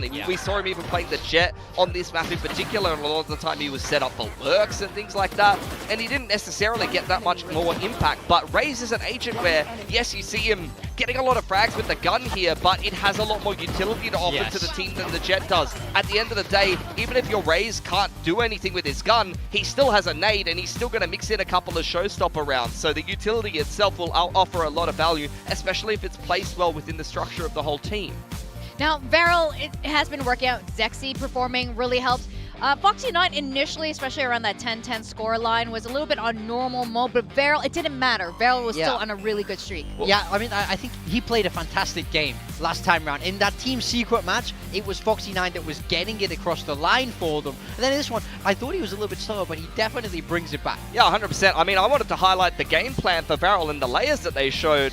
In this round in particular, their whole game plan against Team Secret revolved around the Sage Wall on defense. They were often Sage Wall rotating and things like that. You see T1 break the Sage Wall, but this is the layer that I'm talking about. Yes. Zexy brings the showstopper behind the wall. Varel is very self-aware. They know, okay, we had this certain game plan on defense last time around, and T1 is a good enough team to adapt to that and play around it, but we're going to be one step ahead. And you see Foxy9 here, initial game against Team Secret was phenomenal on this map in particular, and he was consistent, again, putting up a good performance. There was rounds where T1, by the way, love that, the double B. The W? That's something I love to see. Well but I also want to say, like, this map in particular, there was rounds where T1, they were walking down mid or something like that. They were doing mid walks, and there was a multi-frag from Foxy9. Yeah, I mean, I felt like he was just unbelievable the whole way. I feel like, I think he finds a way to have massive amounts of impact. He takes over very, very key rounds. This is the experience and the clutch factor that I felt like Varel needed. Again, but like T1, like I said, the same thing as the Sage Wall, by the way.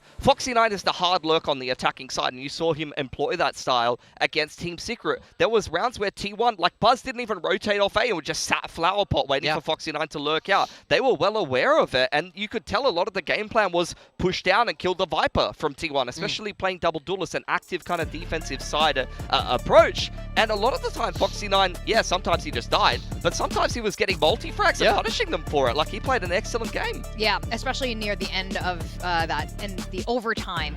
Now we will be going to Haven. It's been looking really good for Valorant so far. Yes, the scoreline was close, but they are going against T1. We've been talking up T1, how good they are looking overall. Yes, they've won a trophy, and not just that.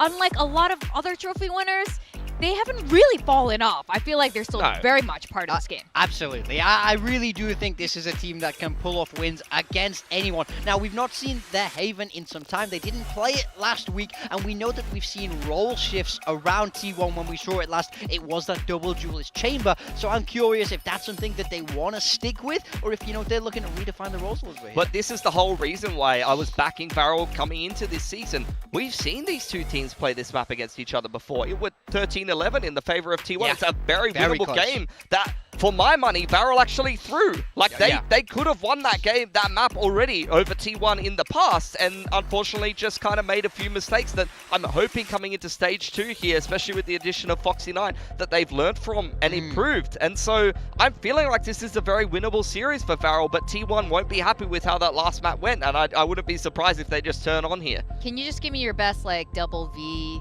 pose for the Varel fans before we go in? We got to sync up again. Look at this. We want the double V spells W. W. Yeah, W. It's They gotta pick literally that up. W. Yeah, Varel fans must be so happy right now. Like Jordan pointed out in the audience as well, there are a lot of people who are here supporting Varel. Yeah.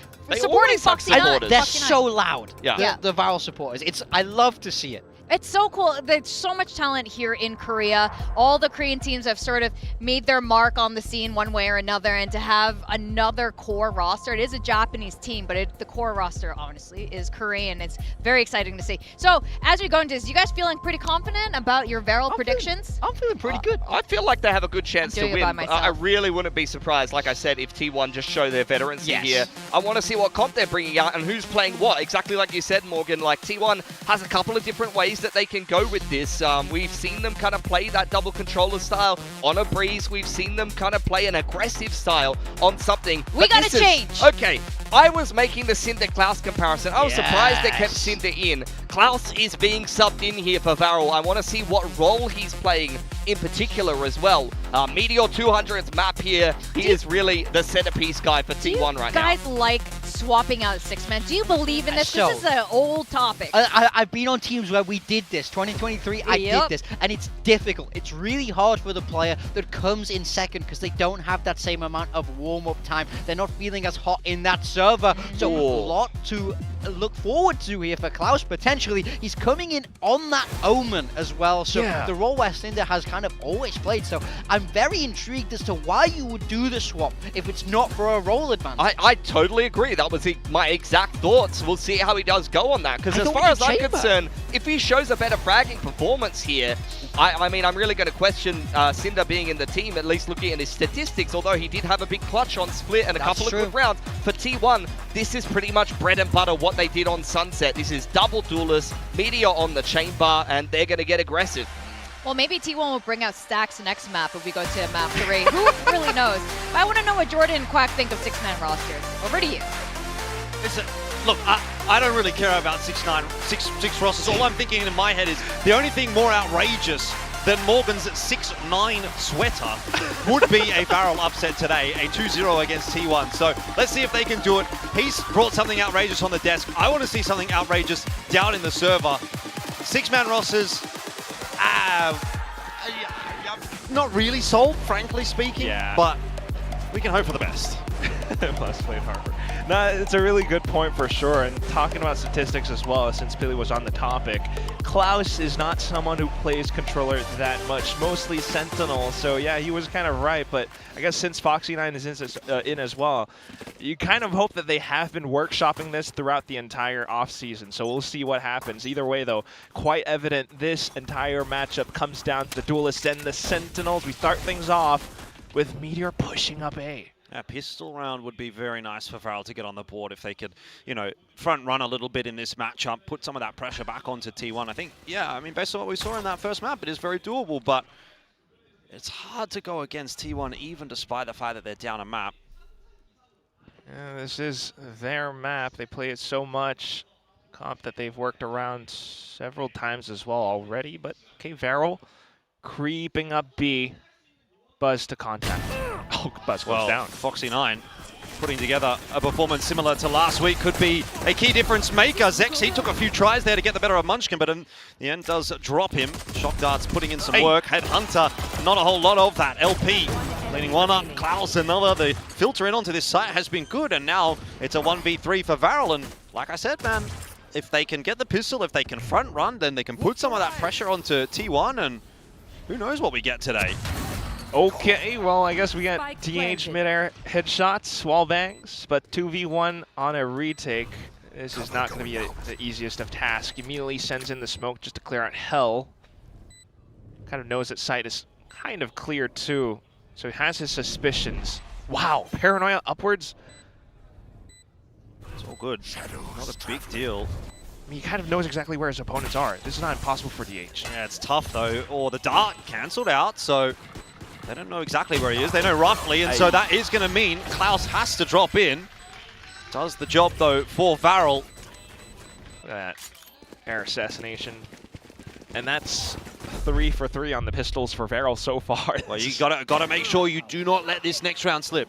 It's pretty incredible. Yeah, they did that on the last map for sure, but looking at how they're playing right now, I mean, again, as to Pilly's point, actually, against Team Secret last week, Varel did have pretty hot starts as well. It's until Team Secret started to show off some of their more set strats that things start to get a little bit dicey. But right now, should be good for at least one more. They're playing things rather reserved currently. Meteor again. He's going to have to be the one that makes something happen in this round. He's got 4 in the Headhunter here. And no chance, apparently, to use it, as Klaus will just finish him off. Clean. No, I think I can kind of see it. Yeah, 6-man, sure, but even though he doesn't maybe have the most officials on controller role, in the 1v1s, he's still solid. And ultimately, that's what he's got to do. Coordinated swing, though, but LP can get out pretty simply. Oh, he's going to get stunned up. Yeah, he's cooked. There's nothing he can do there. But he does spot multiple players and just sends the rest of the troops over towards A. So wow, it's a good call in the end for Varel. They do lose a player, but what's impressive is how they're setting up post-plant, actually. Look at Zexy's positioning. Foxy9 as well, just to try to cut off some of the rotations. They can always hit back to site. Yeah, you got the trip down over on the other side as well, so they don't really have to invest as many resources there. Foxy right into the headshot from Buzz. This is where things could maybe start to get a little bit awkward. We don't want to be seeing it happen again in very similar fashion. Here comes T1 to try and make this retake work. Klaus looking to stand and deliver. Zexy there as well. Missed shots. They're closing the gap a little bit. Not again, Varel. You cannot afford to lose those kinds of rounds. What just happened? Come on. You can't praise him. Let's put that on replay. Let's break that down. They had everything going right. They had the opening pick. They had the post plant position. Sure, it was a sort of 4v4, but the individual fights. You cannot reswing Foxy9 whiffing the shot, like, just no. How? Even Munchkin was surprised that he got that round. Oh, that is just, man, it takes a real dagger to the heart of Varel's chances, but Foxy9's going to opt to invest here. They want to go for the hero rifle play, but it's on the Cypher. And apparently that works. Okay. I don't know what's going on anymore. Zexi's going to try and close the distance as well. It's Izu that will finish off Klaus, but I mean, at the very least for Varel, it is them in to see with a plant. Meteor headshot onto a sliding Zexi. And LP has a headshot there as well, but unfortunately just doesn't have the stopping power with that classic. Again, there was chances in this round for Varel, but T1 are thriving in this messy game at the moment. See if Foxy9 can deliver. Not this time. And that will be too much to ask for Zuna, so nice effort from Varel, but T1 starting to look good again on Haven. I guess so. It's just kind of starting to feel like who's more consistent, who's in better form right now. And I guess on that front, T1 has to be a part of that discussion just because of the sheer multitude of players that they have, all the potentials that they can bring. You start off the round like really, how do I say, ballsy, just sitting on an orb, trying to pick it up. You waltz through Garage with not much a care in the world, I guess because you're in an eco anyway.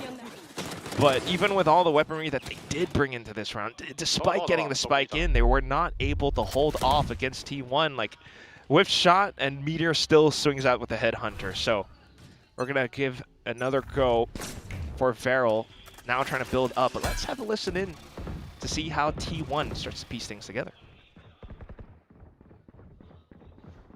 Come on, let's go! 페이크 조심, 페이크 조심. 오멘 피닉스 되고. 들어왔다. 드론 찍었어. 천천히 해봐. 얘들아 이거 리테 가자 이거. 나 연막 있어. 없어. 지금 바로 하자. 가자. 간다. 언더 뺑 깠어. 나 불러. 디폴트. 롱.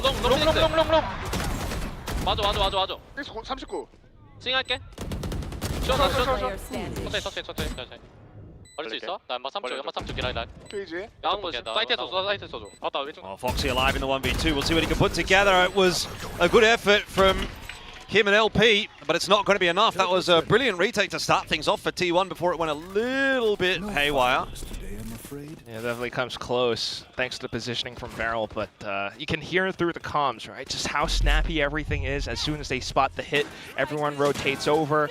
They call for coordinated swing together as well, which is why, despite, you know, things getting a little bit hairy, they lose a couple players in some parts with LP swinging out from long. They still have enough for those trades, and that's, you know, that extra layer of consistency coming out from T1. 3-1 right now, and they can continue to build up off of this, especially if they get this round against Varel, what could be their final buy in quite a while. We'll have to start things off slow, but this is where you have to watch out for Meteor as well, because you can bet your bottom dollar he's on an op. Watch your eyes. LP, what kind of funny business is he up to here? Just a flash out the smoke in middle to try and push T1 away. There's no commitment behind it. Yeah, T1 has been pretty confident. Klaus, maybe, ooh. He's lurked up pretty far, so he's heard those footsteps off of B. Heard 2 sets of footsteps over towards A. Trying to apply pressure against Meteor now. Oh, Buzz with the perfect timing. Just catches LP as he tries to fade away around the corner. It's just not calculated enough. I didn't think that Buzz would have been close by. This is bold from Klaus, but it works. Apparently, he had way more than he could chew on there, though. There was multiple players, and there still is multiple players. DH just does avoid that relay bolt. Foxy9, though, still locks in with the headshot. Varel might be in with a chance in this round. It's been a mad round. I don't know how they've managed to bully their way in onto A. But they certainly have done so, and they've got the info as to where Meteor is as well. Neural Theft came through from Foxy9 earlier. Definitely aware now either way. But the off angle, Meteor's probably gonna want to save this one. And that is wonderful coming out from Varel. That looked like a round that Varel should have no business winning. I mean, the X factor from Klaus. I don't know how he's walked into the site there and got himself a kill. It's pretty weird, isn't it? But like, if you zoom out and kind of take a look at it, I mean, I'm starting to see what it is now as well. On paper, it doesn't make the most sense because it's just one guy walking into A. However, it's a bit of rhythm. It's a bit of tempo as well. As soon as his teammates are close enough, and because he heard the footsteps, he knows A is a little bit more reinforced, and T1 just, withheld a bit of pressure up towards the C site. So what T1 doesn't know is that the rotations are already underway towards A, and they're still sitting on towards C with at least 2 players. And in all that time, they're not fully expecting a hit out towards A site, and Klaus is able to isolate at least 1 kill. And then immediately, the timing at which he finds that 1 kill is when his teammates are close enough to peek back out off of him. So Foxy9 comes in, gets the trade, and just through like all this little bit of timing and spacing, they actually managed to flood the site. Now they have to go again. It's worked out from before, but I don't know if they can do that twice in a row. Yeah, but then again, Varel, if they can continue to kind of bring T1 down and play this messy game, it might work out for them. They're fast into B this time around. It's a really quick plan, or at least an attempt at a quick plan, as that Hunter's Fury is going to sort of follow LP as he backs out. God. They are going to reroute their way back over to C. They've already taken garage control. Smoke is out to try and give a little bit more space to play backside for T1, but maybe they don't need that space. DH is just killing everyone. Izu hiding behind the fast lane. Varel tried to pick the pace up in his direction, just losing their lives across the board. Getting a little bit too tricky with it there, Varel, I think. Possibly. I still like it, though. They baited out the Hunter's Fury. These kids are just zooming around the map. They blaze walled up inside of B. Hunter's Fury comes out, immediately pivot over onto C. However, had they only had, maybe 1 more smoke or someone to mark the back of spawn, they might have been able to fend off Meteor and his advances. Unfortunately for that, Meteor gets 2 kills, and the whole thing plays out. Now they're broke. Meteor's still on an op. Rel's going to have to really figure it out. They're just going to keep going. Well, straight into Meteor's op. It's not going to be the way to make it happen here for Klaus. They will still commit to this A site. Varel has no chill at the moment. That slide is enough to get Zexy across to safety, and it is also enough to get a plant here. Zuna has got the Hunter's Fury, so if it comes down to it, maybe that can have an impact. Say T1 should be able to put this round together, though. They've got the weaponry advantage, and they've got all the util in the world to try to get their way back in. Again, Foxy having the timing for an impact kill, and he's done it again. He's got another triple. I don't know where this guy has come from, but Foxy9 is ripping T1 apart. He just dives straight into the lion's den, bares his chest like, I don't care. I'm getting a multi-kill this round. This is my game. He's 10-5. Oh my god. Let's get it from his POV because I need it. Klaus, unfortunately, the sacrificial lamb, but he's just so good at holding the angles. I mean, you can see why they give him the hero rifle in these rounds, can't you? He's always the one that's wanting to push the issue. He always wants to kind of take the fight. Fair enough. It's very unlike how a Korean team tends to play, and I think that's what's working out a little bit as well. But what is this now? You're TPing all the way to the back alone, Klaus. Meteor's looking for him. They're all looking for him. Varel have to make a move now because Klaus is a dead man. Surely the paranoia hit, but so did the headhunter. Now this is going to open up enough space, though, for Varel to sort of filter into that C site. That's kind of what they wanted. Obviously, they would have loved a kill from Klaus. But they get the plan. Joke's over. You're dead. Now they have to hold the forward space, run it back, invested. Oh, LP in with a chance. He actually got one onto Izu there despite being hit by the relay bolt. Foxy9 in onto DH as well. And LP, now that he's been sent back, can cause more of a ruckus. Another flash through. It's not even necessary as Varel sweep T1 aside. I'm starting to believe. You have to. This is incredibly entertaining. They just...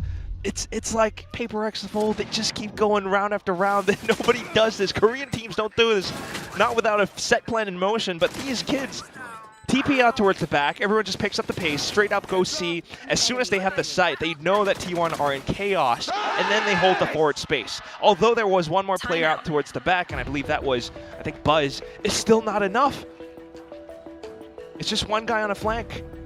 It's not fast enough on the rotations. They're always playing off the back foot just because of how Vero just does not give a damn about how they're going to find entry into site. Even in the previous round, they always had tools in which they knew they wanted to work with to hold forward space. Playing out by the choke points, A-Link, you have a Bucky. It's tough for T1 to break out. So that's going to be the timeout. T1, I'm not entirely sure how they're going to try to piece the next few rounds together. I mean, this upcoming one, perhaps, you stack up all 5 on a site. Maybe, right? But what do you do on the next round? Like, you just don't know what Vero's going to do. Yeah, they're going to throw a curveball in. There's no doubt about that. Money is quite poor for T1. So, I mean, just imagine, by the way, how this game would look had Varel converted on their pistol. It would be Varel out in front at this point. T1 could still win this round. That's what kind of worries me a little bit. I see matches like this all the time. I see underdogs doing well, looking good, and then they just lose these kinds of cheeky little rounds. They lose to the Force Buys, they lose to the Ecos. It's okay, Jordan. Can't afford that now as Varel. This round, it doesn't look like it should be hard, but sometimes these are the most difficult to get through. We have to believe. I know, we've been stung one too many times in our past casts, but I'm feeling something here. They're taking things slow, kind of careful. I think that's a better approach against a buy like this. You don't know what the setup's really going to be like for T1. You don't know if they've maybe invested a rifle, they've got someone on an aggressive push somewhere. Ooh. Drone's hunting. What's going off of it as well? I don't know what's happened there. Meteor just kind of baiting Foxy9 in. So that's how it starts. Okay. Corner for Buzz. Yeah, they're going to walk their way into C, and there's 4 players here. Anti-flash. Oh no, Varel. I don't like it. I don't like it at all. Let's see if they can make it happen anyway. It's 2 for 2 on the entry. Klaus starting to stabilize. The overdrive from Zexy. Take a sigh of relief. Enough to get Varel into the site with a plant. But Meteor could still be good for it. They don't know exactly where he's coming from, and he has a nice timing. They're around the corner. They're around the corner. Breathe. Meteor lining them up like you said. Tapping on that defuse. Klaus with a good tag in there, but not really enough. Still the spam through the wall. Varel are going to give me a heart attack. It's all right, Jordan. We're in the clear. It's okay. It's okay. You don't have to shiver and shake anymore. We might have another map and a half of this. I don't know what clear we're talking about. You have to admit, it's just fun, though. Trust and belief in the team that could. And it's Zexy with the overdrive to bring the numbers back. Klaus thought to maybe send out a paranoia, but thought that he was stuck on the defuse anyway, and all that time we still have to recognize, DH, for all his efforts, is still kind of a rookie. Big We'll go let it again. T1, lots to work with. Oh, DH, he might be under a bit of pressure. Foxy9 and Klaus again chiming in with the entries. 1 on long, 1 on short, and again the pace will pick up for Varel. Right now you got Munchkin hiding in on the site, trying to survive. That's impossible when LP is pushing forward. Now they have the site. This is beautiful. This is exactly what you want from a double duelist team. I expect, I think to see things like this from a Southeast Asian team like Sharper, well, not Sharper, 555 perhaps, sure, Challengers. 555, yeah. Teleport's ready. But not a Korean team. Varel, yeah, actually makes sense, and it's very lovely because T1 just don't know what to do with it. They don't expect it too often, even though Meteor is on and off. It's just so fast. Like, they have 2 players in different positions out towards A short. They swing together, tough to fight off. Now you have the sight. It's a bit of a consolation prize for Buzz. Again, 6-4. I said I'm starting to believe, and I am starting to believe, but opportunity now for Varel to really push the issue here, really sink the boot in if they can get another round or 2 in this half. Sure. These last couple of rounds, I wouldn't be surprised if we see a timeout come through from either side. They matter so much for both teams, these last 2. I just want to see them turn the dial up to an 11. Just keep going. Keep going faster and faster. No timeout. Let's go. Meteor still on an op, of course. What I am a little bit worried, which we can reserve for a later discussion, would be Varel on defense. But for now, certainly a later thing. I mean, Zexy got a judge in hand, so you can imagine what kind of play we're going to get from him in this round as well. Wants to just get into the thick of things. Okay. Just straight into garage all of a sudden. Counter flash ready and waiting. Trademark in there as well to get the information. Drone round the corner. Buzz with a quick flick. Seeing if he can be the hero. That's a nice kill for Meteor to grab, but he can't hold on to the site. So again, the site opens up, although this time for Varel, it is at a numbers deficit. Foxy9 alive though. He's the kind of guy that will pull that numbers deficit back in as many shots. Hold up around garage. His camera doesn't spot anything, so he's less worried about a flank. So all focused out towards the front. Zuna, Paranoia is not quite going to go deep enough, and he hears the steps coming forward from Izu. No players crossed, and now Meteor, rather, Foxy9 trying to come into play. It's Zuna that gets 2, and Foxy9 for another one. Varel just pulling this round out of nowhere. 7-4, and surely now T1 are feeling the pressure. Production, give me Zuna's POV right now. Oh my god! Initially with the shot, but the way that he played the pixel angle from around plat was perfect. This. And then gets the flick off of Izu hopping up. That is insane. Yeah, that's crazy from Zuna.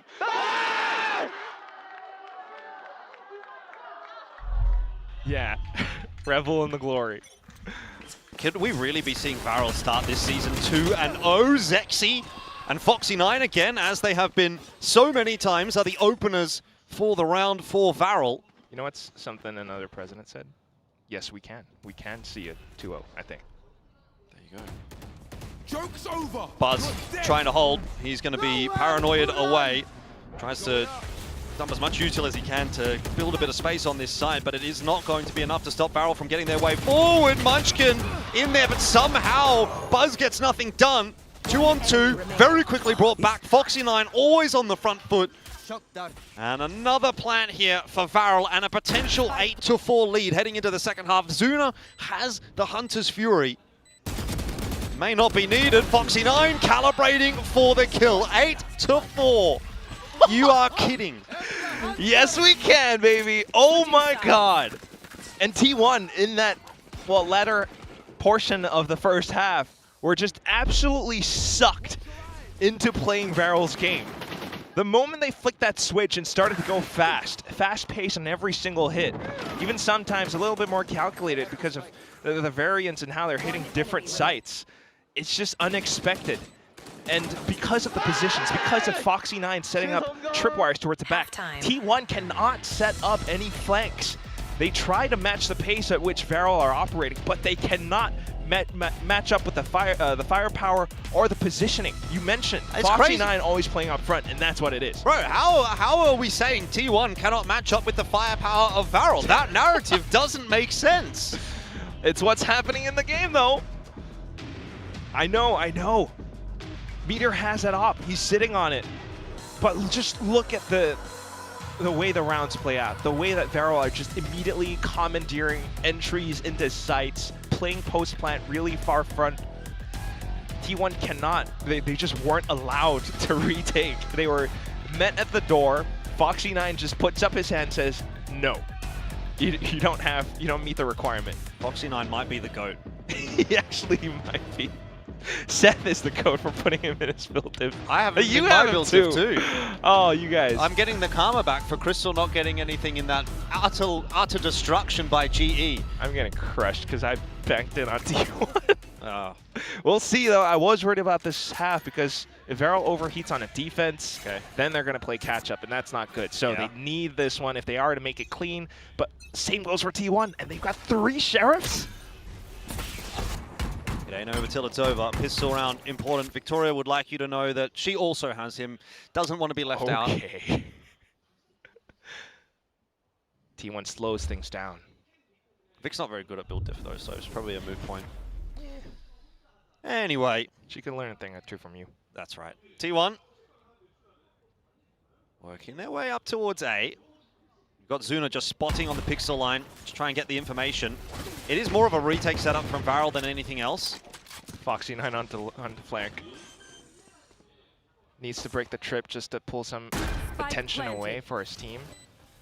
But now the pressure is on. They have to work against the spike. No one's playing from heaven. Smoke's gone through. Here comes the swing. Zexy instantly deleted. Always tough, but refrag in from Klaus, and VALORANT once again just barreling their way forward until they run into Buzz, the brick wall. Buzz vibrating with just absolute furiousness. He's angry again. But you just have to admire again how this retake was almost about to go through if not for Buzz. Initial contact with Zexy. The hot hands tossed in off of Zexy just trying to hop around. And that's enough for players who tend to fall back into its graffiti to try to hold the position. So they managed to break up the crossfire. But Buzz just comes back in, shoots them all down with the Sheriff. Yeah, I think he caught a couple on reload. VALORANT invested their payload a little too early. Go in for the orb. They want the round 3 ult. Yeah, the round 3 run it back would be nice. It's going to take a little bit of work for LP to get there. Otherwise, to play close where they can and hope for a pistol kill. Meteor's great leap, well positioned by middle. Neither side making a move, though. Is LP going to get a little bit too greedy now? Right here. Yes. That's what I was worried about. I think it's fine to take that risk, though, you know, in a round like this. Yeah. But can't be doing those on those actual buy rounds. We'll write this one off. 4 players over towards the A site, though. Spike's over towards C. So not sure we're really going to see much of an overinvestment here from T1. DH is going to stick around, see if he can get up to a bit of a ruckus himself. Actually gets out alive. This is all going exactly to plan for T1. Perfect positioning all throughout. I think VALORANT are just going to have to take the long, safe route towards C. And in all that time, Buzz just sets up, min-maxes every little bit of advantage they have. He gets his ult. Smokes are up as well. DH can put another one up, but they're going to leave it open because they want to farm. One enemy remaining. Double for Munchkin. Nice and easy, picking them apart. Klaus can't get any more done for VALORANT, so the gap closes to 2. And you said you were worried about this defensive half. This next round will be the big tell as to what this might look like for VALORANT. It really would be. So I'm not really inspired by too much apart from that one little retake protocol on the pistol. This one is just perfect. Every single advantage, T1 maximizes it. Buzz has his ult. Munchkin is a couple away, I believe, from his Hunter's 3. Oh, 3. And that's going to be pretty impactful, depending on how the rest of this half could go.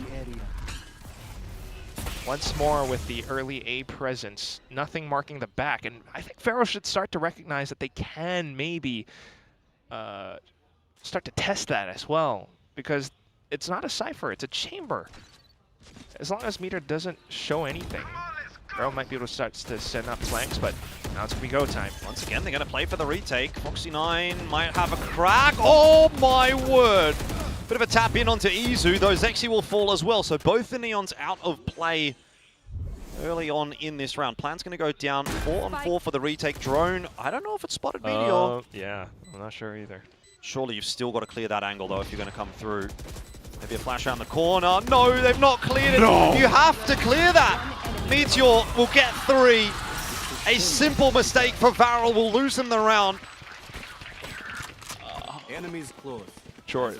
And you know what's the ironic thing about that is that position is where Foxy9 was causing such a problem for T1 from as well. Both Sentinels on both teams. This is ridiculous.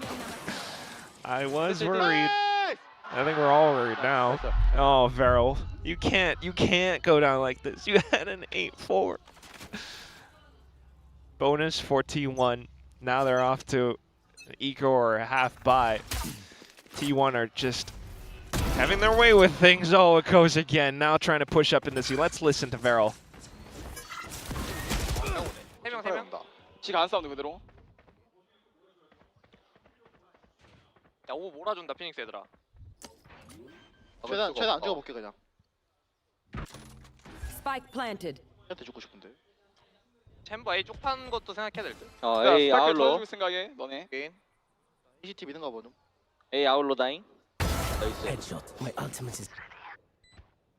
And it's just stock standard. They tried to go for something, but immediately met with the outlaw, all sorts of resistance. T1 immediately has to sight. At this point, their best bet just to try to find exits or die to the spike. It's not looking good for Varel. No, 8-8 will be the scoreline, there's no doubt about that. And all of a sudden this map starts to feel a little bit more up in the air. That Varel Dream Fairy Tale finish feels a little far away now. Well, the clock's hitting midnight pretty soon. Well, not literally, in Korea at least, but you know, with the whole Cinderella bit. At least they're going to be able to buy up in the next round, but I do wonder if you want a timeout soon or not. Because right now you're just kind of almost reacting to everything from T1. They've only really had one gun round, so I think if you're the coach here, you probably do give Varel a couple of chances to see if they can figure it out themselves. Okay, and they do have Zexi and an op now, but yeah, that's a little bit different. It's T1 towards B. He's been struggling to have impact on this map though, and B site, very quick plan. No! What? Wow! He's died to the hot hands. That's weird. Not a big deal. LP getting sent back. You're aware now that there is an op in play on the attack, but Varel have what could be their first round on the defensive half getting put together here. Zexi's forward with some nice positioning. There's nothing happening over towards A. You don't need any other players there. So heavy defense in towards mid, towards B, towards C. Just hold. Yep. Good smoke. Just as Meteor wants to try to get some information, a smoke blooms in his face. Now, the push into Garage might be the only option left for T1, but it seems as though Varel are ready for it, prepared for it and aware, but they still don't win the duels. No, that is criminal. Klaus, aware that he has given away his position on the site, now still has to fight, and he does. It's Buzz that goes down. Oh, missed shot from Zexi. That is going to be painful. And it's all on the shoulders of Klaus to pull off a big clutch here. 25 seconds on that plant. He's got to be prepared for both these players' positions. He's been given the information. Now he just has to hit the shot! Yes, Klaus! 8-8. We'll go now to 9 for Varel, and they hold on to the lead. Klaus coming in as the super sub or the change-up in the lineup is delivering. Oh my god. Comes back in. Beautiful. Subbed out for Foxy9, steps back in for Cinder. And this is just amazing. Sure, they were tested quite a bit, a little bit reactive still with everything, but it does show they have a bit of prep work for this map, especially against T1 as well. The run it back hot hands, I don't know if that was improvised, but they quickly recognized that that's what T1 intends to do. It's a set play of T1s that they oftentimes employ. I should have recognized that earlier, but down to the retake, that was amazing. We go again, it's now Zexi in the right position. Let's see if he meets his mark. He should, has to. Has been silent for a bit of a portion, like you mentioned. It's a peek with the drone. Now it's Meteor and an insert as well. The drone doesn't see it. If Zexi pushes up much further and thinks to hold the angle for A lobby, this could be troublesome. He's not seen Meteor, and I don't think that he will. So Meteor could actually still get a bit of work done here on this little lurk towards A. You've got the investment over towards C. Ooh. Keeping Varel interested. I think Zexi might be dead if Meteor comes back. Or not. Or not. I mean, yeah, if the call is from T1 to come back over, then Zexi might get himself one. You can't whiff! Yeah. Tough. It was an awkward spot for him, but Suna makes amends for it by catching Meteor, who was trying to pick the pace up over towards A. Smoke's going to go into heaven. The rest of Varel starting to rotate their way through. Buzz sent back. Klaus underneath heaven, holding to see that push coming out. It's a good crossfire. T1 30 seconds. Would have been in the blender if they committed to that. So it's actually a good cancel, but Zuna is getting this info. Oh! And more than that, he gets a kill. And a bit of damage against Izu too. Oh, TP back over to C they think it's cancelled. Plant's going to go towards B. Still have Foxy with the hat available, and LP comes back to check B. 10 seconds left. It's not really going to be a body for that Cypher ult for Foxy9, but it might not be necessary. The headshots are all they need. Eventually he does get one, he gets it through, and he spots out DH. Spike's not really planted very well for him. He's going to port back across. That's a slightly better line. Foxy9 seems aware of the possibility. Will lose his head. Surely not. You've got to be swinging him together. Another port to try to fake it out. They have to clear him together. He's 4 HP. He does not win this, surely. Klaus again. Wait. What's happened? Come on. He's got time. Okay. He must have been picking up a rifle or something. That got caught up in the moment. Oh my god, what a... Oh, what a round. Cover going out. 10 on the board for Varel. T1, fake onto C, back over onto B. Great shot from Zuna, that one. Yes. Has Hunter's Fury now as well off of that. But fantastic kills, quickly recognizing, quickly holding the positions too. And you know what? I do have to remind everyone, our talent predictions for this match as well. We might have just done it. Well, the W bros know it. Okay, Peril. Definitely putting T1 in the hot seat. Oh, there's some sad-looking faces in the T1 coaching booth, I'll say. My goat Munchkin. Love it. He still is the GOAT regardless of the result of this match, but... It is nice when there's a sign that we can read. Yes, because we can't read the others. But either way, what we can read is the fact that this is the second timeout of the map from T1, Coach KDG. It's been a bit puzzling. They started off incredibly well, but Varel immediately reacts and reads to it. More holds, different pushes, or just sexy in a forward position. Even though it was a whiff, you know, you would have liked to see him get a shot in, but information, the whole team working around off of it. And you can really feel that they're starting to believe in themselves as well, that they can get this done 2-0. They want to hold on to this lead. And you look at the double trips outside of C as well. There's just a chamber, we can push out middle. T1 are going to be slowed down by some of the utility. Here we go. Straight into the C site. Foxy9 is the anchor here, and he gets some assistance from Zexy as well as Klaus. That Hunter's Fury is really causing a problem. There's just nowhere to go, and T1 might be finally able to break their way in. Drone goes forward, LP not spotting anything. Has to try and creep his way in. Does get the better of Munchkin plan. As of yet, not on the floor. Shock darts available for Spike planted.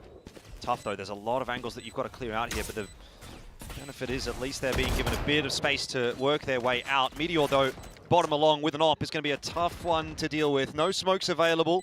Wall's not there either for LP. So I don't know how you win this as Varel, you just have to shoot. Enemy remaining. And it's not easy, these are unfavorable duels for them. LP just going to take the chance to try to walk his way down, but this is just never, ever working. Meteor will finish it off. T1 gets a 9. And they slow down Varel's victory lap, if it is even indeed to be a victory lap. Almost. I mean, off the timeout to try to pull a tricky play against T1, who just send it straight into C site. It was always going to be a tough situation, but they did make it close. Hunter's Fury, everything invested. That said, though, T1 does play it well. After getting the spike down, things cool off a bit. And cool as a cucumber, it's going to be Meteor with an operator doing much better than, I have to say, Zexy, who's just really not doing too much right now. Maybe he just goes off on a shotgun at some point, who knows. But for this upcoming round at least, despite the timeout from Coach TK9 on Varel's side, they're not going to be involved forward much. It's going to be 10-10 again. Maybe. Could be. What have they got? They do have the overdrive. They do have the runner back. So you could think about something here as Varel.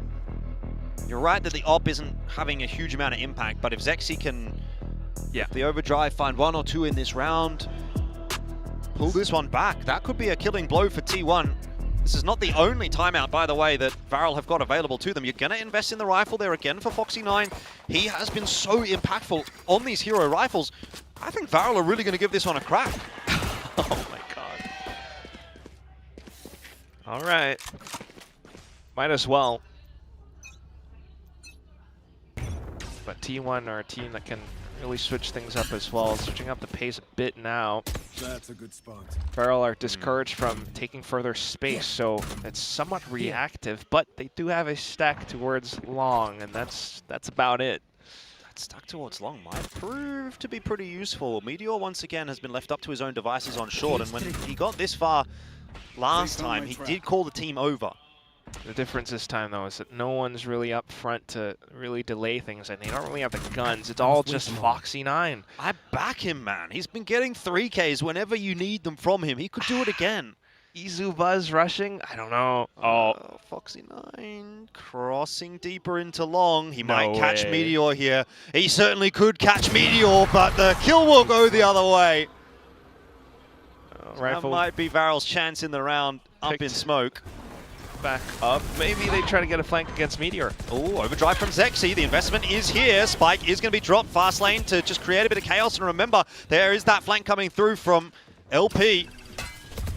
He's got to slow it down, though, because Meteor's on the line. He's fallen off of the line. All of a sudden, this becomes doable. LP in the back line. Remember, he's on for one freebie at the very least. VALORANT take the round out of nowhere. Absolutely robbed! T1 thought they had it. They had the positioning. Meteor pushed all the way up, wanted to support his team, watch the angle towards C-Link or something, but immediately line up with the relay bolt. Overdrive gets pushed in. Klaus on a separate angle as well makes him a tough target to hit. And in all that time, LP up from behind, run it back, has a rifle off of Foxy9's corpse. This is now more than double digits for VALORANT. One more is all they need for map point. I love this from VALORANT. I mean, they're playing such a chaotic style. There's Judge! Look like they want to meet them at their own game. They're going to go fast on into the site. Zexy's here with the Judge for 2, 3! The 180 flick out of nowhere. VALORANT are just utterly decimating T1 today. It is only Meteor left alive. And VALORANT are going to go to 12. They are going to have 3 series of points against T1. This is T1, by the way, that beat PaperX last week.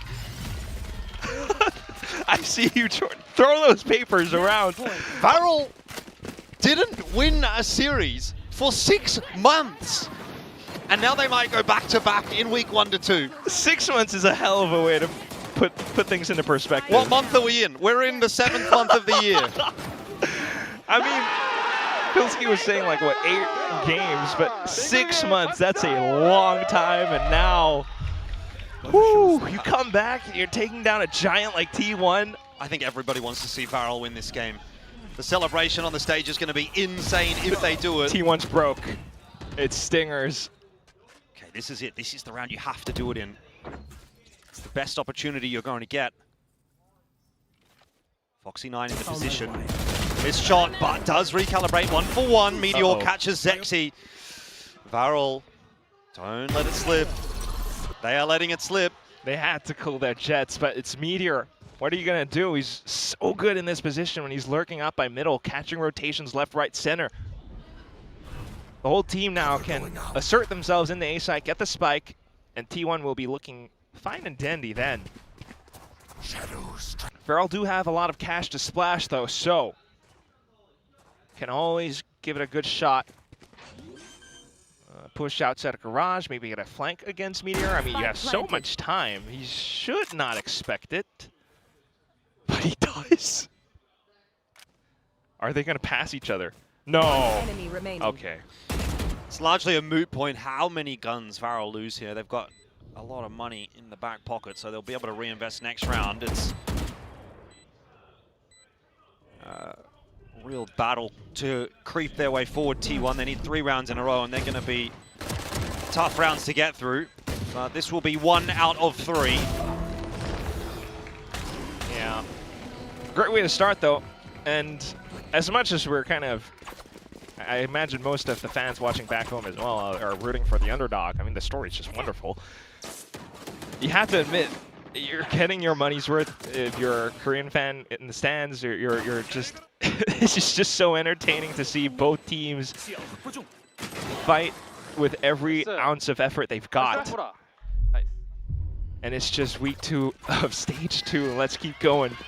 T1 have so many ults now, and they can cycle these through for the next several rounds, couple of rounds. Varel needs to play it safe. So a bit more maybe retake-centric kill trip setup towards A site. Foxy9 wants to bank off of it. The rest of the team to hold with a stack closer towards C. Mid cleared out with a drone meteor not spotted. But T1 can always cancel and re-clear back themselves. But right now, more of an intention towards this A site where it's a retake setup. It is. Klaus can get over here pretty quickly. The rest of the guys might take a little longer. Don't really have any big impact ultis available to Varel, whereas T1 do have that run it back. Might want to use it for the entry, though. C-site completely open for now. Hearing Just noise now. util. Zexy. Get that runner back. Camera should be spotting out most of the T1 players on their way up. Zexy sending Buzz back. He gets that reload bolt down, and that might actually slow things down enough. The Varel can get across. Klaus, Zexy in onto the kill feed for all the right reasons, and it's over. In the blink of an eye, it is over. The giant has been felled by the unlikeliest of heroes. Varel have gone back to back. The dream is real, boys! Oh my god, everyone! Regardless of what anyone tells you, you have to believe. From absolutely, truly, 0 to hero. Taking down his former seniors in the form of Buzz. I mean, I know Stack's not really playing in the server, but maybe Munchkin as well, and he just jumps for joy. What a moment, what a game. And to do it all in a 2-0 fashion. It's a great way to put it. You have to believe. I don't know how many people truly believed in Varel coming into this split, but the one important factor is they believed, and that belief is now starting to be rewarded. A win last week, a win this week, and now Varel, out of absolutely nowhere, out of a 0-8 start to the year, start to feel like they become serious contenders with this scalp against T1. They deserve this moment. Hell, I might even pick Varel against Paper X now. Who knows? The sky's the limit. Hey, it makes sense. T1 beat Paper X. Varel beat T1. Therefore, Varel beats Paper X. Therefore, Varel's the best team in the world.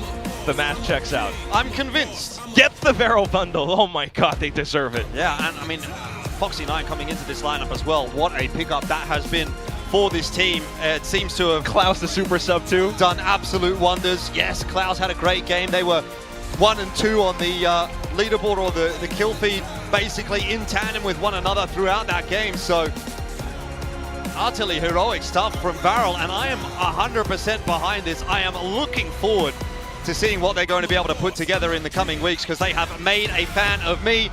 Now it's time to head down to Bella on the stage to again hear from Varel.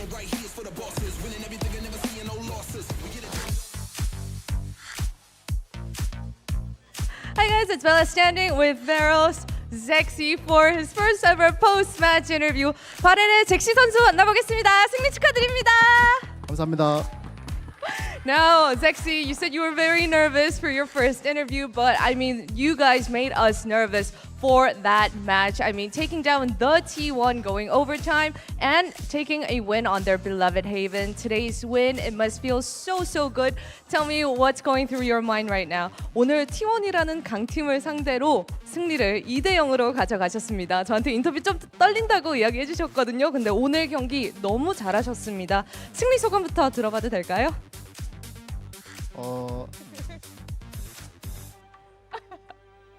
많이 떨리시나요? 예. 많이 기뻐요. He's very nervous, but he's even happier for his win against T1 today. Now, let's talk about the game to make you feel a little bit more comfortable. On Haven, we saw Klaus stepping in instead of Cinder. Can you talk to us about the decision-making, what the team talk was like, so that we saw such a great play from both of the players onto the two maps? 이제 그러면 조금은 게임 관련돼서 얘기를 해볼까요? 이제 헤이븐에서 신더 선수 대신 클라우스 선수를 교체하게 되셨는데 좀 그 결정 과정에 대해서 저희가 너무 궁금했거든요. 일단 제가 알고 있는 거로는 일단 그 클라우스 선수가 좀 더 크랙각이나 일단 총 쏘는 쪽으로 더 잘 쏜다고 생각해서 쓴 것 같아요. 그렇습니까? 예. I mean, as far as I know, Klaus was he has better firepower. He's better at making those crack plays that we look forward to for the highlights. So I think that's why he stepped in instead of Cinder on Haven. All right. Well, it seems like you have 2 wins in a row, and now you're a step closer to making your first ever Pacific playoffs. Has Vero finally cracked the code in winning then? 이제 오늘 연승으로 2연승을 하셔서 플레이오프 진출의 가능성이 더 커졌어요. 이제 바렐이 승리 공식을 터득한 걸까요? 그런 건 잘 모르겠지만 이제 저희끼리 다 믿고 다 응원해주면서 경기 내에서도 그냥 잘하고 있다 하면서 하니까 좀 잘 이겼던 것 같아요. I don't know if we cracked the code just yet, but it definitely helps that the team is talking and having faith in each other. You got this, and we just support each other through each round, and that's what's enabled the 2 wins in a row. All right, thank you so much, Sexy. I hope our next interview is less nervous for you. 이렇게 해서 바렐의 잭시 선수 만나봤습니다. 감사합니다. 승리 축하드립니다. 감사합니다.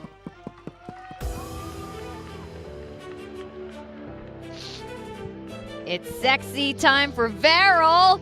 2 wins in a row. I love the stage 2 look, especially Zexy really stepping up today. We've been hyping him up over in Ascension in the early days of Ascension, and then it kind of fell flat when we came into kickoff stage 1, and we're like, we know this team has got it. And we finally see it really come through today, and it's almost like man, youth really does shine in Pacific. I'm just so happy for this Varel team. I mean, you see how much it means to them when they win on the stage, the energy that they have. You see Foxy9 rush round to the coaching booth to hug his coach and Cinder. It's such an amazing story. Not like this win is massive in terms of where it puts them in the group, but T1 are an institution here in Korea. They're huge. For this young team to beat such a staple here of Korea is massive for them. I mean, we've been saying it even in their Ascension run and all year long that there's talent there. The individual players really have some serious potential that were just either missing an extra piece, they were missing sometimes a little bit of composure, they were losing a lot of close maps, so it feels like the potential has been there, and right here at the end of the year in stage 2, they need some kind of Cinderella run, and this might be the start of it. I mean, 2 wins back to back, a very, very close game against Secret, and a very close win over T1 here. One of the maps goes into overtime. I think kind of summarizes perfectly exactly how Foxy9 said it. Varel is a team that can beat anybody. I really think that they play to the level of their opponent, and if they continue doing so, then, maybe there's a chance they can be 3-0 after the next game as well. I would give a limb to see these guys over in Champions. Like, I want this so bad. What a story these guys have so far. 2 wins right now. They're at the top of the group there. I love these guys. I really hope they can continue to build that momentum. If they go to Champs again, they can also beat Paper X again for that trophy. Oh, yeah. Like Nongshim. There's something about young Korean talent. They are so good once they finally figure it out. And everyone keeps talking about cracking the code because we know that potential is there. And of course, we will be having a chat further here on the desk with Klaus shortly. And speaking of which, making that 6-man roster, it's been a while since we've seen it work. In fact, I don't really know if it's ever really worked. We saw Talon do it in the earlier days with Sushi Boys and other rosters kind of being forced to. I think Klaus, CGRS had to, but that's like a sub situation more than a 6-man roster. It rarely works because I think it's hard to stick to all the different game plans every single time. But of course, we will just have to ask Klaus ourselves, who is here at the desk with us, and Bella to help translate. Welcome. Hi. Hello. Welcome. We never got to interview you guys because honestly, I don't know why we only interview winners, but that's the way it's been. But now we finally have you here. 드디어 클라우스 선수, 바렐 선수분들을 모시게 돼서 너무 좋다고 이야기를 해주셨습니다. 너무 감사합니다. Well, welcome. Now, one of the first questions, of course, we had is, how is it with a 6-man roster? Coming in, you didn't play last week. and coming in like really cold, you seem okay. How come? 이제 6인 체제 6맨 로스터를 바렐이 갖고 있는데 이제 저번 주에 클라우스 선수가 출전을 안 하셨잖아요. 그럼에도 오늘 이맵 헤이븐에서 대활약을 해주셨는데 좀 어떻게 느끼고 계신가요? 이제 원래 첫 번째 주까지는 신더 선수를 쓰고 두 번째 주부터 제가 좀 연습을 해서 들어오는 거였는데 제가 열심히 연습을 해가지고 들어와서 결국에 좀 큰 산인 T1을 잡아서 지금 너무 기쁩니다. I mean, the original plan was first week Cinder is gonna, step up and play the game, and second role I practiced so that I could play in for our second match of week 2, and I'm just so glad that like my practice paid off and we took down T1 today. So is it you or Cinder? Do you get to keep the job? 이제 5명이잖아요, 사실 팀. 네, 누가 최종으로 남는 건가요? 다음 경기 때는 누가 출전하는 건가요? 클라우스 선수인가요? 신더 선수인가요? 그거는 다음 경기를 보시면 알게 될 겁니다. Yeah, you will have to find out next match. I want to ask, so when the team got their very first win last week in Pacific, you didn't get to play. How did that feel for you? Did that hurt a little bit, or were you just happy for the team? And did that add any pressure to you having to come in and play today? 이제 저번 주에 바렐이 첫 퍼시픽 승리를 맛봤잖아요. 근데 클라우스 선수가 출전을 못한 상황에서 조금은 아쉬웠는지 아니면 팀이 승리할 수 있어서 너무 같이 기뻐했는지 궁금합니다. 승리 당시에는 정말 너무 기쁘고 들떴는데 딱 자려고 할 때 내가 없었는데 이겼네? 더 열심히 해서 내가 무조건 다른 경기 내가 다 뛰고 내가 무조건 다 이겨줘야겠다라는 마인드로 해서 아주 기분 좋습니다. I mean, when we first won last week, I was so happy as a team. But then right before I went to bed, I was like, wait, they won without me. I really need to practice. I really need to step up. So next match, all the matches that come after, I will be there with the win. Yeah. But you won. The team won last week, and you guys won again this week. And of course, we keep asking, what is the difference maker? Obviously, Foxy9 has joined the roster, but is that the only reason why you guys are finally winning? Is it something else? Like, what else has changed? 이제 폭시9 선수의 합류 외에도 바렐 선수들이 폼도 되게 많이 올라왔고 아까 이제 인터뷰 때도 얘기를 했지만 승리 공식을 이제 바렐이 드디어 터득을 한 건지 좀 어떤 요인이 있다고 생각하세요? 일단은 매체적으로 조금 재성이 형이 막 어리광 부리고 막 좀 어린 티가 난다라고 하는데 재성이 형이 온 이후로 정말 저희 팀을 잘 다듬어주고 잘 이끌어줘가지고 승리 요인을 찾았다가 아니라 그냥 재성이 형이 와서 이길 수 있다라고 생각합니다. Oh, well, sorry, I'm keeping all the information myself. Yeah, no, share the info, Bella. Well, the media, they're saying that Foxy9 is mischievous, right? But like, honestly, after he's joined our team, he has become the glue for our team, and they might say that it's other components other than him joining, but I feel like he is the reason why we're winning. Wow. That's so much credit. Yeah, that's know. big One credit. guy. So the last thing I want to ask you is, with you having to swap in, you had to come in and play Omen today. That wasn't a role you were particularly well known for. We remember the Chamber in Ascension and the Duelist. So how did it feel to have to play the Omen? And is that something that you feel like you'll be very good on now? Do you think this is your best role, or something you will grow into? 클라운 선수가 오늘 오맨을 맡은 역할을 보여줬는데 본인이 체감하시기에는 좀 편안함은 어느 정도인지 앞으로 클라우스 선수의 오맨은 더 자주 볼 수 있는 모습일까요? 일단 전에 했던 내용과는 다르게 조금 뒤에서 봐주는 포지션이어가지고 일단은 저 개인적으로는 너무 마음에 들고 앞으로도 제 오맨 많이 나올 것 같아서 기대해 주시면 감사하겠습니다. It's definitely a switch in comparison to the Neon that I had. It's like a step back. You're seeing the bigger picture from the back, right? And I'm really satisfied with how that's working. I think it fits me, so please look forward to more of my Omen plays. You are so good in the clutch. I hope we see so much more. 더 볼 수 있었으면 좋겠다고 이야기하십니다. Okay, well, we're only halfway through groups. You got a little bit of a road ahead. You got DFM, then you have KRX, and then you have PaperX. Is there any match that you're really looking forward to personally? 이제 반절 왔거든요, 그룹 스테이지. 앞으로 넘어야 될 산이 3개나 남아 있는데 뭐 DFM, KRX 그리고 남은 팀들 중에 뭔가 좀 많이 기대된다 하는 매치가 특별하게 있으실까요? KRX까지. 저희가 첼코 팀에서 올라왔던 팀이다 보니까 항상 경기 1부 리그 경기를 봐왔는데 그 중에서도 항상 돋보이던 페이퍼렉스가 사실 가장 기대되는 매치가 아닌가. I mean, we come from Challengers Korea, and when we were watching all the Pacific matches, honestly, Paper X stood out to us the most. So, yeah, needless to say, Paper X. Yeah, and Ascension, you guys were known as like, you know, one of the little mini Paper X's. So I think it'll be interesting. You scrimmed Paper X a lot during Ascension, right? 이제 뭐 바렐 선수분들께서 미니 페이퍼렉스라는 별명도 있을 만큼 스크림도 자주 하시지 않나. 그리고 뭔가 많이 하시지 않나요? 페이퍼렉스랑 그래도 조금 자주 하고 결과도 나쁘지 않았던 것 같습니다. Oh yes, we do scrim against them frequently, and the results were not bad.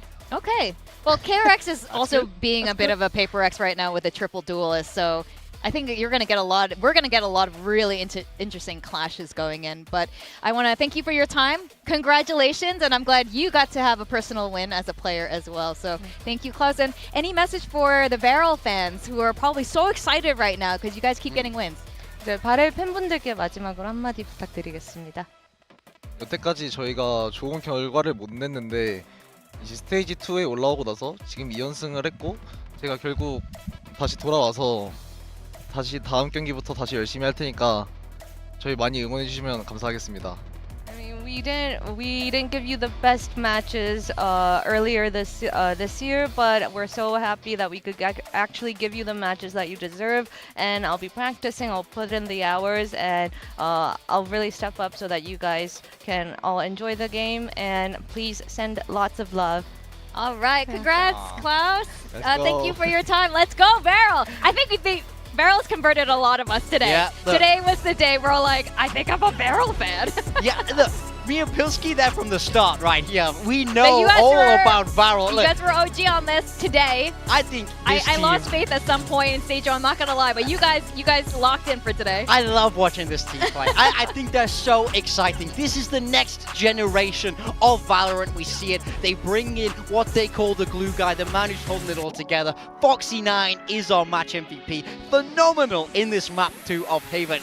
You hear Klaus giving him so much credit for the work he's been able to do. It looks like this was what they needed all along. It's so funny that it's Foxy9, right? Because he was always like the little annoying brother Exactly. of every super team here in Korea. And then now he is, you know, he's the He's guy. the mature I literally one. said it, like he fits the culture. Yeah. He has joined the little bros team and he is leading them to success. He zero is team. the original little bro. Yeah. And then a bunch more qualified into VCT Pacific and he's like, these are my people. Let's make it the champs. It's like Hopkinton in New Zealand. They were like, my people. I'm very excited for Beryl. I'm very excited for a lot of these teams right now. We've had so many upsets. And Right. again, not just upsets, like the fashion that these upsets happen are absolutely insane. How are Jen and Barrel 2-0? It's madness. VCT Pacific Stage 2 is a madness. You have no idea what to expect. None of us know what's going on, but you just see how much these teams want to make it to champs. There is still that spot. You finish first, you finish second, you get in. You see the teams who were right at the bottom, down in Stage 1, flipping the script. VALORANT, Team Secret, Gen G, all as of right now in playoff position. And look who's at the bottom. Nongshim and Paper Rex are trophy winners. I mean, look, they haven't, you know, some teams have had more. It's early Yeah, days. matches than others, but things are different here in Pacific, and I do like that all of these teams are experimenting with stuff. Except for Zeta. But every other team is experimenting with stuff, and I love that they're trying to make changes come through. And Zeta Division is a team I am looking forward to seeing what they will be changing. Yeah. Now, did you want to say something I mean, it's before- only early doors, but like the top 2 qualify in towards the playoffs and the rest go to play-ins. We could see some crazy teams in play-ins. Oh, yeah. Yes, that's actually very true. Now, Build Diff is so annoying for all of us. We've all made mistakes today, even though Achilles has been bragging. You also picked Crystal with the 3 I kills. refuse to acknowledge that. I'm actually the most unlucky Build Diff player. You are actually What is unlucky. wrong with picking Kahlua? You What's are wrong with that? Actually And then severely I unlucky. actually am cursed. I am the curse. I'm sorry, Kahlua. Like it's not on your fault. It's on you. What happened today is not your fault. It's literally my fault. Like I take responsibility.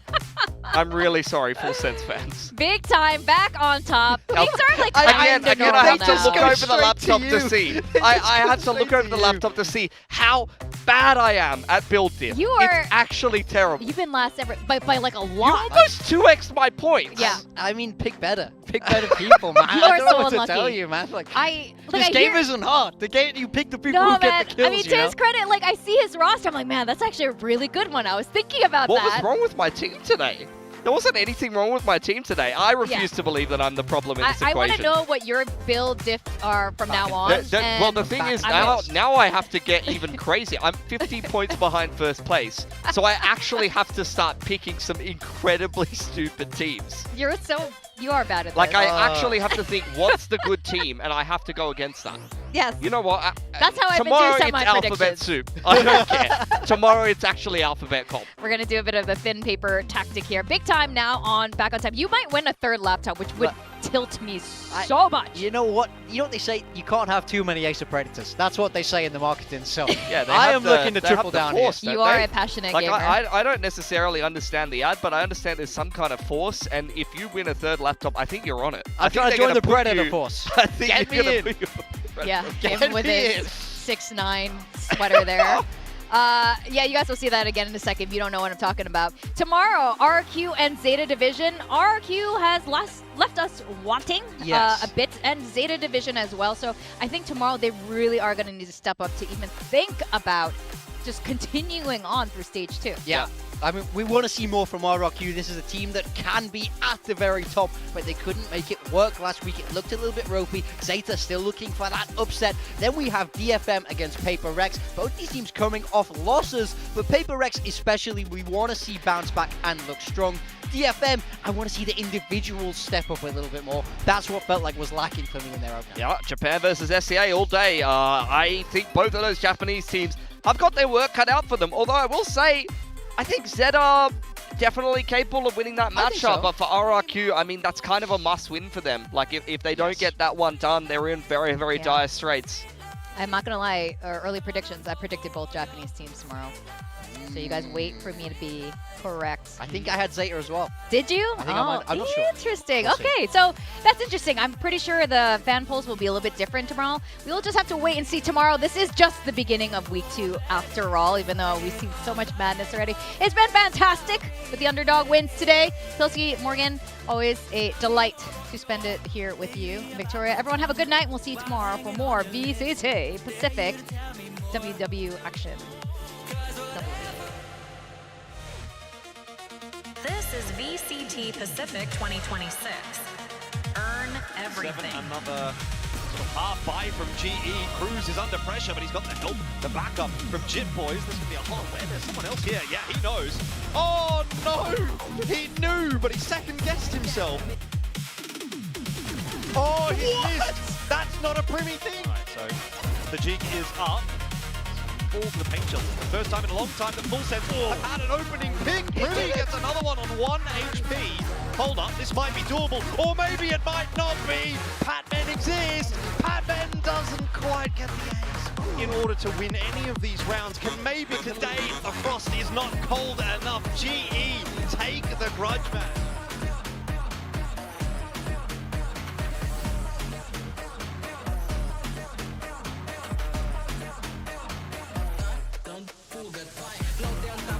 There are a lot of pressure here, but Cinder is not fooling anybody with that. Meteor gets way too easy of a kill, and Carol are just sort of running into T1, but not even be a retake just yet. Site's not taken.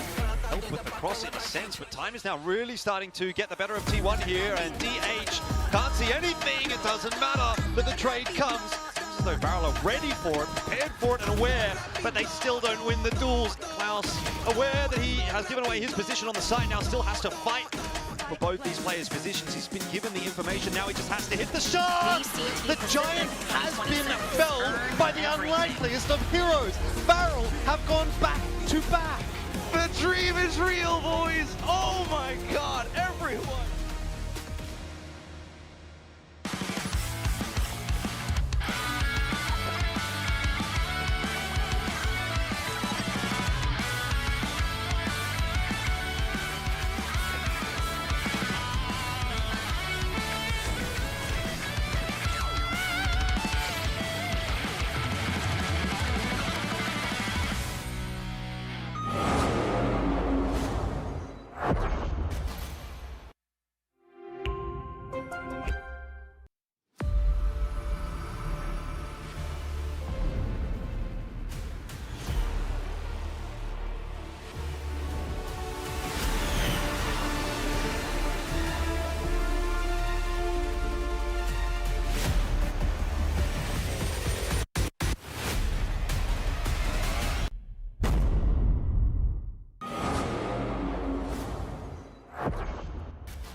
Red Bull gives you wings.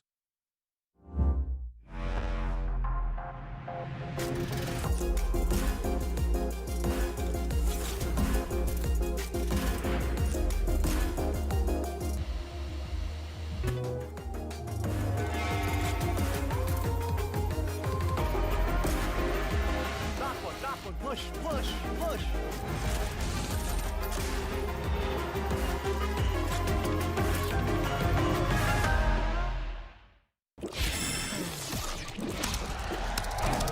Red Bull gives you wings.